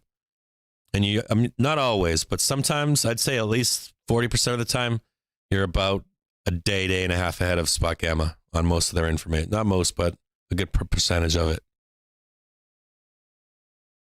About 30, yeah. I'd say like 30%. I shouldn't say that much. Maybe like 30% of the time, you're about a day ahead of Spot Gamma. But they give great... Their story is great. It usually works out in the long run, like over a 5-day, 10-day period. Their story typically pans out, but there's these little things in between all that can make or break you. Seeing that, remember that old support down here, 4.3, seeing a little bit of a bounce here. 450 is the target. Let me know what you guys think is going to happen in the overnight. You guys think that the dealers are going to be buying into the close? Yeah, that's what it is. The beatings will continue until morale improves.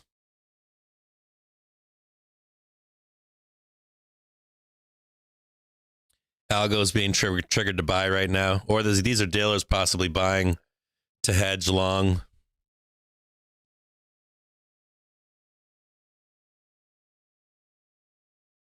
SPY puts came in, $200,000, 119, expiring today, 456p, $200,000. That's like some old school call FDs, right? Ended up buying a bunch of calls right before the close on a 0 date. Trying to push it down into the bell.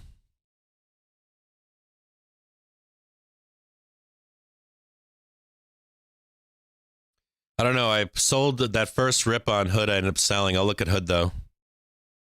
I'll take a look for you. I took some profit off Hood earlier. I bought that first dip.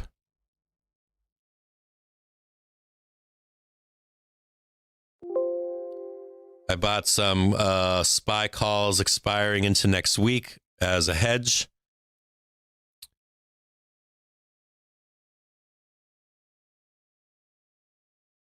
All like 10-cent calls, 20-cent calls, just in case. Just like when I'm a bull, like I'm hedging with puts, hedging with calls right now. We'll look at Hood next. Yeah, that support moved up. That's a pretty good bounce right there too.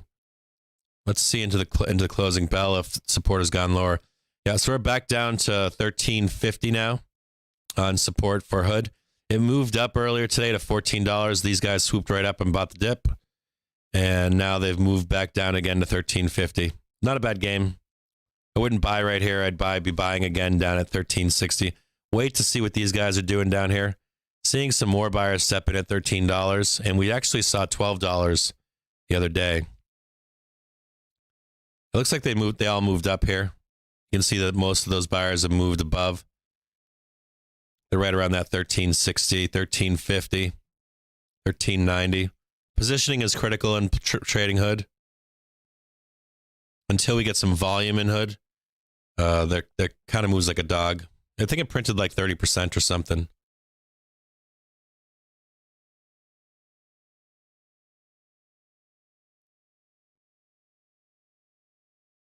Head back to SPY to the close. Hey, you're welcome. No worries, guys.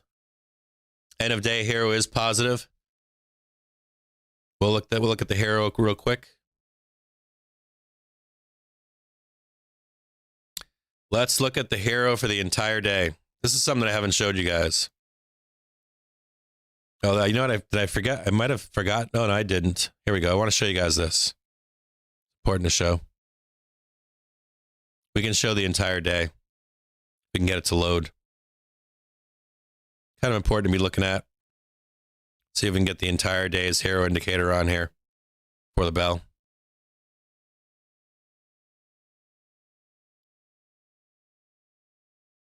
It's going to take a minute for it to load. I don't know why I'm not getting the entire day. Am I doing something wrong here?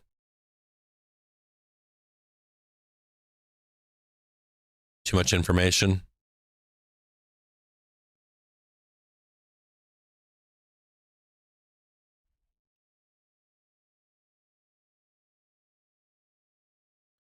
This is nice to see right here. You see the volume picking up. Volume of sellers, volume of buyers stepping into the close today. Here indicator, a little bit of a weakness down here. This is that nice trade down to 453. Here indicators going off the charts into the close here.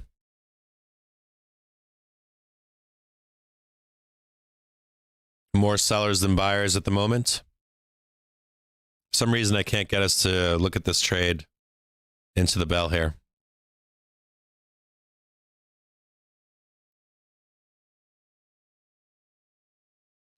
Yeah, you can, if you're making money on puts right now, just buy some 10-cent calls. That's how it's the exact inverse of being a bull.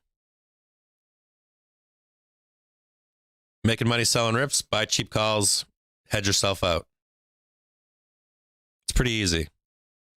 If you spend $100 and you make $100, make 100% on puts, you take $10 and you buy yourself some calls. Right? Then you take the other of the $100 that you made, you lost 10. You keep 50, you take another 40, and you enter into more puts on a rip. Same strategy. Well, that's not exactly that, but that's basically what it is. You get the gist. You have to figure out the percentages for yourselves.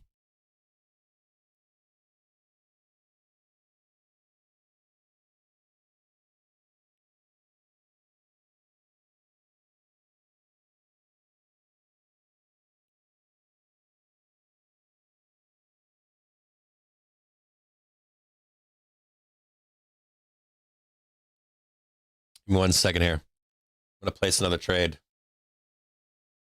Looking at net calls coming in, 115.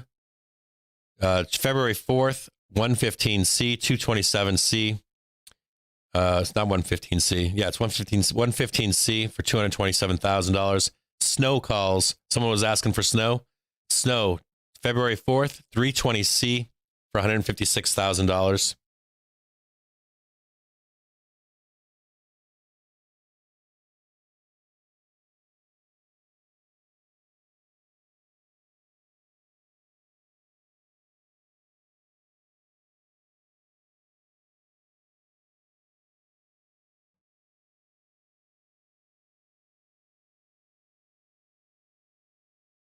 Another nice day of capitulation right into the closing bell.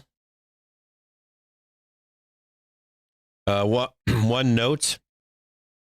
We are closing in the cash market. One key note.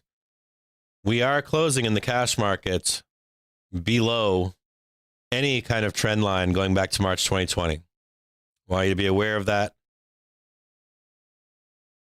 As we wrap up here, we are closing with basically a mega fucking bearish engulfing candle.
Yeah, just, I want you all to know this, that this close today at this bell, this close after this bell is the most bearish we've been in a very, very long time.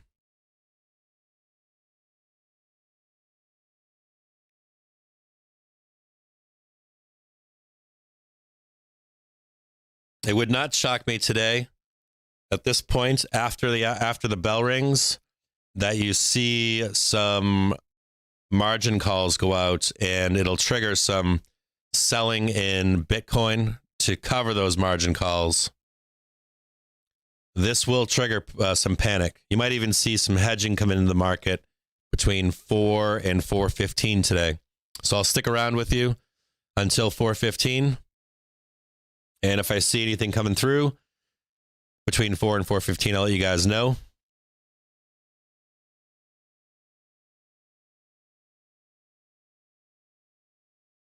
This should be a trigger.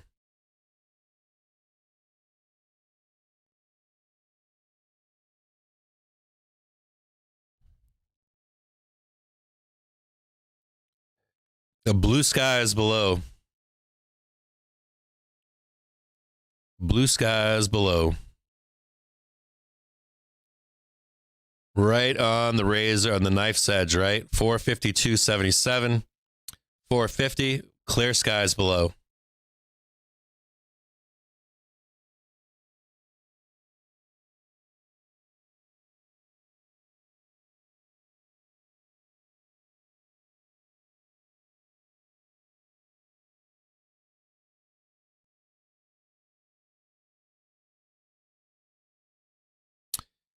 We are selling futures right now. You can see the sell program in 176,000 sellers. Here are accumulators off the charts at the same time.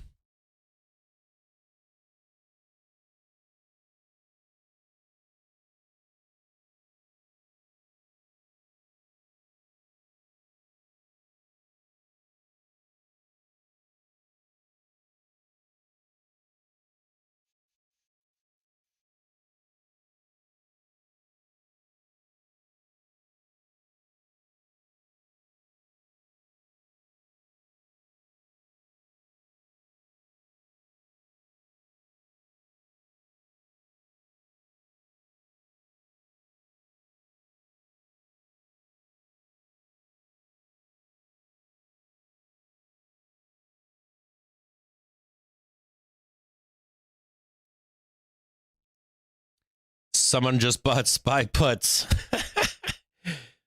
119, 452p. Someone also bought some IWM puts, 205p expiring today. This reminds me of when bulls are looking for that peak, baby.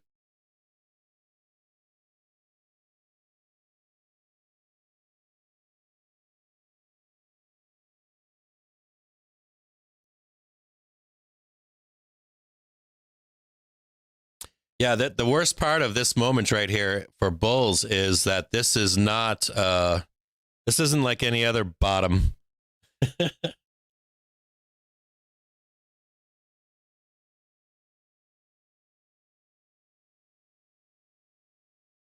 This is the kind of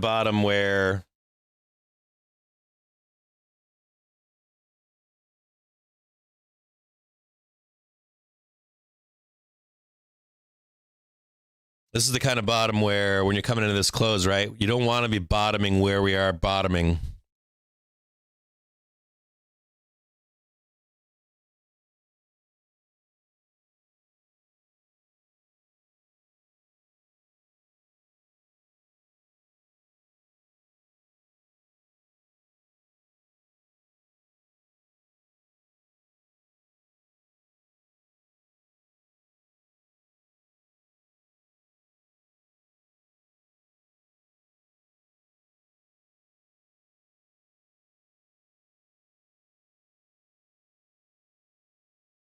$451.89.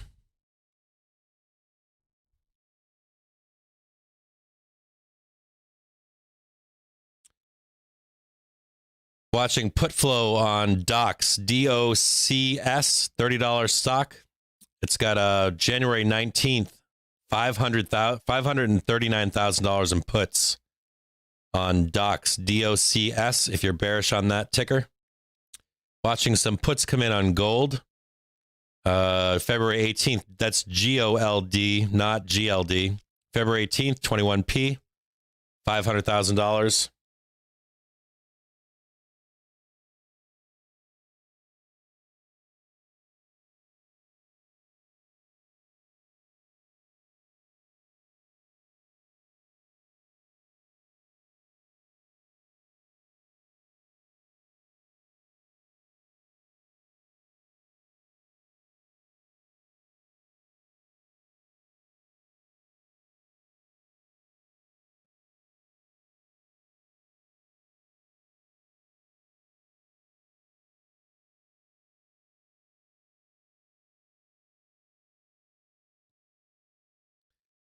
Slamming down into that 451, 83 number again.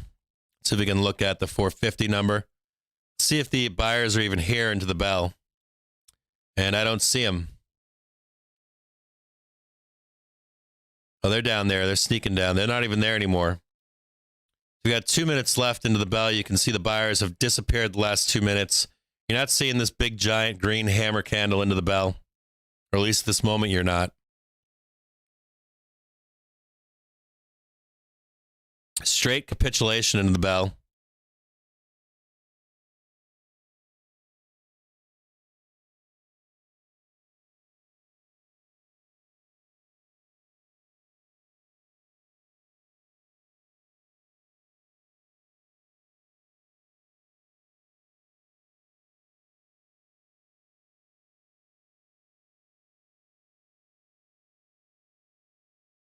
To be expected into the bell here.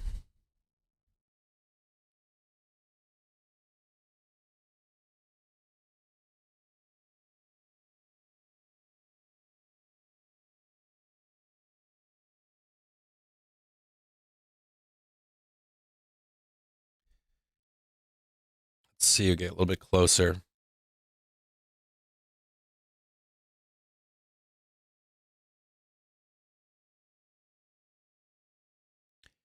Tagging into the 4 o'clock hour, 451.46. Down from basically 170 and change handles. Not handles, points. We're talking SPY right now. 170 within 5 days. Is that Mike? Do I have that right? Yeah, somewhere in there. I think I got that right. Might be wrong. Yeah, 170 or so. 170 points, depending on how you count. Some of you guys count the other way. 20, almost 23, 22, 22 and a half. I guess you count it that way too. Maybe I'm wrong. Maybe it's 200 and, I have that wrong? 220 points in 5 days. Woo! Hello, ladies.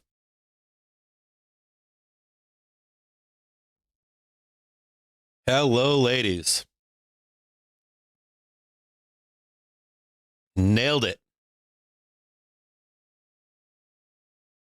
And we're not even done with Thursday, or we're not even done with Thursday and Friday yet. We still have 2 more days left to this trading week.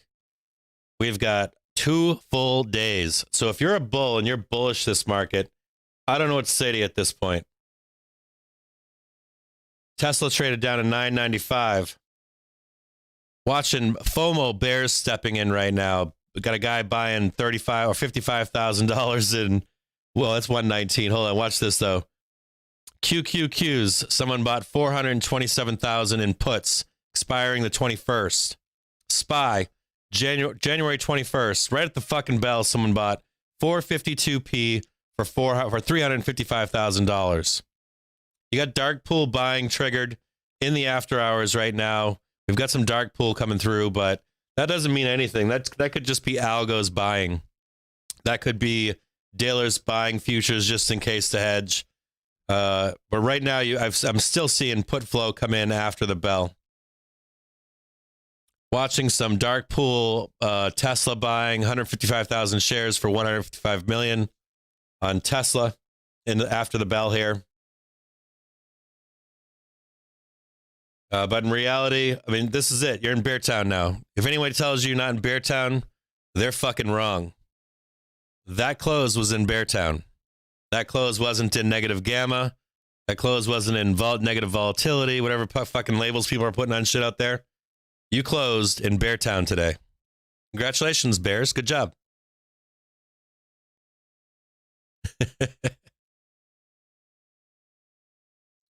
NQ's coming into strong support. Oh, contraire.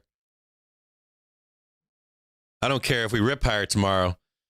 NQ's not coming into any kind of support. You guys ready for this? Tune in right now. Hope a bunch of you are listening right now. So, as expected, after the bell, drum roll, please. I'm going to assume that I haven't even looked at Bitcoin, that it's fucking selling off. And we're watching massive hedging coming into the market after the bell. Ready? This is all triggered by long-only fucking hedge funds out there. IWM. Ready for this? You guys are going to blow your fucking mind. I called this number this morning. Any of you guys that are listening out there right now, okay? I called this number this morning. I charted it out for you. I showed it to you this morning.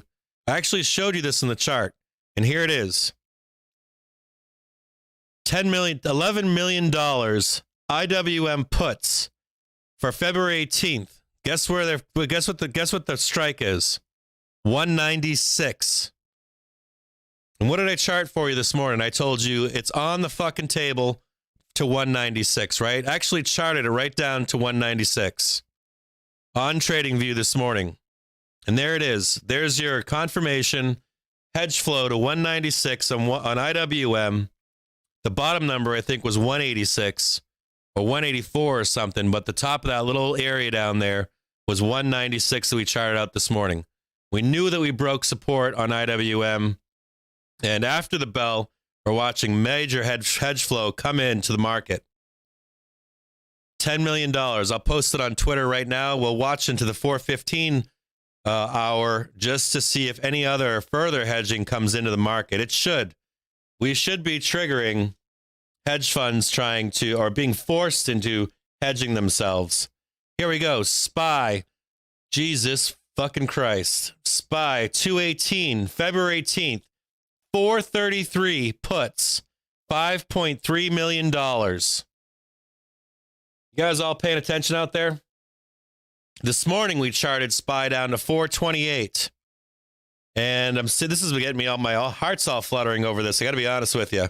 So now we're seeing SPY puts February 18th, 433p, $5.3 million. Nobody's fucking believing the bulls at this point. If you are long in this market, we discussed this at 8:30. You can go back and watch the video at the end of the broadcast at 4:15.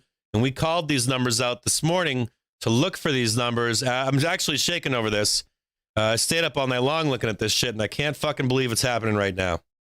$5.3 million, February 18th on the SPY. I'll post this stuff right now for you. Jesus Christ.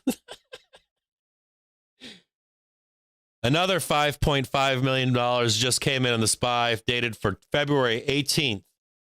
That's now $11 million on the SPY hedging activity. Another $2.7 million just came in hedging on the SPY, dated for February 18th.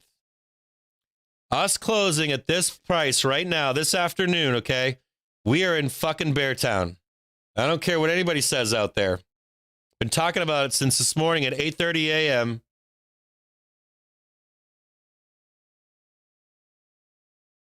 You heard it here first. Jesus, this is wild.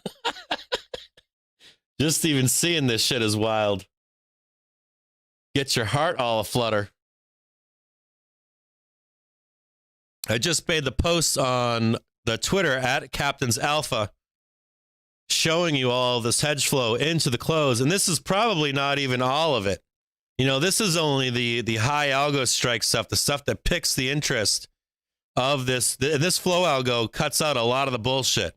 So if you see shit like this coming through, you know there's a whole bunch more that this isn't even picking up. IWM, more hedge flow. February 18th, 196 puts, $500,000. That's not on the post I just posted out there. 191 viewers out there right now, huh? How do you like them fucking apples? Jesus Christ, I can't be swearing. I can't be saying those words.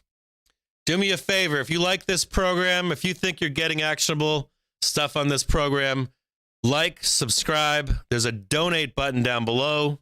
Please donate to keep this channel alive.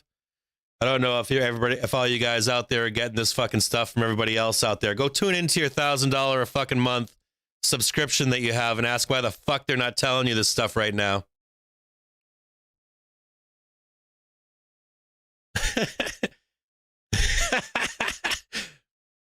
I picked up February 18th puts after the bell.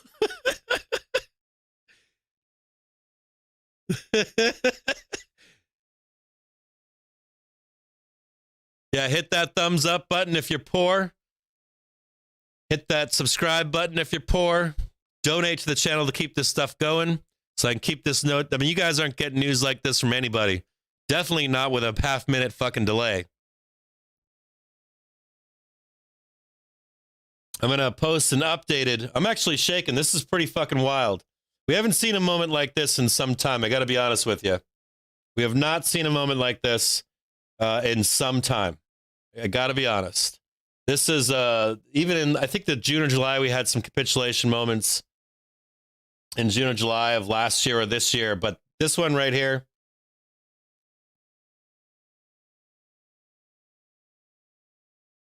is a big one.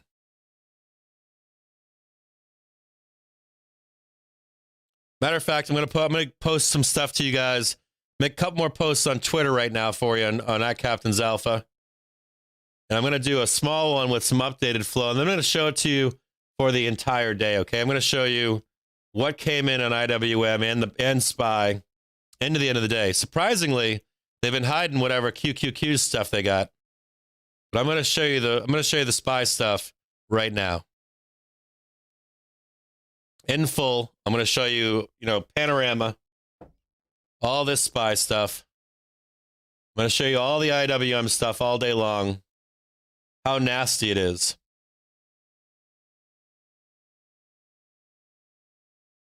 Unbelievable. Amazing. I never really get that emotional. Not even when I'm winning. Like sometimes I get emotional, but not that emotional. This right here, pretty fucking wild. Got to give it to him. We've been talking about it. We telegraphed it earlier this morning. I literally had it posted to you at 4 a.m. or 3 a.m. and a midnight fucking panic attack. I'm like, I got to do a special report tomorrow morning, 8:30 this morning, or at 3:30. I think it was 3 a.m. I was like, we're doing a special report early today. We walked ourselves through the entire thing this morning, right? So we know what's up. We know what's going on.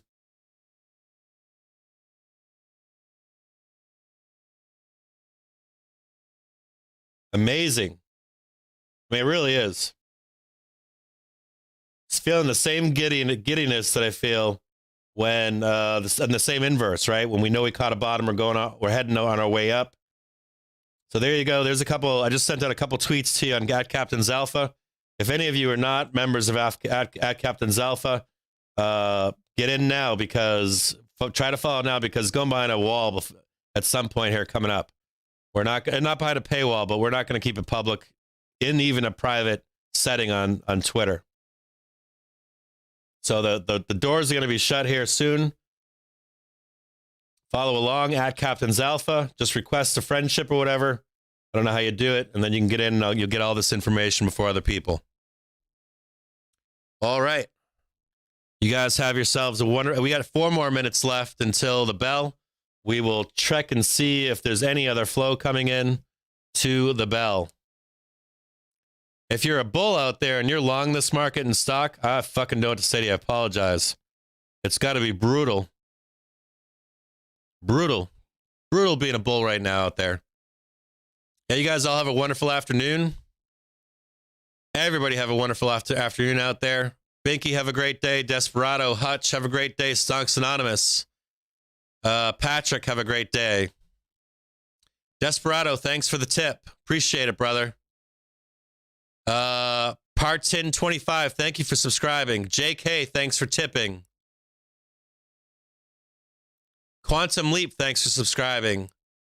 Matt Resnick, thanks for tipping. Luke, thanks for tipping. Matt, thanks for tipping so big, brother. Appreciate it. Gagnon, thank you for tipping. Devin, thank you for subscribing. Robert, thank you for subscribing. I think that's everybody since yesterday. Appreciate all the support out there from all of you. All of you have a wonderful afternoon. Paul, have a great day. Chaz, have a great day. Fisted, have a great night. Desperado, my brother. Chen Su, Otter, you guys are just texting away. Bobcat, thank you. GP, Emerson, Little Big Bear, Randall, Douglas, Johnny, Desperado, Ben Godfrey, Jill Nieto, Joel, Danny, Lone Wolf, Talking Monkey. This was like popcorn in a movie today, right? I mean, it's fucking wild. Hands down wild. I mean, if you didn't watch this stream this morning, when this stream ends, go back and watch. I laid it all out for you this morning. Been working on this for weeks now, right? And here we go. It's happening. So there you go. I don't know what to say. Fucking crazy. Absolutely fucking crazy. Sorry for swearing. Have a great night. Spencer, have a great night. Teftor, have a great night. Douglas. Franken's Real Sport. Connor. John Chang. Mateus. Proton. Josh, you guys all have a wonderful afternoon. Check into the Discord. I mean, that shit was wild. William, have a great afternoon. Was anybody else telling you this morning? I want to fucking know, because I don't think many were. I am. I can't believe I nailed it again. I'm stoked. Super fucking stoked. I shouldn't be, but I am. Speed, have a great day. X, Trevor, you guys all have a wonderful day. John, have a great day. Josh, you guys all take it easy. Back in the trenches tomorrow, baby. Martin, have a great day. Seriously, I'm sorry. It's like one of those things. Oscar nomination. I know shit. It's kind of rad when you hit shit. Not gonna lie. All the interior self-doubt, all the, are you doing the right thing? Are you on the right track? You always self-doubting yourself. Quantum Leap, take it easy. Ryan, brother. Benny Mac. Robert, have a great night. Jeremy, take it easy. I'm sorry. I don't know. It was just a weird moment. Brad, have a wonderful night, man. Take it easy, my brother. That was like good sex or something.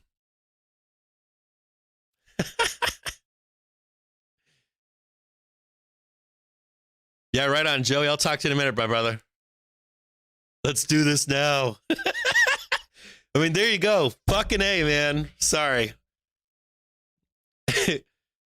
Captain Wrong, take it easy. William, Emerson.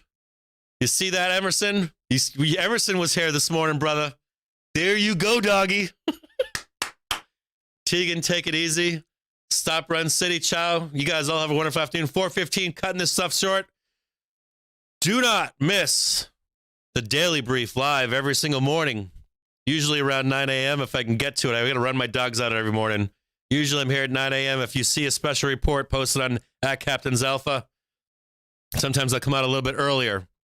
Otherwise, like, subscribe, donate, support, show up to class.